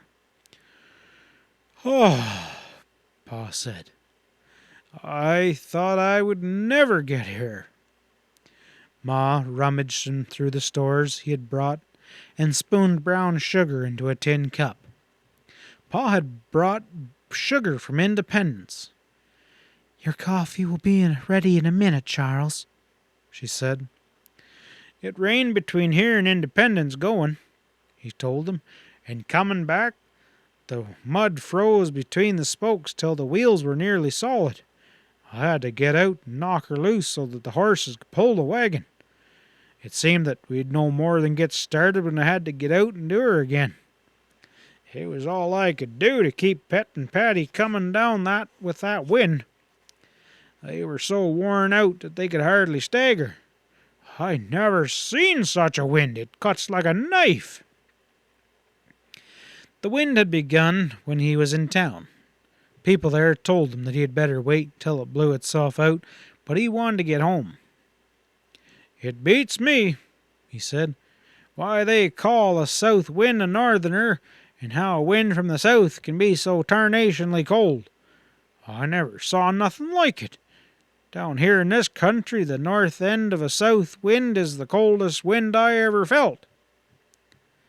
He drank his coffee and wiped his mustache with his handkerchief and said, "Oh, that hits the spot, girl, and now I'm beginning to thaw out." Then his eyes twinkled at Ma, and he told her to open the square package on the table. "Be careful now, don't drop her," he said. Ma stopped unwrapping it and said, "Oh, Charles, you didn't." "Open her up," Pa said. In that square package there was 8 small squares of window glass. They would be the window glasses in their house. Not one of those squares was broken. Pa had brought them safely all the way home. Ma shook her head and said he shouldn't have spent so much, but her whole face was shining and Pa was laughing with joy. They were all so pleased. All winter long they could look out the windows as much as they liked, and the sunshine could come on through. Pa said he thought that Ma and Mary and Laura would like glass windows better than any kind of present, and he was right. They did. But the windows were not all he had brought them. There was a little paper sack full of pure white sugar. Ma opened it, and Mary and Laura looked at the sparkling whiteness of that beautiful sugar, and they each had a taste of it from a spoon. Then Ma tied it carefully up. They would have white sugar when company come, and best of all, Pa was safely home again. Laura and Mary went back to sleep, very comfortable all over. Everything was all right when Pa was there, and now he had nails and cornmeal and fat pork, salt, and everything.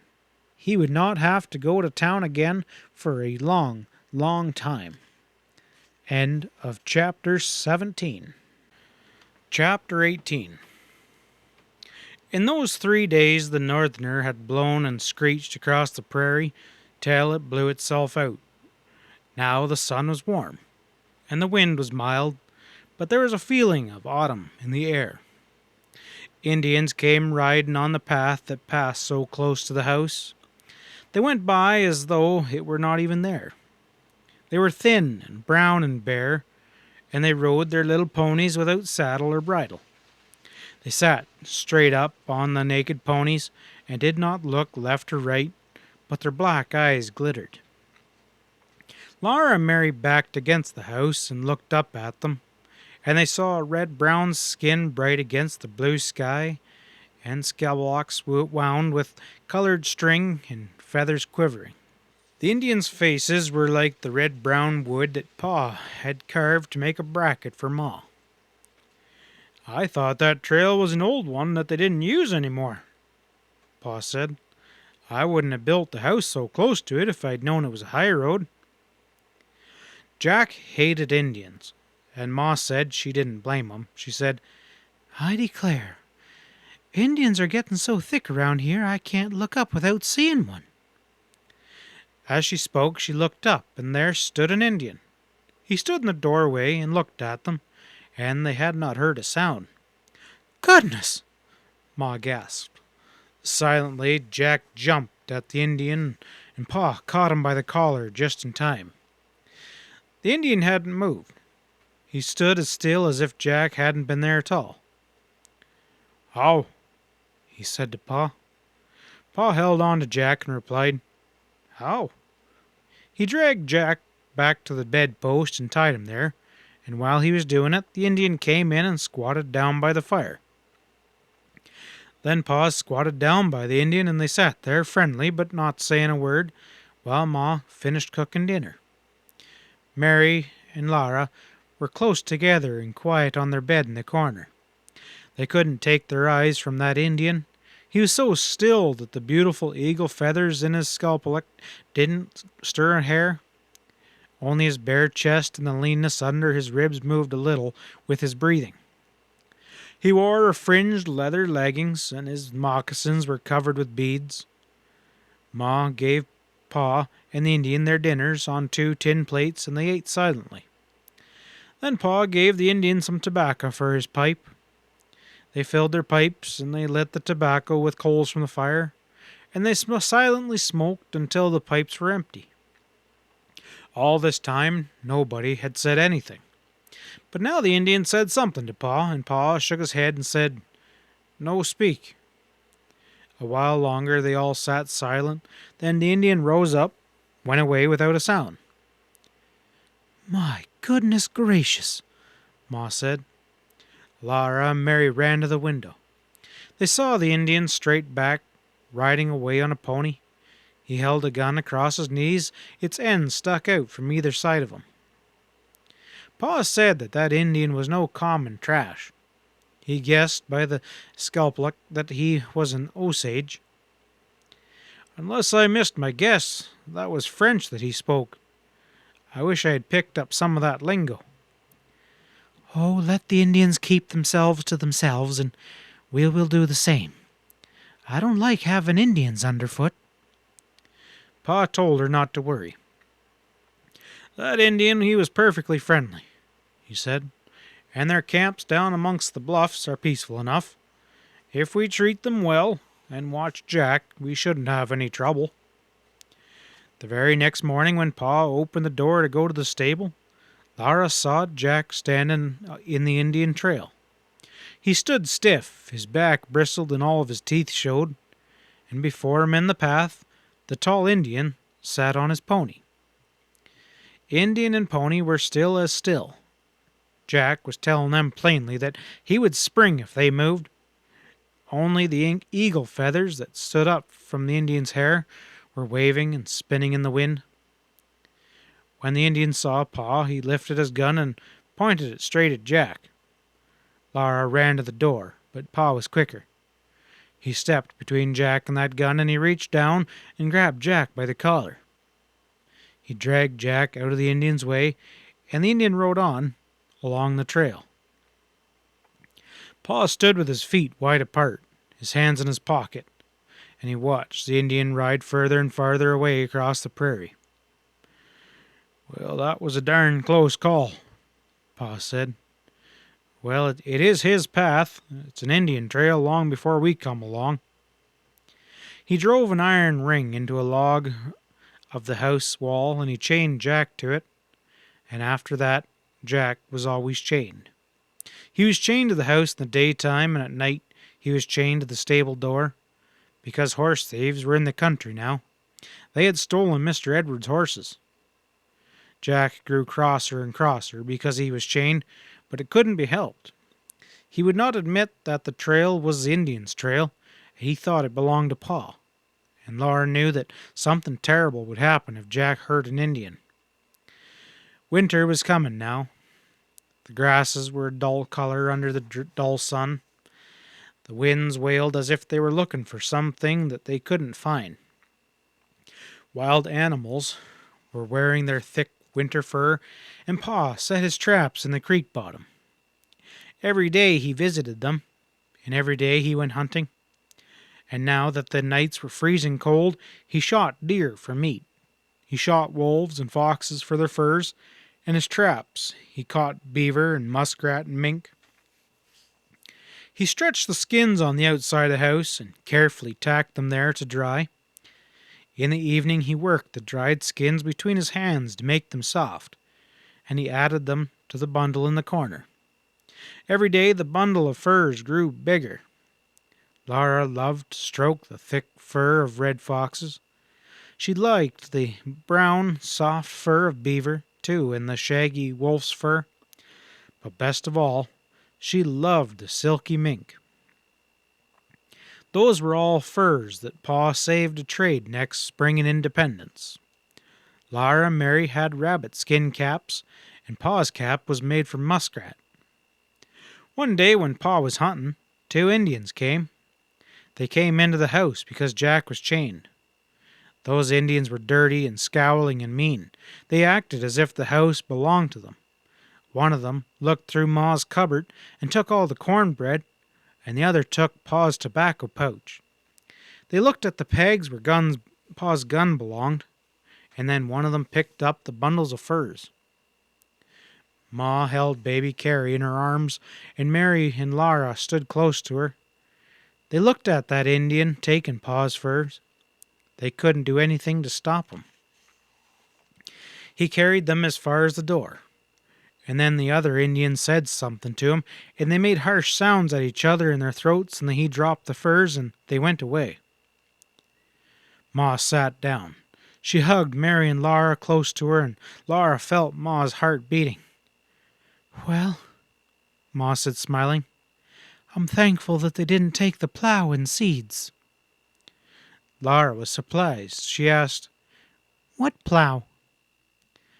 The plow and all the seeds for next year are in that bundle of furs, said Ma. When Pa came home, they told him about the Indians, and he looked sober, but he said that all was well that ended well. That evening, when Mary and Laura were in bed, Pa played his fiddle. Ma was rocking the rocking chair, holding baby Carrie against her breasts, and she began to sing softly with the fiddle. Wild roving Indian maid, bright Afrat, where flows the water of blue Janita. Strong and true my arrows are in my painted quiver. Swift goes my light canoe down the rapid river. Bold is my warrior good, the love of Afrat.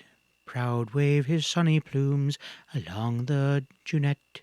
Soft and low he sings to me, and then his war cry sounds. Rings his voice in thunder, loud from height to height resounding. So sang the Indian maid, bright Afrat, where sweep the waters of blue Junita. Fleeting years are borne away, the voice of Afrat still flows the waters of blue Junita. Ma's voice and the fiddle's music died away, and Laura asked, Where did the voice of Afrat go, Mama? Goodness, Ma said. Aren't you sleeping yet? I am going to sleep, Laura said. But please tell me, where did the voice of Afrat go? Well, I suppose she went west, Ma answered. That's what the Indians do. Why do they do that, Mama? Laura asked. Why do they go west? Well, they have to, Ma said. Why do they have to? The government makes them, Laura, said Pa. Now go on to sleep. He played the fiddle softly for a while, and then Laura asked, Please, Pa, can I ask one more question? It's may I, Laura, said Ma. Laura began again. Pa, please, may I? What is it? He asked. It was not polite for little girls to interrupt, but of course Pa could do it. Will the government make these Indians go west? Yes, said Pa. When white settlers come into a country, the Indians have to move on. The government is going to make these Indians move further west any time now. That's why we're here, Laura.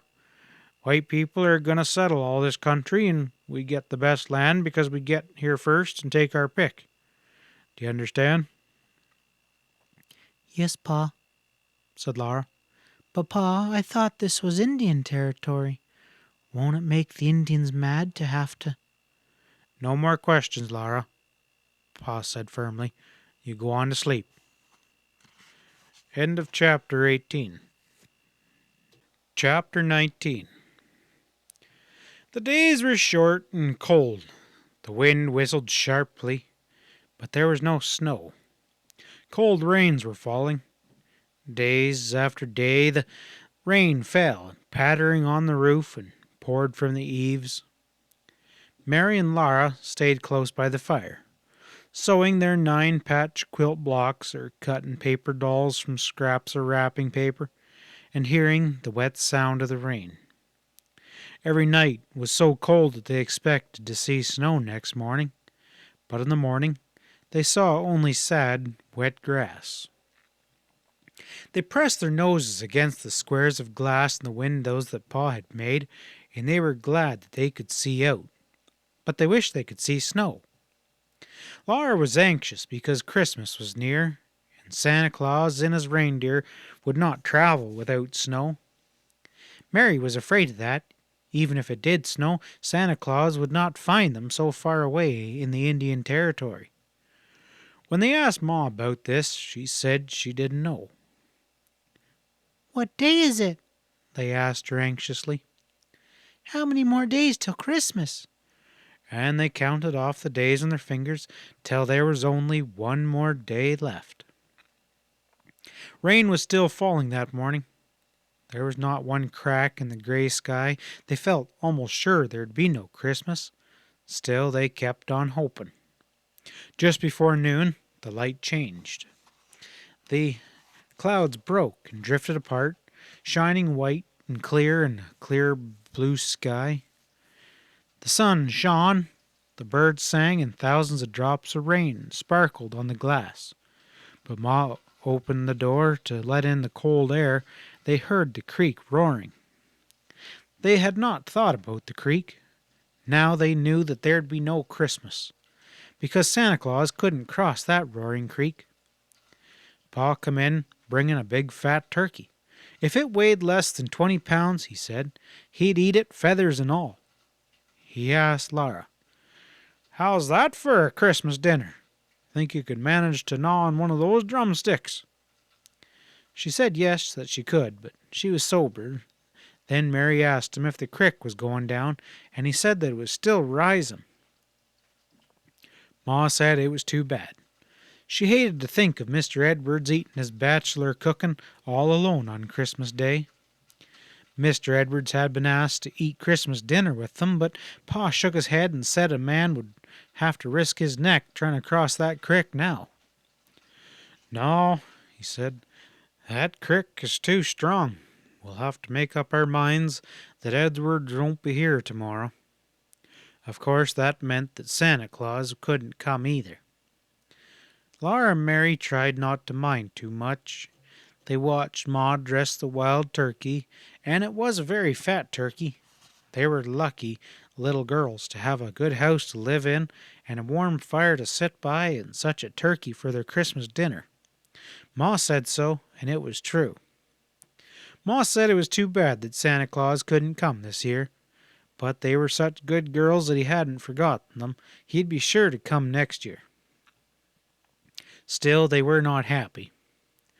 After supper that night, they washed their hands and faces and buttoned their red flannel nightgowns and tied their nightcap strings and soberly said their prayers. They lay down in bed and pulled the covers up. It didn't seem at all like Christmas time.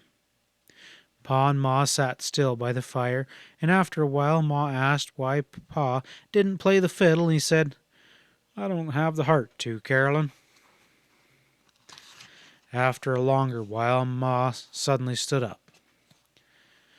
"I'm going to hang your stockings up, girls," she said. "Maybe something will happen." Lara's heart jumped, but then she thought again of the crick and knew nothing that at all could happen. Ma took one of Mary's clean stockings and one of Lara's, and she hung them up from the mantel shelf on either side of the fireplace. Lara and Mary watched her over the edge of their bed covers. "Now go to sleep, girls," Ma said, kissing them good night. "Morning will come quicker if you're asleep." She sat down again by the fire, and Lara almost went to sleep. She woke up a little when she heard Pa say, "You only made it worse, Carolyn." And she thought she heard Ma say, No, Charles, there's the white sugar." But perhaps she was dreaming. Then she heard Jack growl savagely, and the door latch rattled, and someone called out, "Ingalls, Ingalls!" Pa was sitting by the fire, and when he opened the door, Laura saw that it was morning. The outdoors was gray. "Great fish hooks, Edwards! Come on in, man! What happened?" Pa exclaimed. Laura saw the stockings limply dangling, and she scrooged her shut eyes into the pillows. She heard Pa piling wood on the fire, and she heard Mr. Edwards say that he was carrying his clothes on his head when he swam the crick. His teeth were rattling and his voice was shivered. He'd be all right, he said, as soon as he got warmed up. "It was too big of a risk, Edwards," Pa said. "We're right glad you're here, but that was too big of a risk for Christmas dinner." "Well, your little ones had to have a Christmas," Mr. Edwards replied. "No crick could stop me after I fetched them there gifts from Independence." Laura sat straight up in bed. "Did you see Santa Claus?" she shouted. "I sure did," Mr. Edwards said. Where? What did he look like? What did he say? Did he really give you something for us?" Mary and Laura cried. Wait a minute now." Mr. Edwards laughed, and Ma said that she had put the presents in the stockings as Santa Claus intended, and she said they mustn't look. Mr. Edwards came and sat on the floor by their bed, and he answered almost every question they asked him. They honestly tried not to look at Ma, and they couldn't quite see what she was doing. And when he saw that the creek was rising, Mr. Edwards said that he had known that Santa Claus couldn't get across it. "But you crossed it," Laura said. "Well, yeah," Mr. Edwards replied, "but Santa Claus, he's too old and fat. He couldn't make her, where a lean, long razorback like myself could do so." And Mr. Edwards reasoned that if Santa Claus couldn't cross the crick, likely he'd come no further south than Independence. Why should he come 40 miles across the prairie only to turn back? Why, he wouldn't do that. So Mr. Edwards had walked Independence. "In the rain?" Mary asked. Mr. Edwards said that he wore his rubber coat, and there coming down the street in Independence he had met Santa Claus. "In the daytime?" Laura asked. She hadn't thought that anyone could ever see Santa Claus in the daytime. No, Mr. Edwards said, it was night, but lights shone out across the streets from the saloons. Well, the very first thing Santa Claus said was, "Hello, Edwards." "Did he know you?"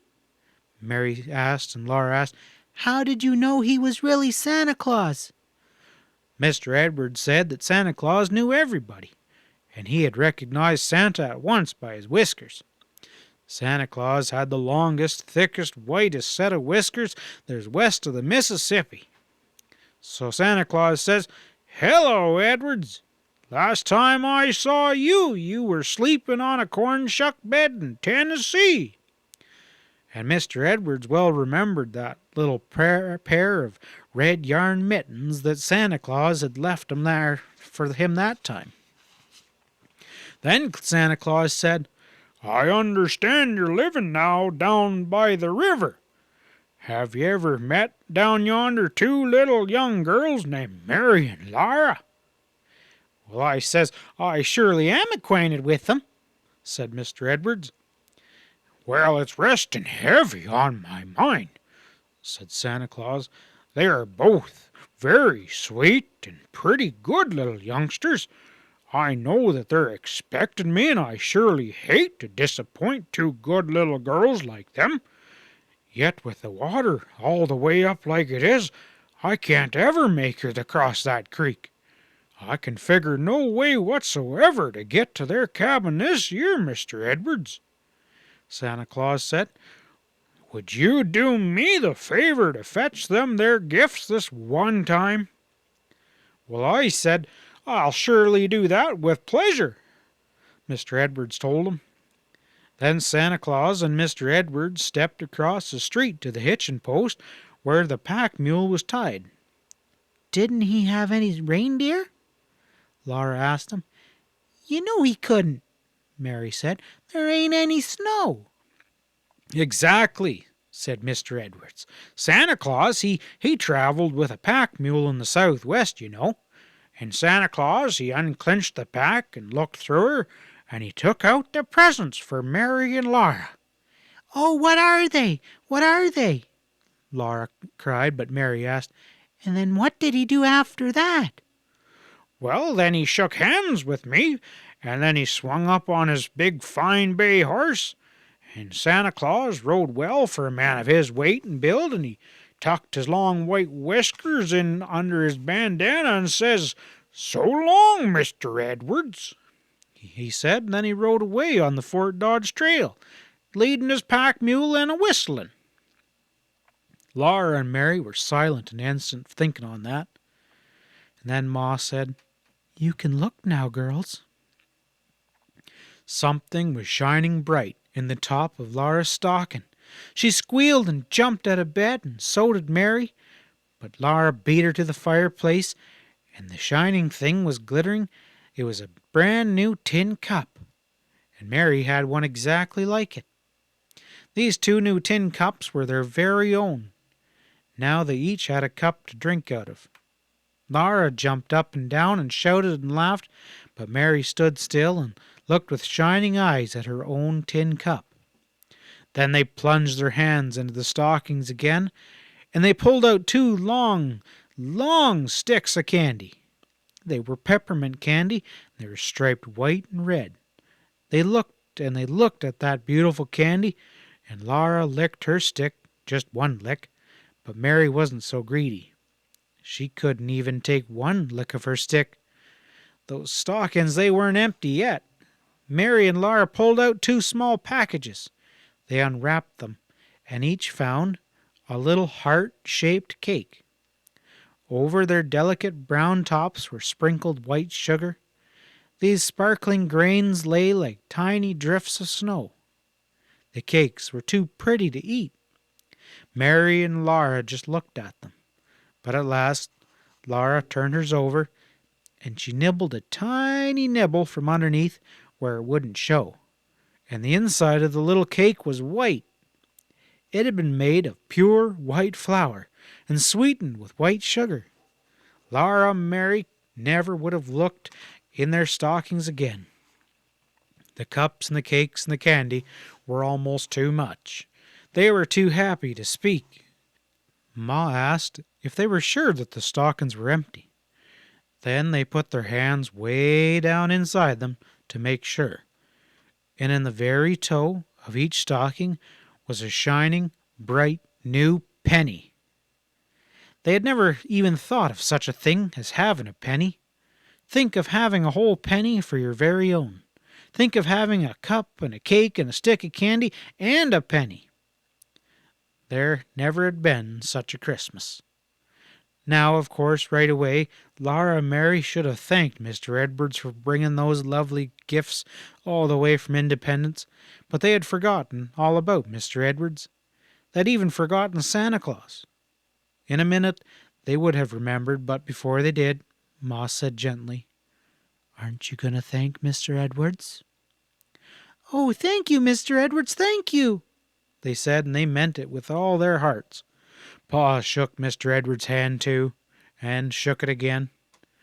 Pa and Ma and Mr. Edwards acted as if they was almost crying. Laura didn't know why. So she gazed again at her beautiful presents. She looked up again when Ma gasped, and Mr. Edwards was taking sweet potatoes out of his pockets. He said that they'd help to balance the package on his head when he swam across the creek. He asked Pa and Ma if they might like them with the Christmas turkey. There was 9 sweet potatoes. Mr. Edwards had brought them all the way from town, too. It was just too much, and Pa said so. "It's too much, Mr. Edwards," he said. We could never thank you enough." Mary and Laura were too excited to eat their breakfast. They drank the milk from their shining new cups, but they would not swallow the rabbit stew and the cornmeal mush. "Oh, don't make them, Charles," Ma said. "It'll soon be dinner time." For Christmas dinner there was the tender, juicy roasted turkey. There was the sweet potatoes baked in the ashes and carefully wiped so that you could eat the good skins, too. And there was a loaf of sweet, salt raisin bread made from the last of the white flour. And after all that, there was the stewed diced blackberries and little cakes. But these little cakes were made with brown sugar, and they didn't have the white sugar sprinkled all over their tops. Then Pa and Ma and Mr. Edwards sat by the fire and talked about Christmas times back in Tennessee and up north in the big woods. Mary and Laura looked at their beautiful cakes and played with their pennies and drank their water out of their new cups. And little by little they licked and sucked the sticks of candy till each stick was sharply pointed on one end. That was a happy Christmas. End of chapter 19. Chapter 20. The days were short and gray now. The nights were very dark and cold. Clouds hung low above the little house and spread low and far over the bleak prairie. Rain fell, and sometimes snow was driven on the wind. Hard little bits of snow whirled in the air and scurried over the humped backs of miserable grass, and next day the snow was gone. Every day Pa went hunting and trapping. In the cozy, fire-lit house, Mary and Laura helped Ma with the work. Then they sewed quilt patches. They played patty cake with Carrie, and they played hide the thimble. With a piece of string in their fingers, they played cat's cradle, and they played bean porridge hot. Facing each other, they clapped their hands together and against each other's hands, keeping time with each other while they said, "Bean porridge hot, bean porridge cold, bean porridge in the pot, 9 days old. Some like it hot, some like it cold, some like it in the pot, some 9 days old. I like it hot, I like it cold, I like it in the pot, 9 days old."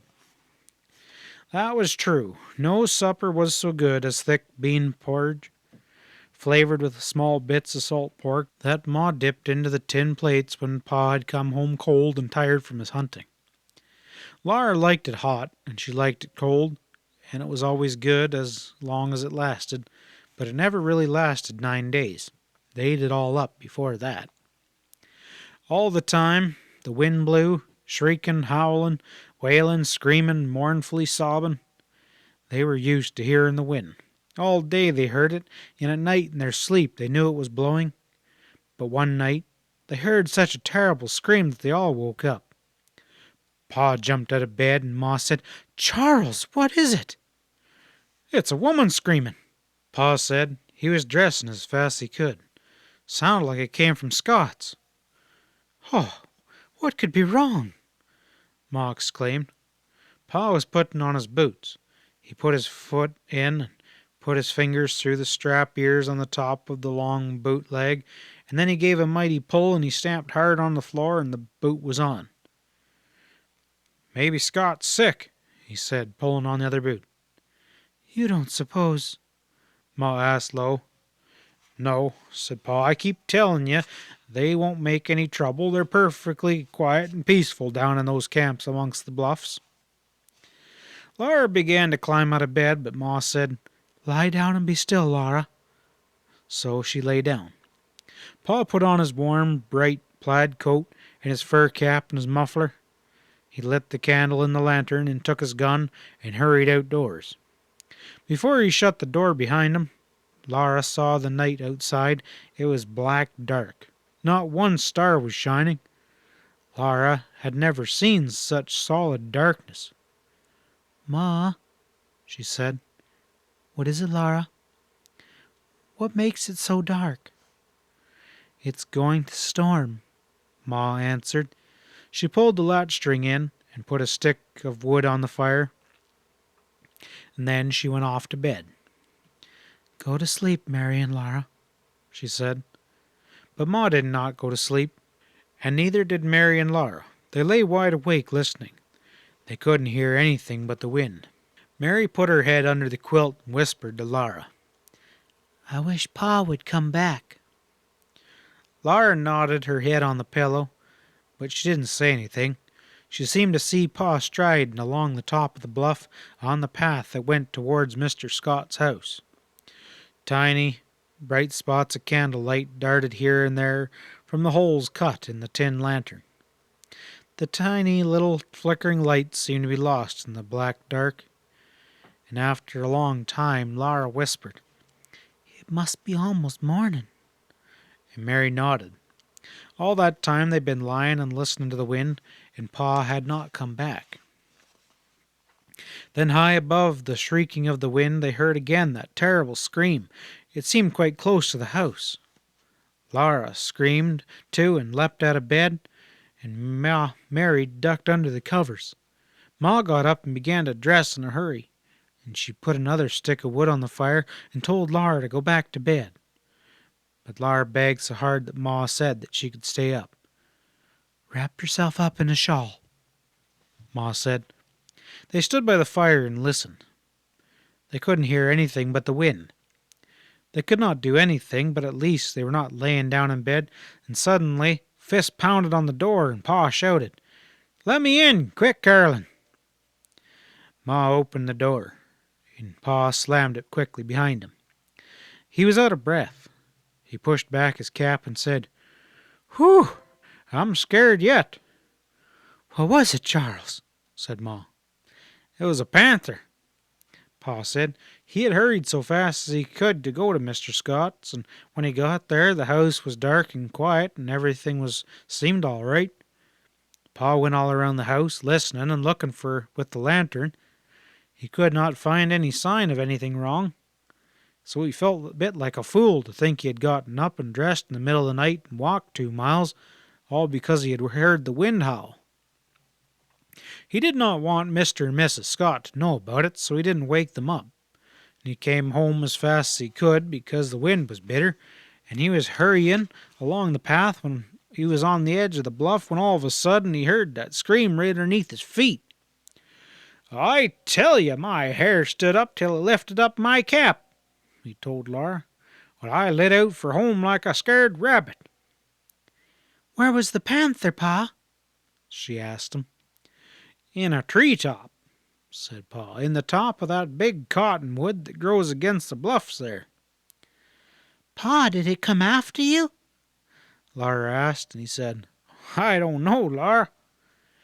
Well, you're safe now, Charles, said Ma. Yes, and I'm glad for it. This is too dark a night to be out with panthers, said Pa. Now, Laura, where's my boot jack? Laura brought it to him. The boot jack was a thin oak slab with a notch in one end and a cleat across the middle of it. Laura laid it out on the floor with the cleat down, and the cleat lifted up the notched end. Then Pa stood on it with one foot. He put the other foot into the notch, and the notch held the boot by the heel while Pa pulled his foot out. Then he pulled off his other boot the same way. The boots clung tightly, but they had to come off. Laura watched him do this, and then she asked, Would a panther carry off a little girl, Pa? "Sure would," said Pa, "and kill her and eat her, too. You and Mary better stay in the house till I shoot that panther. As soon as daylight comes along, I'll take my gun and go after him." All the next day, Pa hunted that panther, and he hunted the next day and the next day. He found the panther tracks, and he found the hide and the bones of an antelope that the panther had eaten, but he did not find the panther anywhere. The panther went swiftly through tree tops where it left no tracks. Pa said he would not stop till he killed that panther. He said, "We can't have panthers running around a country where there's little girls about." But he did not kill that panther, and he did stop hunting it. One day in the woods he met an Indian. They stood in the wet, cold woods looking at each other, and they could not talk because they didn't know each other's words. But the Indian pointed to the panther's tracks, and he made motions with his gun to show Pa that he had killed that panther. He pointed to the tree tops and to the ground and shown that he had shot it out of a tree. Then he motioned to the sky and to the west and east and said he had killed it the day before. So that was all right. The panther was dead. Laura asked if a panther would carry off a little papoose and kill and eat her too, and Pa said yes. Probably that's why the Indian had killed that panther. End of chapter 20. Chapter 21. Winter ended at last. There was a softer note in the sound of the wind, and the bitter cold was gone. One day Pa said he had seen a flock of wild geese flying north.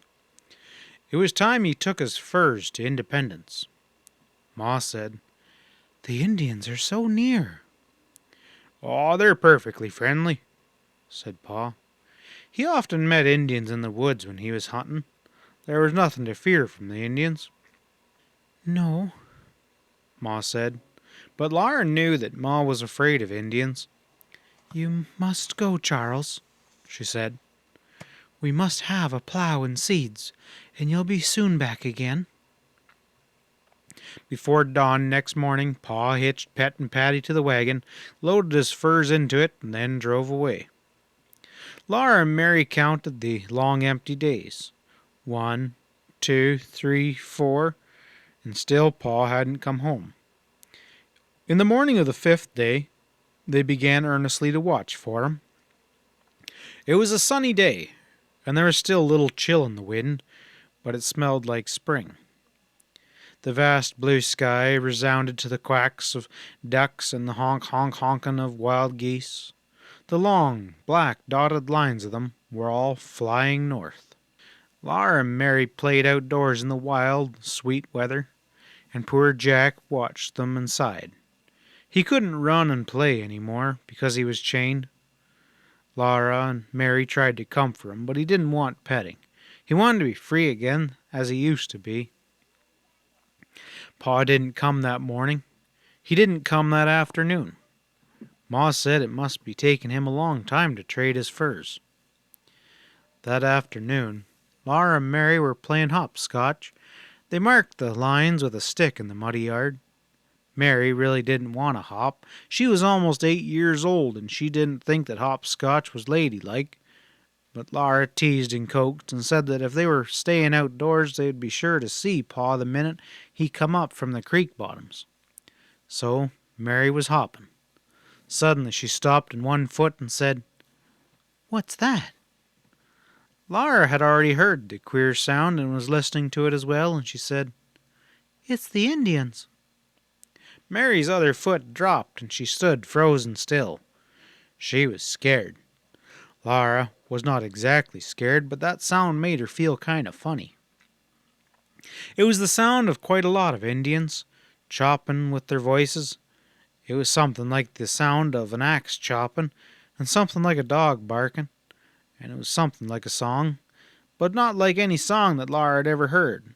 It was wild, a fierce sound, but it didn't sound angry. Laura tried to hear it more clearly. She couldn't hear it very well. because hills and trees and the wind were all in the way, and Jack was savagely growling. Ma came outdoors and listened a minute. Then she told Mary and Laura to come into the house. Ma took Jack inside too, and pulled the latch string. They didn't play any more. They watched at the window, listening to that sound. It was harder to hear in the house, and sometimes they couldn't hear it, and then they heard it again. It hadn't stopped. Ma and Laura did the chores earlier than usual. They locked Bunny and the cow and the calf in the stable and took the milk to the house. Ma strained it and set it away. She drew a bucket of fresh water from the well, while Mary and Laura carried in wood. All the time the sound went on. It was louder, and now it was faster. It made Laura's heart beat fast. They all went into the house, and Ma barred the door, and the latch string was already in. They wouldn't go out of the house till morning. The sun slowly sank. All around the edge of the prairie, the edge of the sky flushed pink.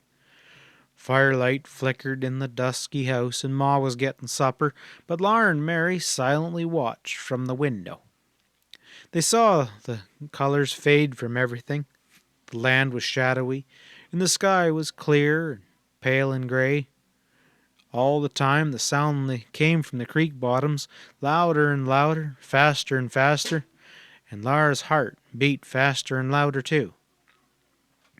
How she shouted when she heard the wagon. She ran to the door and jumped up and down, but she couldn't unbar it. Ma wouldn't let her go out. Ma went out to help Pa bring in the bundles. He came in with arms full, and Laura and Mary clung to his sleeves and jumped on his feet, and Pa laughed his big jovial laugh.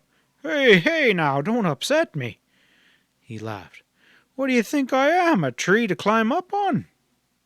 He dropped the bundles on the table, and he hugged Laura in a big bear hug, tossed her and hugged her again. Then he hugged Mary snugly in his other arm.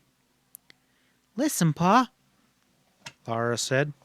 "listen to the Indians. Why are they making that funny noise?" "Oh, they're having some kind of jamboree," Pa said. "I heard them when I was crossing the creek bottoms." Then he went out to unhitch the horses and bring in the rest of the bundles. He had got the plow. He left it in the stable, but he brought all the seeds into the house for safety. He had sugar. Not any white sugar this time, but brown. White sugar, it cost too much. But he had brought a little white flour. There was cornmeal, salt, and coffee, and all the seeds they needed. Pa even got seed potatoes. Laura wished that they could eat the potatoes, but they must be saved to plant. Then Pa's face beamed, and he opened a small paper sack. It was full of crackers. He set it on the table, and he unwrapped it, and set it beside a glass jar full of little green cucumber pickles. "I thought we'd all have us a treat," he said. Laura's mouth watered, and Ma's eyes shone softly at Pa. He remembered how she longed for pickles. And that wasn't all. He gave Ma a package and watched her unwrap it, and in it was enough pretty calico to make her a dress. "Oh, Charles, you shouldn't. It's too much," she said, but her face and Pa's were two beaming glows of joy. Then he hung up his cap and his plaid coat on their pegs. His eyes looked sideways at Laura and Mary, but that was all. He sat down and stretched out his legs to the fire. Mary sat down, too, folding her hands in her lap, but Laura climbed onto Pa's knee and beat him with her fists. "Where is it? Where is it? Where's my present?" she said, beating him. Pa laughed his big laugh, like great bells a-ringing, and he said, Why, I do believe there might be something here in my shirt pocket." He took out an oddly shaped package, and very, very slowly he opened it. "You first, Mary," he said, "because you're so patient," and he gave Mary a comb for her hair. "And here, Flutterbudget, this is for you," he said to Laura. The combs were exactly alike. They were made of black rubber and curved to fit over the top of a little girl's head, and over the top of the comb lay a flat piece of black rubber with curved slits in it, and in the very middle of it a 5-pointed star was cut out. A bright colored ribbon was drawn underneath, and the color showed through. The ribbon in Mary's comb was blue, and the ribbon in Mary's comb was red. Ma smoothed back their hair, and slid the combs into it, and there, in the golden hair, exactly over the middle of Mary's forehead, was a little blue star.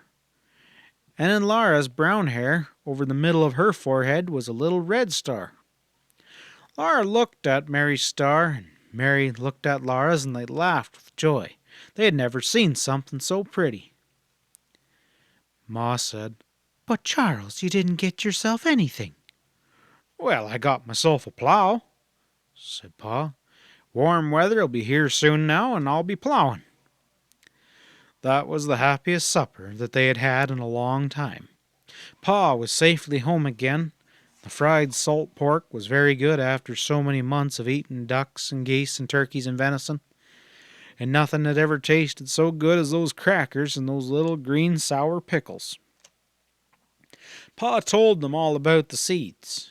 He had got seeds of turnips and carrots and onions and cabbage. He had got peas and beans and corn and wheat and tobacco and seed potatoes, and he even got watermelon seeds. He said to Ma, "I tell you, Caroline, when we be getting our crops off this rich land of ours, we'll be living like kings." They had almost forgotten the noise from the Indian camp. The window shutters were closed now, and the wind was moaning in the chimney and whining around the house. They were so used to the wind that they didn't even hear it. But when the wind was silent in an instant, Laura heard again the wild, shrill, fast-beating sound from the Indians' camp. Then Pa said something to Ma that made Laura sit very still and listen carefully. He said that folks in Independence said that the government was going to put the white settlers out of the Indian Territory. He said the Indians had been complaining, and they had gotten that answer from Washington. "Oh, Charles, no," Ma said. "Not when we've done so much." Pa said he didn't believe it. He said that they'd always let settlers keep the land. They'll make the Indians move on again. Didn't I get word straight from Washington that this country was going to open up for settlement any time now? "Oh, I wish they'd just settle it and stop talking about it," Ma said. After Laura was in bed, she lay awake a long time, and so did Mary. Pa and Ma sat in the firelight and candlelight, reading. Pa had brought a newspaper from Kansas, and he read it to Ma. It proved that he was right. The government would not do anything to the white settlers.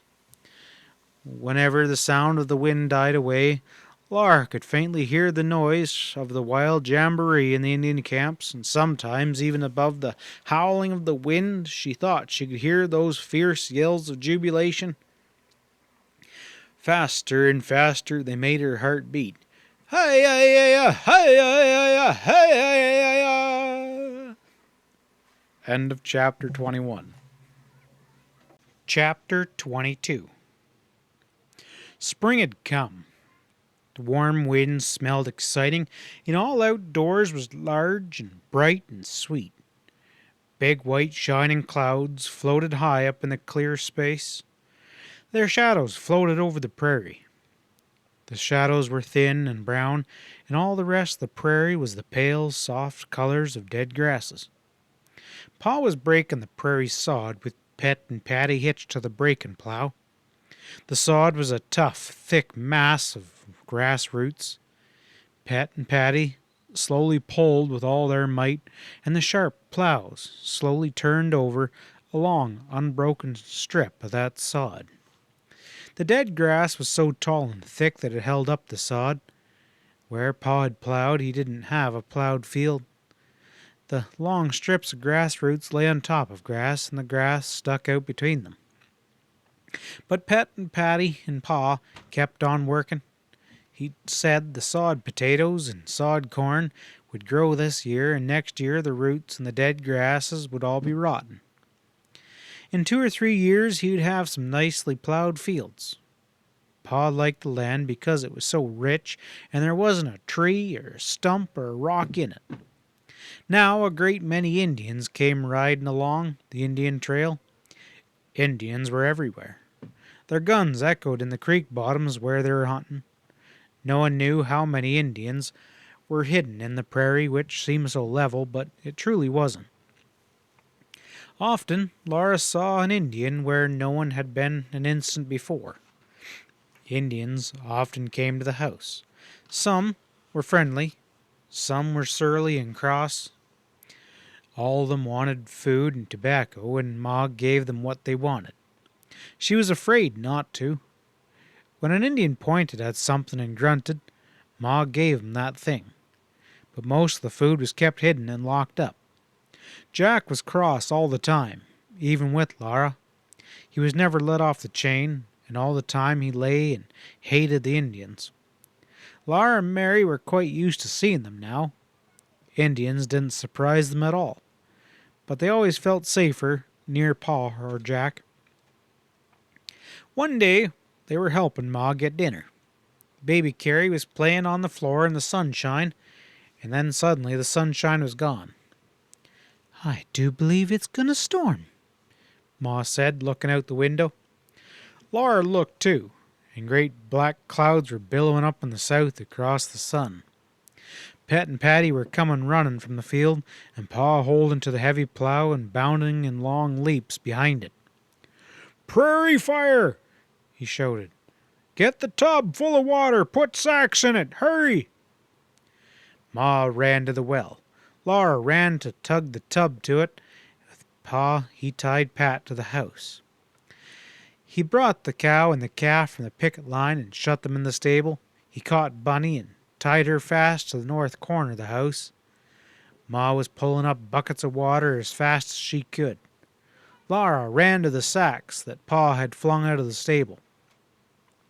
Pa was plowing, shouting at Pet and Patty to make them hurry. The sky was black now, the air was as dark as if the sun had set. Pa plowed a long furrow west of the house, and south of the house, and back east of the house. Rabbits came running, bounding past him, as if he wasn't there. Pet and Patty came galloping, the plow and Pa bounding behind them. Pa tied them to the north corner of the house. The tub was full of water, and Laura helped Ma push the sacks under the water and soak them. "I couldn't plow but one furrow. There wasn't time," Pa said. "Hurry, Carolyn. That fire's coming faster than a horse can run." A big rabbit bounded right over the tub, while Pa and Ma were lifting it. Ma told Laura to stay in the house, and Pa and Ma came staggering to the furrow with the tub. Laura stayed close to the house. She could see the red fire coming over the billows of smoke. More rabbits went leaping by. They paid no attention to Jack, and he didn't think about them. He stared at the red under the undersides of the rolling cloud and shivered, whined while he crowded close to Laura. The wind was rising, and wild screaming. Thousands of birds flew before the fire, and thousands of rabbits were running. Pa was going along the furrow, setting fire to the grass on the other side of it. Ma followed with a wet sack, beating at the flames that tried to cross the furrow. The whole prairie was hopping with rabbits, and snakes rippled across the grass. Prairie hens ran silently, their necks outstretched and their wings spread. Birds screamed on the screaming air. Pa's little fire was all around the house now, and he helped Ma fight it with wet sacks. The fire blew wildly, snatching at the dry grass inside the furrow. Pa and Ma thrashed at it with the sacks. When it got across the furrow, they stamped at it with their feet. They ran back and forth in the smoke, fighting that fire. The prairie fire was roaring now, roaring louder and louder in the screaming wind. Great flames came roaring, flaring and twisting high. Twists of flames broke loose and came down on the wind to blaze up in the grass far ahead of the roaring wall of fire. A red light came from over the rolling black clouds of smoke overhead. Mary and Laura stood against the house, held hands, and trembled. Baby Carrie was in the house. Laura wanted to do something, but inside her head it was roaring and whirling like the fire. Her middle shook and tears poured out of her stinging eyes. Her eyes and her nose and her throat stung with the smoke. Jack howled, Bunny and Pet and Patty jerking at their ropes and squealing horribly. The orange and yellow terrible flames were coming faster than horses could run, and their quivering light danced over everything. Pa's little fire had made a burned black strip. The little fire went slowly back against the wind, and it went slowly crawling to meet the racing, furious big fire. And suddenly, the big fire swallowed the little one. The wind rose to a high, crackling, rushing shriek. Flames climbed into the crackling air, and fire was all around the house. And then it was over. The fire went roaring past and away. Pa and Ma were beating out little fires here and there in the yard, and when they were all out, Ma came to the house to wash her hands and her face. She was all streaked with smoke and sweat, and she was trembling. She said there was nothing to worry about. The back fire saved us, she said, and all's well that ends well. The air smelled scorched, and to the very edge of the sky the prairie was burned naked and black. Threads of smoke rose from it, ashes blew on the wind, everything felt different and miserable. But Ma and Pa were cheerful because the fire was gone and it hadn't done any harm. Pa said that the fire hadn't missed them that far, but a miss is as good as a mile. He asked Ma, "If it had come when I was at Independence, what would you have done?" "We would have gone to the crick with the birds and the rabbits, of course," Ma said. All of the wild things on the prairie had known what to do. They ran and flew and hopped and crawled as fast as they could go to the water that would keep them safe from fire. Only the soft, small-striped gophers had gone down deep into their holes, and they were the first to come up and look around at the bare, smoking prairie. Then, out of the creek bottoms, the birds came flying over it, and a rabbit cautiously hopped and looked. It was a long, long time before snakes crawled out of the bottoms and the prairie hens came walking. The fire had gone out among the bluffs. It had never reached the creek bottoms or the Indian camps. That night, Mr. Edwards and Mr. Scott came to see Pa.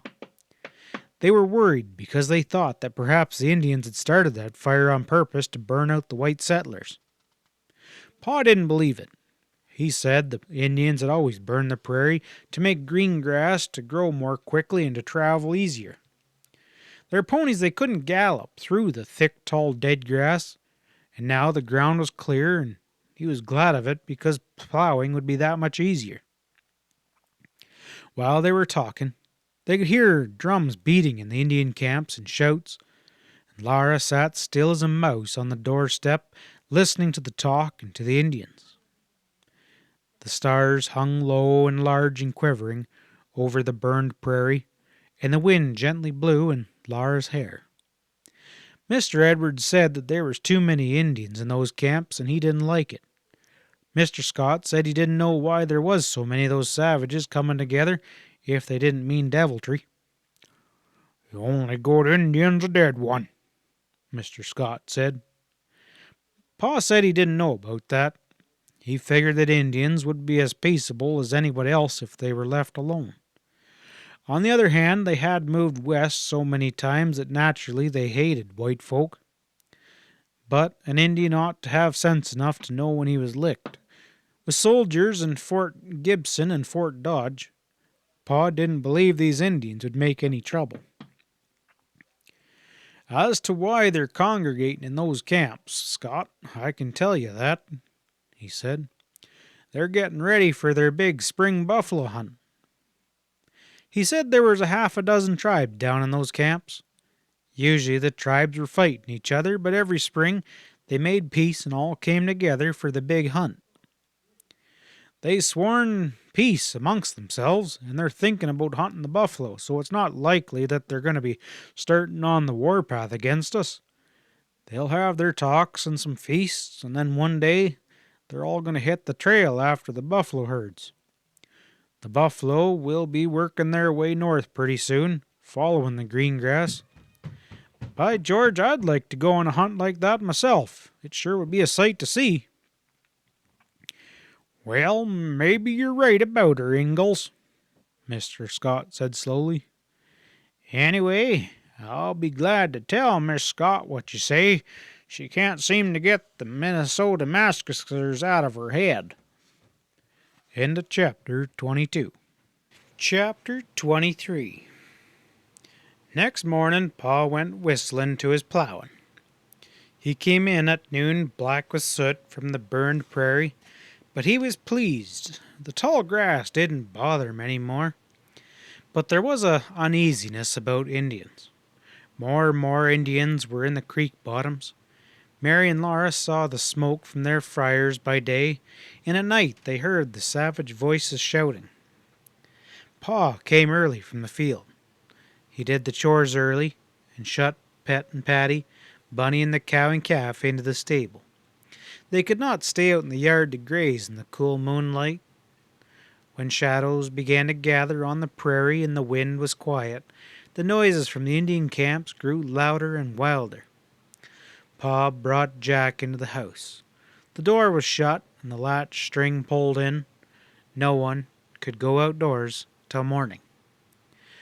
Night crept towards the little house, and the darkness was frightening. It yelped with Indian yells, and one night it came to a throb with Indian drums.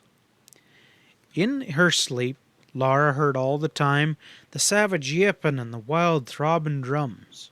She heard Jack's claws clicking in his low growl. Sometimes Pa sat up in bed listening. One evening he took his bullet mold from the box under the bed. He sat for a long time on the hearth, melting lead and making bullets. He did not stop till he had used the last bit of his lead. Laura and Mary lay awake and watched him. He had never made so many bullets at one time before, and Mary asked, What makes you do that, Pa? "Oh, I don't have anything else to do," Pa said, and he began to whistle cheerfully. But he had been plowing all day, and he was too tired to play the fiddle. He might have gone to bed instead of sitting up so late making bullets. No more Indians came to the house. For days Mary and Laura had not seen a single Indian. Mary did not like to go out of the house any more. Laura had to play outdoors by herself, and she had a queer feeling about the prairie. It didn't feel safe. It seemed to be hiding something. Sometimes Laura had a feeling that something was watching her. Something was creeping up behind her, and she'd turn around quickly and nothing was there. Mr. Scott and Mr. Edwards with their guns came and talked to Pa in the field. They talked for quite a while, and then they went away together, and Laura was disappointed because Mr. Edwards did not come up to the house. At dinner, Pa said to Ma that some of the settlers were talking about a stockade. Laura didn't know what a stockade was. Pa had told Mr. Scott and Mr. Edwards that it was a foolish notion. He told Ma, "If we need one, we'd need it before we could get it built, and the last thing we want to do is act like we're afraid." Mary and Laura looked at each other. They knew it was no use to ask questions. They would only be told again that children must not speak at table unless they're spoken to, or that children should be seen and not heard.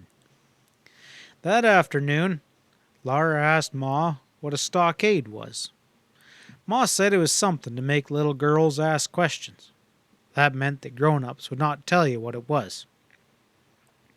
And Mary looked a look at Laura that said, I told you so. Laura didn't know why Pa said he must not act as if he was afraid. Pa, he was never afraid. Laura didn't want to act as if she was afraid, but she was. She was afraid of Indians. Jack never laid back his ears and smiled at Laura any more. Even while she petted him, his ears were lifted and his neck bristled and his lips twitched back from his teeth. His eyes were angry. Every night he growled more fiercely, and every night the Indian drums beat faster and faster, and the wild yipping rose higher and higher and faster and wilder.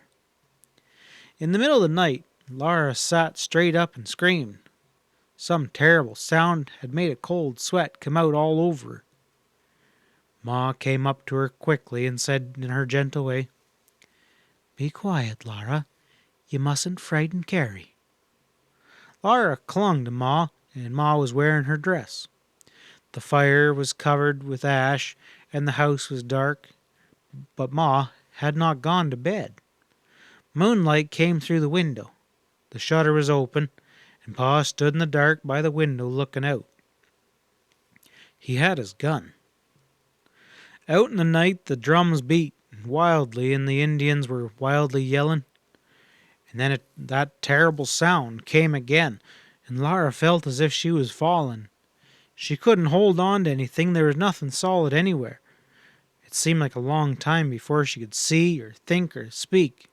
She screamed, What is it? What is it, Pa? What is it? She was shaking all over, and she felt sick in her middle. She heard the drums pounding and the wild yipping yells, and she felt Ma holding her safe. Pa said, "It's the Indian war cry, Laura." Ma made a soft sound, and he said to her, "They might as well know, Carolyn." He explained to Laura that was the Indians' way of talking about war. The Indians were only talking about it and dancing around their fires. Mary and Laura mustn't be afraid because Pa was there, and Jack was there, and soldiers were at Fort Gibson and Fort Dodge. "Don't be afraid, Mary. Don't be afraid, Laura," he said again. Laura gasped and said, No, Pa. but she was horribly afraid.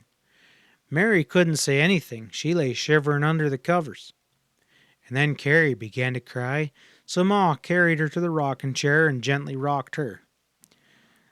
Laura crept out of bed and huddled against Ma's knee, and Mary felt left all alone, crept after her and then huddled close too, and Pa stayed by the window watching. The drums seemed to beat in Laura's head.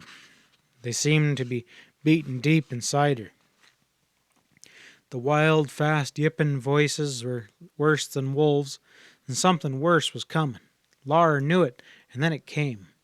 The Indian war cry. A nightmare not so terrible as that night was. A nightmare's only a dream, and when it was worse, you wake up. But this was real, and Laura couldn't wake up. She could not get away from it, and when the war cry was over, Laura knew it was not over for her yet. She was still in the dark house, and she pressed close against Ma. Ma was trembling all over. Jack's howling ended in a sob and growl, and Carrie began to scream again, and Pa wiped his forehead and said, "Whew, never heard anything like that." Pa said. He asked, "How do you suppose they learned to do it?" But nobody answered him. "They don't need guns. That yell is enough to scare somebody to death," he said. "My mouth's so dry I couldn't whistle a tune to save my life. Bring me some water, Laura." That made Laura feel better. She carried a dipper full of water to Pa at the window. He took it and smiled at her, and that made her feel very much better. He drank a little, smiled again, and said, "Whew, there, now I can whistle." He whistled a few notes to show her that he could.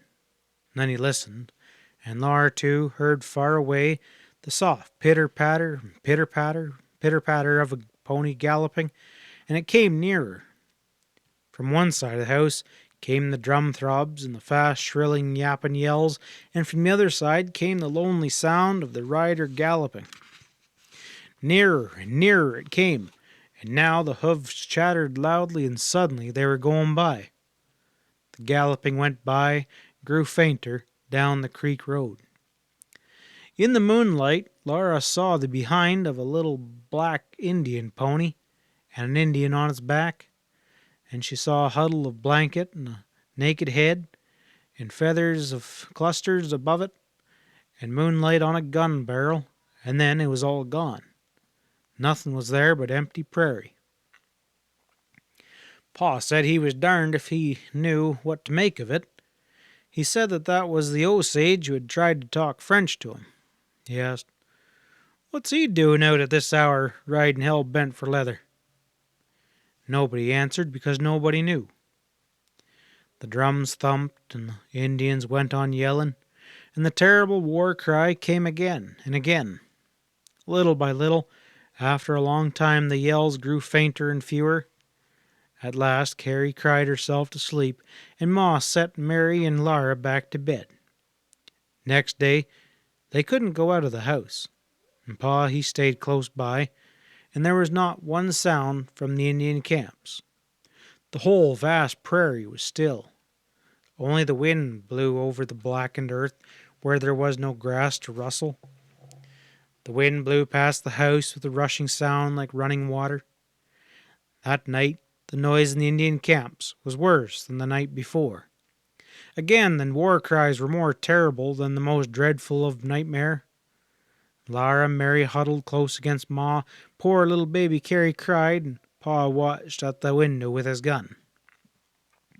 And all night long Jack paced and growled and screamed when the war cry came. The next night, and the next night, and the next night were worse and worse. Mary and Laura were so tired that they fell asleep while the drums pounded and the Indians yelled, but a war cry always jerked them wide awake in terror. And the silent days were even worse than the nights. Pa watched and listened all the time. The plow was in the field where he had left it. Pet, Patty, and the colt and the cow and the calf stayed in the barn. Mary, Laura, could not go out of the house, and Pa never stopped looking at the prairie all around, his head quickly turning around to the smallest of noises. He ate hardly any dinner. He kept getting up and going outdoors to look around all about the prairie. One day, his head nodded down to the table and he slept there. Ma, Mary, and Laura were still to let him sleep. He was so tired. In a minute, he woke up with a jump and said sharply to Ma, "Don't let me do that again." Jack was on guard, Ma said gently. That night was the worst of all. The drums were faster, and the yells were louder and fiercer. All up and down the creek, war cries answering war cries, and the bluffs echoed. There was no rest. Laura ached all over, and there was a terrible ache in her very middle. At the window, Pa said, "Carolyn, they're quarreling amongst themselves. Maybe they'll fight each other." "Oh, Charles, if only they would," Ma said. All night there was not a minute's rest. Just before dawn, a last war cry ended, and Laura slept against Ma's knee. She woke up in a bed. Mary was sleeping beside her. The door was open, and by the sunshine on the floor, Laura knew it was almost noon. Ma was cooking dinner, and Pa sat on the doorstep. He said to Ma, "There's another big party going off to the south." Laura went to the door in her nightgown, and she saw a long line of Indians far away. The line came up out of the black prairie, and it went farther away to the southwest. The Indians on their ponies were so small in the distance that they didn't look much bigger than ants. Pa said that 2 big parties of Indians had gone west that morning. Now this one was going south. It meant that the Indians had quarreled amongst themselves, and they were going away from their camps in the creek bottoms. They would not go all together to their big buffalo hunt. That night the darkness came quietly. There was no sound except the rushing of the wind. "Tonight we'll sleep," Pa said, and that they did. All night long they didn't even dream, and in the morning Jack was still sleeping limp and flat on the same spot where he had been sleeping when Laura went to bed. The next night was still too. Again they all slept soundly, and that morning Pa said he felt as fresh as a daisy and he was going to do a little scouting along the creek. He chained Jack to the ring in the house wall, and he took his gun and went out of sight down the creek road. Laura and Mary and Ma could not do anything but wait till he came back. They stayed in the house and wished he would come. The sunlight had not never moved so slowly on the floor as it did that day. But he did come back. Late in the afternoon he came, and everything was all right. He had gone far up and down the creek and had seen many deserted Indian camps.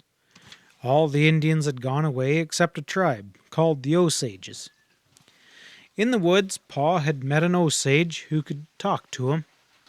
This Indian told him that all the tribes except the Osages had made up their minds to kill the white people who came into the Indian country, and they were getting ready to do it when the lone Indian came riding into their big powwow. That Indian had come riding so far and fast because he didn't want them to kill the white people. He was an Osage, and they called him a name that meant he was a great soldier. Soldat du Chien, Pa said his name was. He kept arguing with them all day and night till all the other Osages agreed with them. Then he stood up and told the other tribes that if they started to massacre us, the Osages would fight them. That was what made such a noise that last terrible night. The other tribes were howling at the Osages, and the Osages were howling back at them. And the other tribes didn't dare fight Sul de Shen or all of his Osages, so next day they went away. That's one good Indian, Pa said, no matter what Mr. Scott says. Pa did not believe that the only good Indian was a dead Indian. End of chapter 23. Chapter 24. There was another long night of sleep. It was so good to lie down and sleep soundly. Everything was safe and quiet. Only the owls called, "Woo-hoo! Woo-hoo!" in the woods along the creek, while the great moon sailed slowly over the curve of the sky above the endless prairie. In the morning the sun rose warmly. Down the creek the frogs were croaking. Grum, grum. They cried by the edge of the pools. Nidip, nidip, background, background. Ever since Ma had told them what the frogs were saying, Mary and Laura could hear the words plainly. The door was open to let in the warm spring air, and after breakfast Pa went out, whistling merrily. He was going to hitch Pet and Patty to the plow again, but his whistling stopped suddenly. He stood in the doorway looking to the east, and he said, "Come here, Carolyn. You and Mary, too." Laura came out first, and she was surprised. The Indians were coming. They did not come up the creek road. They were riding up out of the creek bottoms far to the east. First came the tall Indian who had gone riding by the house in the moonlight. Jack was growling and Laura's heart beat fast, and she was glad to be close to Pa, but she knew that this was the good Indian, the Osage chief who had stopped the terrible war cries. His black pony came trotting willingly, sniffing the air that blew its mane and tail like fluttering banners. The pony's nose and head were free. It wore no bridle. Not even one strap was on it anywhere. There was nothing to make it do anything that it didn't want to do. Willingly it came trotting along the old Indian trail as if it liked to carry the Indian on its back. Jack growled savagely, trying to get loose from his chain. He remembered this Indian who had pointed the gun at him, and Pa said, "Be still, Jack." Jack growled again, and for the first time in their lives, Pa struck him. "Lie down, be still." Pa said, and Jack cowered down and was still. The pony was very near now, and Laura's heart beat faster and faster. She looked at the Indian's beaded moccasin. She looked up along the fringed leggings that clung to the pony's bare back. A bright-colored blanket was wrapped around the Indian. One bare brown-red arm carried a rifle lightly across the pony's blanketed shoulders. Then Laura looked up at the Indian's fierce, still brown face. It was a proud, still face. No matter what happened, it would always be like that. Nothing would ever change it. Only the eyes were alive in that face, and they gazed steadily far away to the west. And they did not move. Nothing changed or moved except the eagle feathers standing straight up along the hair of the shaved head. The long feathers swayed and dipped, waving and spinning in the wind as the tall Indian on the black pony passed on into the distance. Duchesne himself, Pa said under his breath, and he lifted his hand in salute. But the happy pony and the motionless Indian went by. They went by as if the house and the stable and Pa and Ma and Mary and Laura weren't there at all. Pa and Mary and Ma and Laura slowly turned and looked at the Indian's proud straight back, and then other ponies and other blankets and shaved heads and eagle feathers came between. One by one on the path, more and more savage warriors were riding behind Duchesne. Brown faces after brown face went by. Ponies' manes and tails blew in the wind. Beads glittering with fringe flapping and eagle feathers were waving, all in all the naked heads. Rifles lay on the ponies' shoulders, bristling all along the line. Laura was excited about the ponies. There was black ponies and bay ponies, gray and brown and spotted ponies. Their little feet went trippity-trap and trippity-pitter-patter and trippity-patter all along the Indian trail. Their nostrils widened at Jack, and their bodies shied away from him, but they came on bravely, looking with their bright eyes at Laura. "Oh, the pretty ponies! See the pretty ponies!" she cried, clapping her hands. "Look at the spotted one!" She thought she would never be tired of watching those ponies come by, but after a while she began to look at the women and children on their back. The women and children came riding behind the Indian men. Little, naked, brown Indians no bigger than Mary or Laura were riding the pretty ponies. The ponies did not have to wear bridles or saddles, and the little Indians did not have to wear clothes. All their flesh was out in the fresh air and in the sunshine. Their straight black hair blew in the wind, and their black eyes sparkled with joy. They sat on the pony stiff and still like grown-up Indians. Laura looked and looked at the Indian children, and they looked at her. She had a naughty wish to be like a little Indian girl. Of course, she didn't really mean it. She only wanted to be bare naked in the wind and the sunshine and riding on one of those gay little ponies. The Indians' children's mothers were riding ponies too. Leather fringe dangled about their legs and blankets were wrapped around their bodies, but the only thing on their heads were their black, smooth hair. Their faces were brown and placid. Some had narrow bundles tied on their backs, and tiny baby heads stuck out on top of the bundles. And some babies and some small children rode in baskets hanging on the ponies' sides beside their mothers. More and more and more ponies passed, and more children, and more babies on their mothers' backs, and more babies in baskets on the ponies' sides. And then came a mother riding with a baby in a basket on each side of her pony. Laura looked straight into the bright eyes of the little baby nearest her. Only its small head showed above the basket rim. Its hair was as black as a crow, and its eyes were black as the night when no stars were shining. Those little black eyes looked deep into Laura's eyes, and she looked deep into the blackness of those little baby's eyes, and she wanted that little baby. "Pa," she said, Get me that little Indian baby. Hush, Laura, Pa told her sternly. The little baby was going by. Its head turned and its eyes kept looking into Laura's eyes. Oh, I want it, I want it, Laura begged. The baby was going further and further away, but it did not stop looking back at Laura. It wants to stay with me. Please, Pa, please. Laura begged. Hush, Laura, Pa said.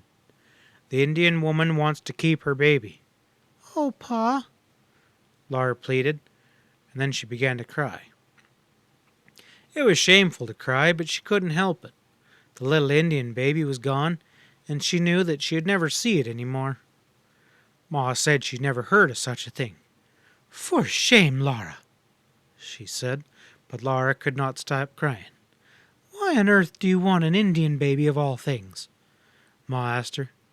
Its eyes are so black, Laura sobbed, and she could not say what she meant. Why, Laura, you don't want another baby.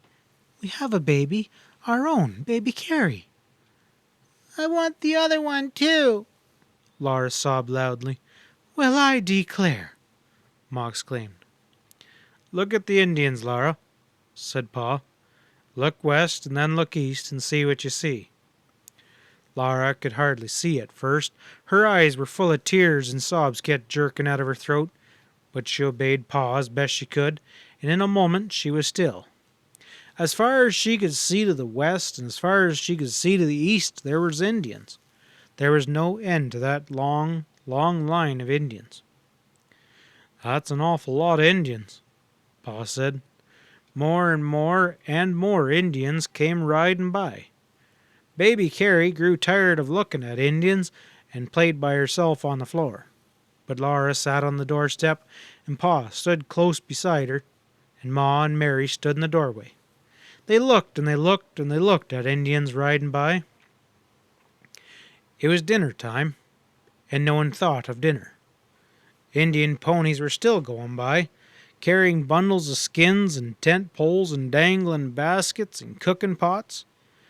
There was a few more women and a few more naked Indian children, and then the very last pony went by. But Pa and Ma and Laura and Mary still stayed in the doorway looking till that long line of Indians slowly pulled itself over the western edge of the world. Nothing was left but silence and emptiness. All the world seemed very quiet and lonely. Ma said she didn't feel like doing anything. She was so let down. Pa told her that not to do anything but rest. Well, you have to eat something, Charles, Ma said. No, I don't really feel hungry, said Pa. He went soberly to hitch up Pet and Patty, and he began again to break the tough sod with the plow. Laura could not eat anything either. She sat a long time on the doorstep, looking into the empty west where the Indians had gone.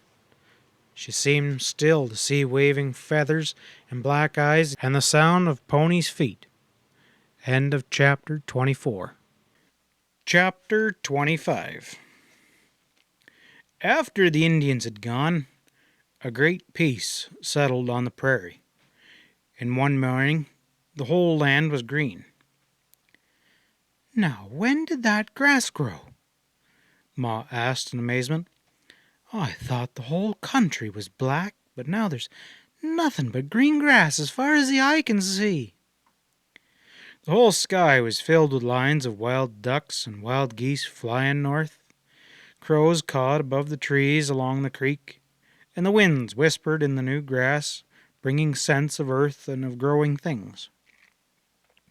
On the morning, the meadowlarks rose singing into the sky. All day the curlews and the killdeers and sandpipers chirped and sang in the creek bottoms. Often in the early evening the mockingbirds were singing. One night Pa and Mary and Laura sat still on the doorstep watching little rabbits playing in the grass in the starlight. 3 rabbit mothers hopped along with lopping ears and watching their little rabbits playing too. In the daytime everyone was busy. Pa hurried with his plowing, and Mary and Laura helped Ma plant the early garden seeds. With the hoe, Ma dug small holes in the matted grass roots that the plow had turned up, and Laura and Mary carefully dropped the seeds. Then Ma covered them snugly with earth. They planted onions, and carrots, and peas, and beans, and turnips, and they were all so happy because spring had come, and pretty soon they would have vegetables to eat. They'd be growing very tired of just bread and meat. One evening Pa came from the field before sunset, and he helped Ma set out the cabbage plants and the sweet potato plants. Ma had sowed the cabbage seed in a flat box and kept it in the house. She watered it carefully and carried it every day from the morning sunshine to the afternoon sunshine that came through the windows. And she saved one of the Christmas sweet potatoes and planted it in another box. The cabbage seeds now were little gray-green plants, and the sweet potato had sent up a stem and green leaves from every one of its eyes. Pa and Ma took each tiny plant very carefully and settled its root comfortably in holes made just for them. They watered the roots and pressed earth against them firmly, and it was dark before the last plant was in place, and Pa and Ma were tired. But they were glad, too, because this year they would have cabbages and sweet potatoes. Every day they all looked at that garden. It was rough and grassy because it was made in the prairie sod, but all the tiny plants were growing. Little crumpled leaves of peas came up, and tiny spears of onions, and the beans themselves popped right out of the ground. But it was the little yellow bean stem coiled like a spring that pushed them up.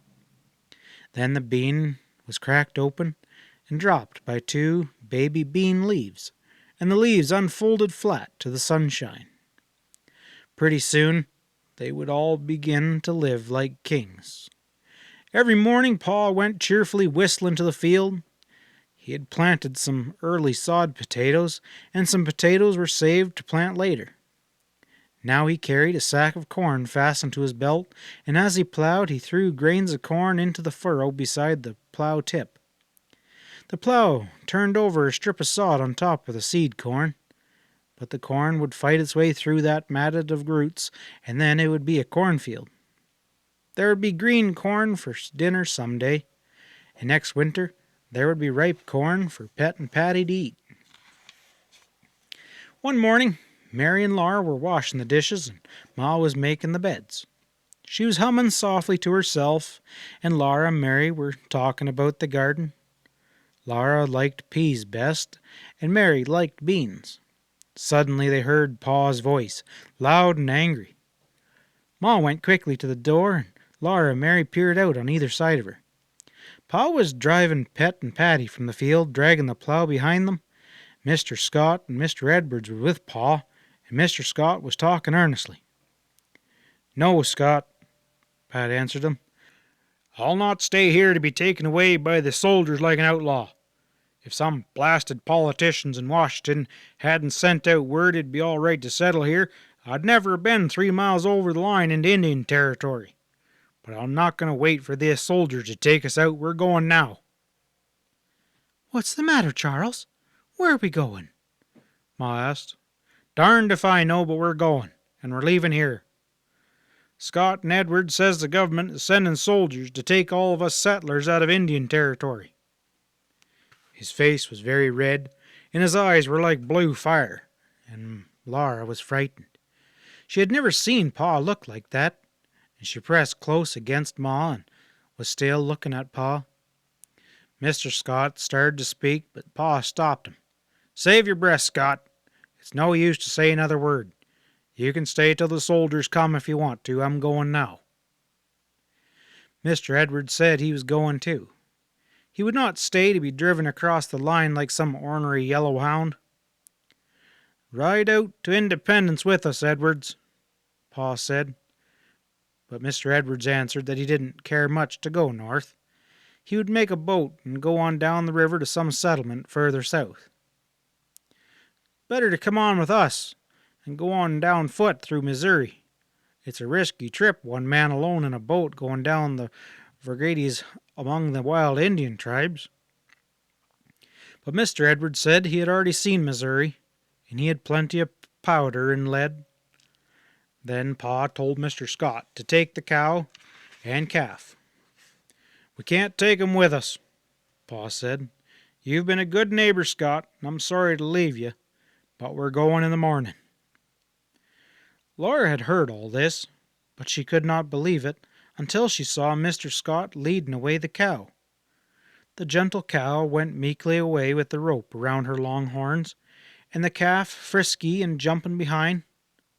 There went all the milk and butter. Mr. Edwards said he'd be too busy to see them again. He shook hands with Pa and said, "Well, goodbye, Ingalls, and good luck." He shook hands with Ma and said, "Goodbye, ma'am. I won't be seeing you all again, but I'll surely never forget your kindnesses." Then he turned to Mary and Laura, and he shook their hands as if they were grown up too. "Goodbye," he said. Mary said politely, "Goodbye, Mr. Edwards." but Laura forgot to be polite. She said, "Oh, Mr. Edwards, I wish you wouldn't go away. Oh, Mr. Edwards, thank you. Thank you for going all the way to Independence and to find Santa Claus for us." Mr. Edwards' eyes shone very bright, and he went away without saying another word. Pa began to unhitch Pet and Patty in the middle of the morning, and Laura and Mary knew it was really true. They really were going away from there. Ma didn't say anything. She went into the house, looked around at all the dishes not washed and the bed only partly made, and she lifted up both hands and sat down. Mary and Laura went on doing the dishes. They were careful not to let them make a sound. They turned around quickly when Pa came in. He looked like himself again, and he was carrying the potato sack. "Here you are, Caroline," he said, and his voice sounded natural. "Cook up plenty of 'em for dinner.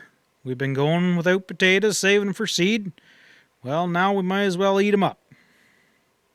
So that day, from dinner, they ate the seed potatoes. They were all very good, and Loris knew that Pa was right when he said, "There's no great loss without some small gain." After dinner, he took the wagon bows from their pegs in the barn, and he put them on the wagon, one end on each bow and its iron strap on each side of the wagon box, and the other end in the wagon strap on the other side. When all the boughs were standing up in their place, Pa and Ma spread the wagon, covered them, and tied them down tight. Then Pa pulled the rope in on the end of the wagon cover till it puckered together and left only a tiny round hole in the middle of the back. There stood the covered wagon, all ready to load in the morning. Everyone was quiet that night. Even Jack felt that something was wrong, and he lay down close to Laura when she went to bed. It was now too warm for a fire, but Pa and Ma sat looking at the ashes in the fireplace.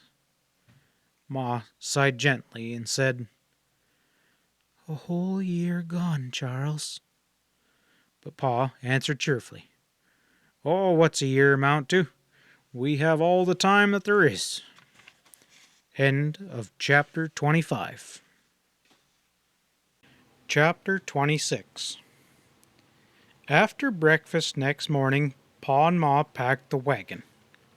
First, all the bedding was made into two beds and laid on top of each other across the back of the wagon, then carefully covered with a pretty plaid blanket.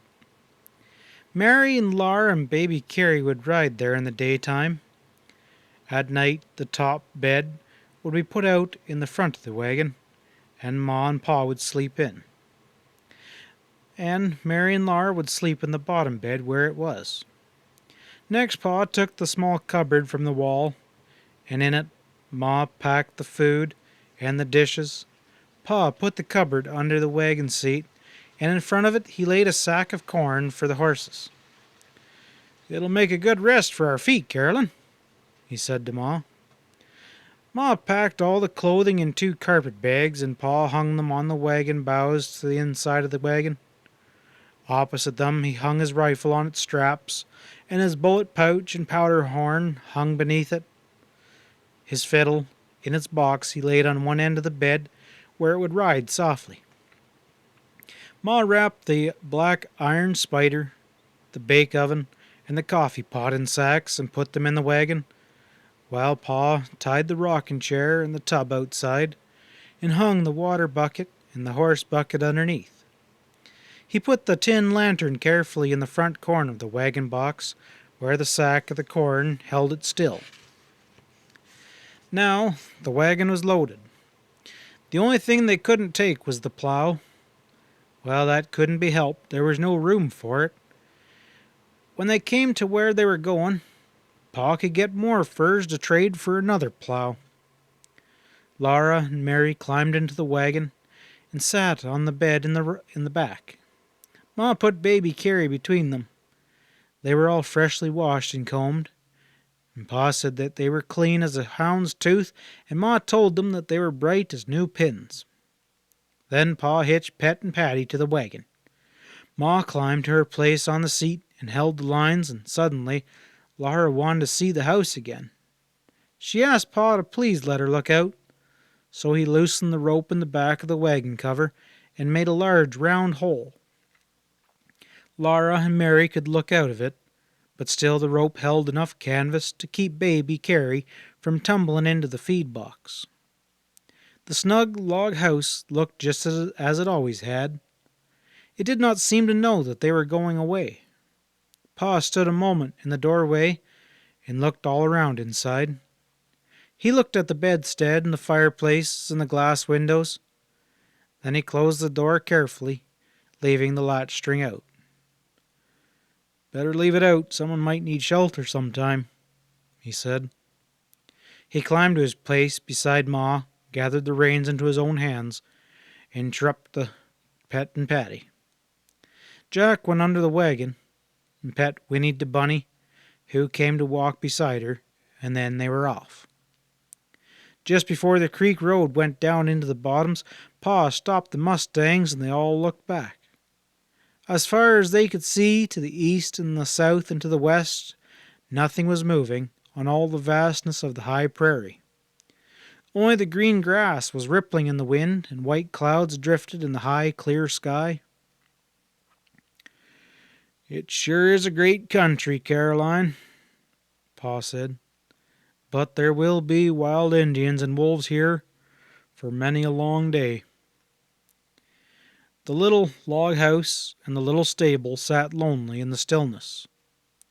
Then Pat and Patty briskly started onward. The wagon went down from the bluffs and the wooden creek bottoms, and high in the tree tops a mockingbird began to sing. "I don't believe I've ever heard a mockingbird sing so early," said Ma, and Pa answered softly, "That's 'cause he's telling us goodbye." They rode down through the low hills to the creek, and the ford was low, an easy crossing. On they went across the bottoms where the antler's deers stood up to watch them passing, and a mother deer with their fawns bound into the shadows of the woods. And up between the steep red earth cliffs the wagon climbed the prairie again. Pet and Patty were eager to go. Their hoofs made a muffled sound in the bottoms, but now they rang on the hard prairie, and the wind sang shrill against the foremost wagon bows. Pa and Ma were still and silent on the wagon seat, and Mary and Laura were quiet too. But Laura felt all excited inside. You never know what will happen next, nor where you'll be tomorrow when you're traveling in a covered wagon. At noon, Pa stopped beside a little spring to let the mustangs eat and drink and have a little rest. The spring would soon be dry in the summer's heat, but there was plenty of water now. Ma took cold cornbread and meat from the food box, and they all ate, sitting on the clean grass in the shade of the wagon. They drank from the spring, and Laura and Mary ran around in the grass picking wild flowers, while Ma tidied the food box and Pa hitched up Pet and Patty again. Then for a long time they went on, across the prairie. There was nothing to be seen but the blowing grass and the sky and the endless wagon track, and now and then a rabbit bounded away. Sometimes a prairie hen with her brood of prairie chicks scuttled out of sight in the grass. Baby Carrie slept, and Mary and Laura were almost asleep when they heard Pa say, "Something's wrong there." Laura jumped up and far ahead on the prairie. She saw a small, light-colored bump. She couldn't see anything else unusual. "Where?" she asked Pa. "Over there," Pa said, nodding towards the bump. "It isn't moving." Laura didn't say anything more. She kept on looking, and she saw that bump was a covered wagon. And slowly it grew bigger. She saw that no horses were hitched to it. Nothing moved, or anywhere around it. Then she saw something dark in front of it. The dark thing was two people sitting on the wagon tongue. They were a man and a woman. They sat looking down at their feet, and they moved only their heads to look up when Pet and Patty stopped in front of them. "What's wrong? Where's your horses?" Pa asked.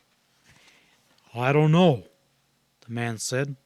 "I tied them to the wagon last night, and this morning they were gone. Somebody cut the ropes and took them away in the night." "What about your dog?" said Pa. "Haven't got a dog," the man said. Jack stayed under the wagon. He didn't growl, but he didn't come out. He was a sensible dog and knew what to do when he met strangers. "Well, your horses are gone. You'll likely never see them again. Hanging's too good for horse thieves." "That is true," the man said. Pa looked at Ma, and Ma barely nodded. And then Pa said, "Well, I guess come ride with us to Independence." "No," said the man. "All we got is in this wagon. We won't leave it." "Well, what are you going to do then, man?" Pat exclaimed. "There may be no one along here for days or weeks. You can't stay here." "Well, I don't know," the man said. "We'll stay with our wagon," the woman said. She was looking down at her hands clasped in her lap, and Laura couldn't see her face, but she could only see the side of her sunbonnet. "Well, you better come on," Pa told them.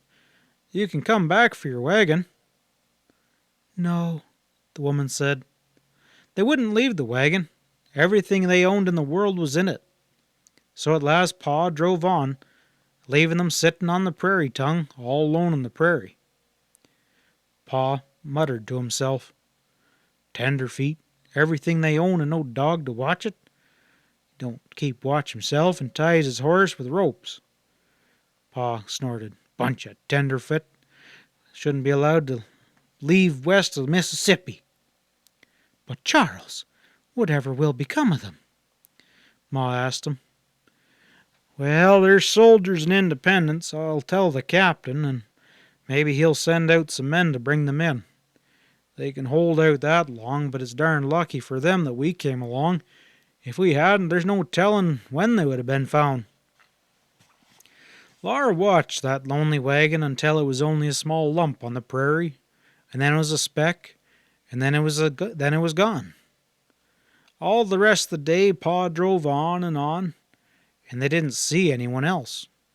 When the sun was setting, Pa stopped by a well. A house had been there, but it was burned, and the well held plenty of good water, and Laura and Mary gathered bits of half-burned wood to make a fire, while Pa unhitched and watered the horses and put them on picket lines.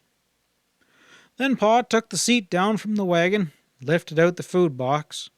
The fire burned beautifully, and Ma quickly got supper together. Everything was just as it used to be before they built the house. Pa and Mary and Carrie were sitting on the wagon seat, Laura and Mary sitting on the wagon tongue. They ate the good supper, hot from the campfire, Pet and Patty and Bunny munching on good grass, and Laura saving bits for Jack, who mustn't beg, but could eat his fill as soon as supper was over.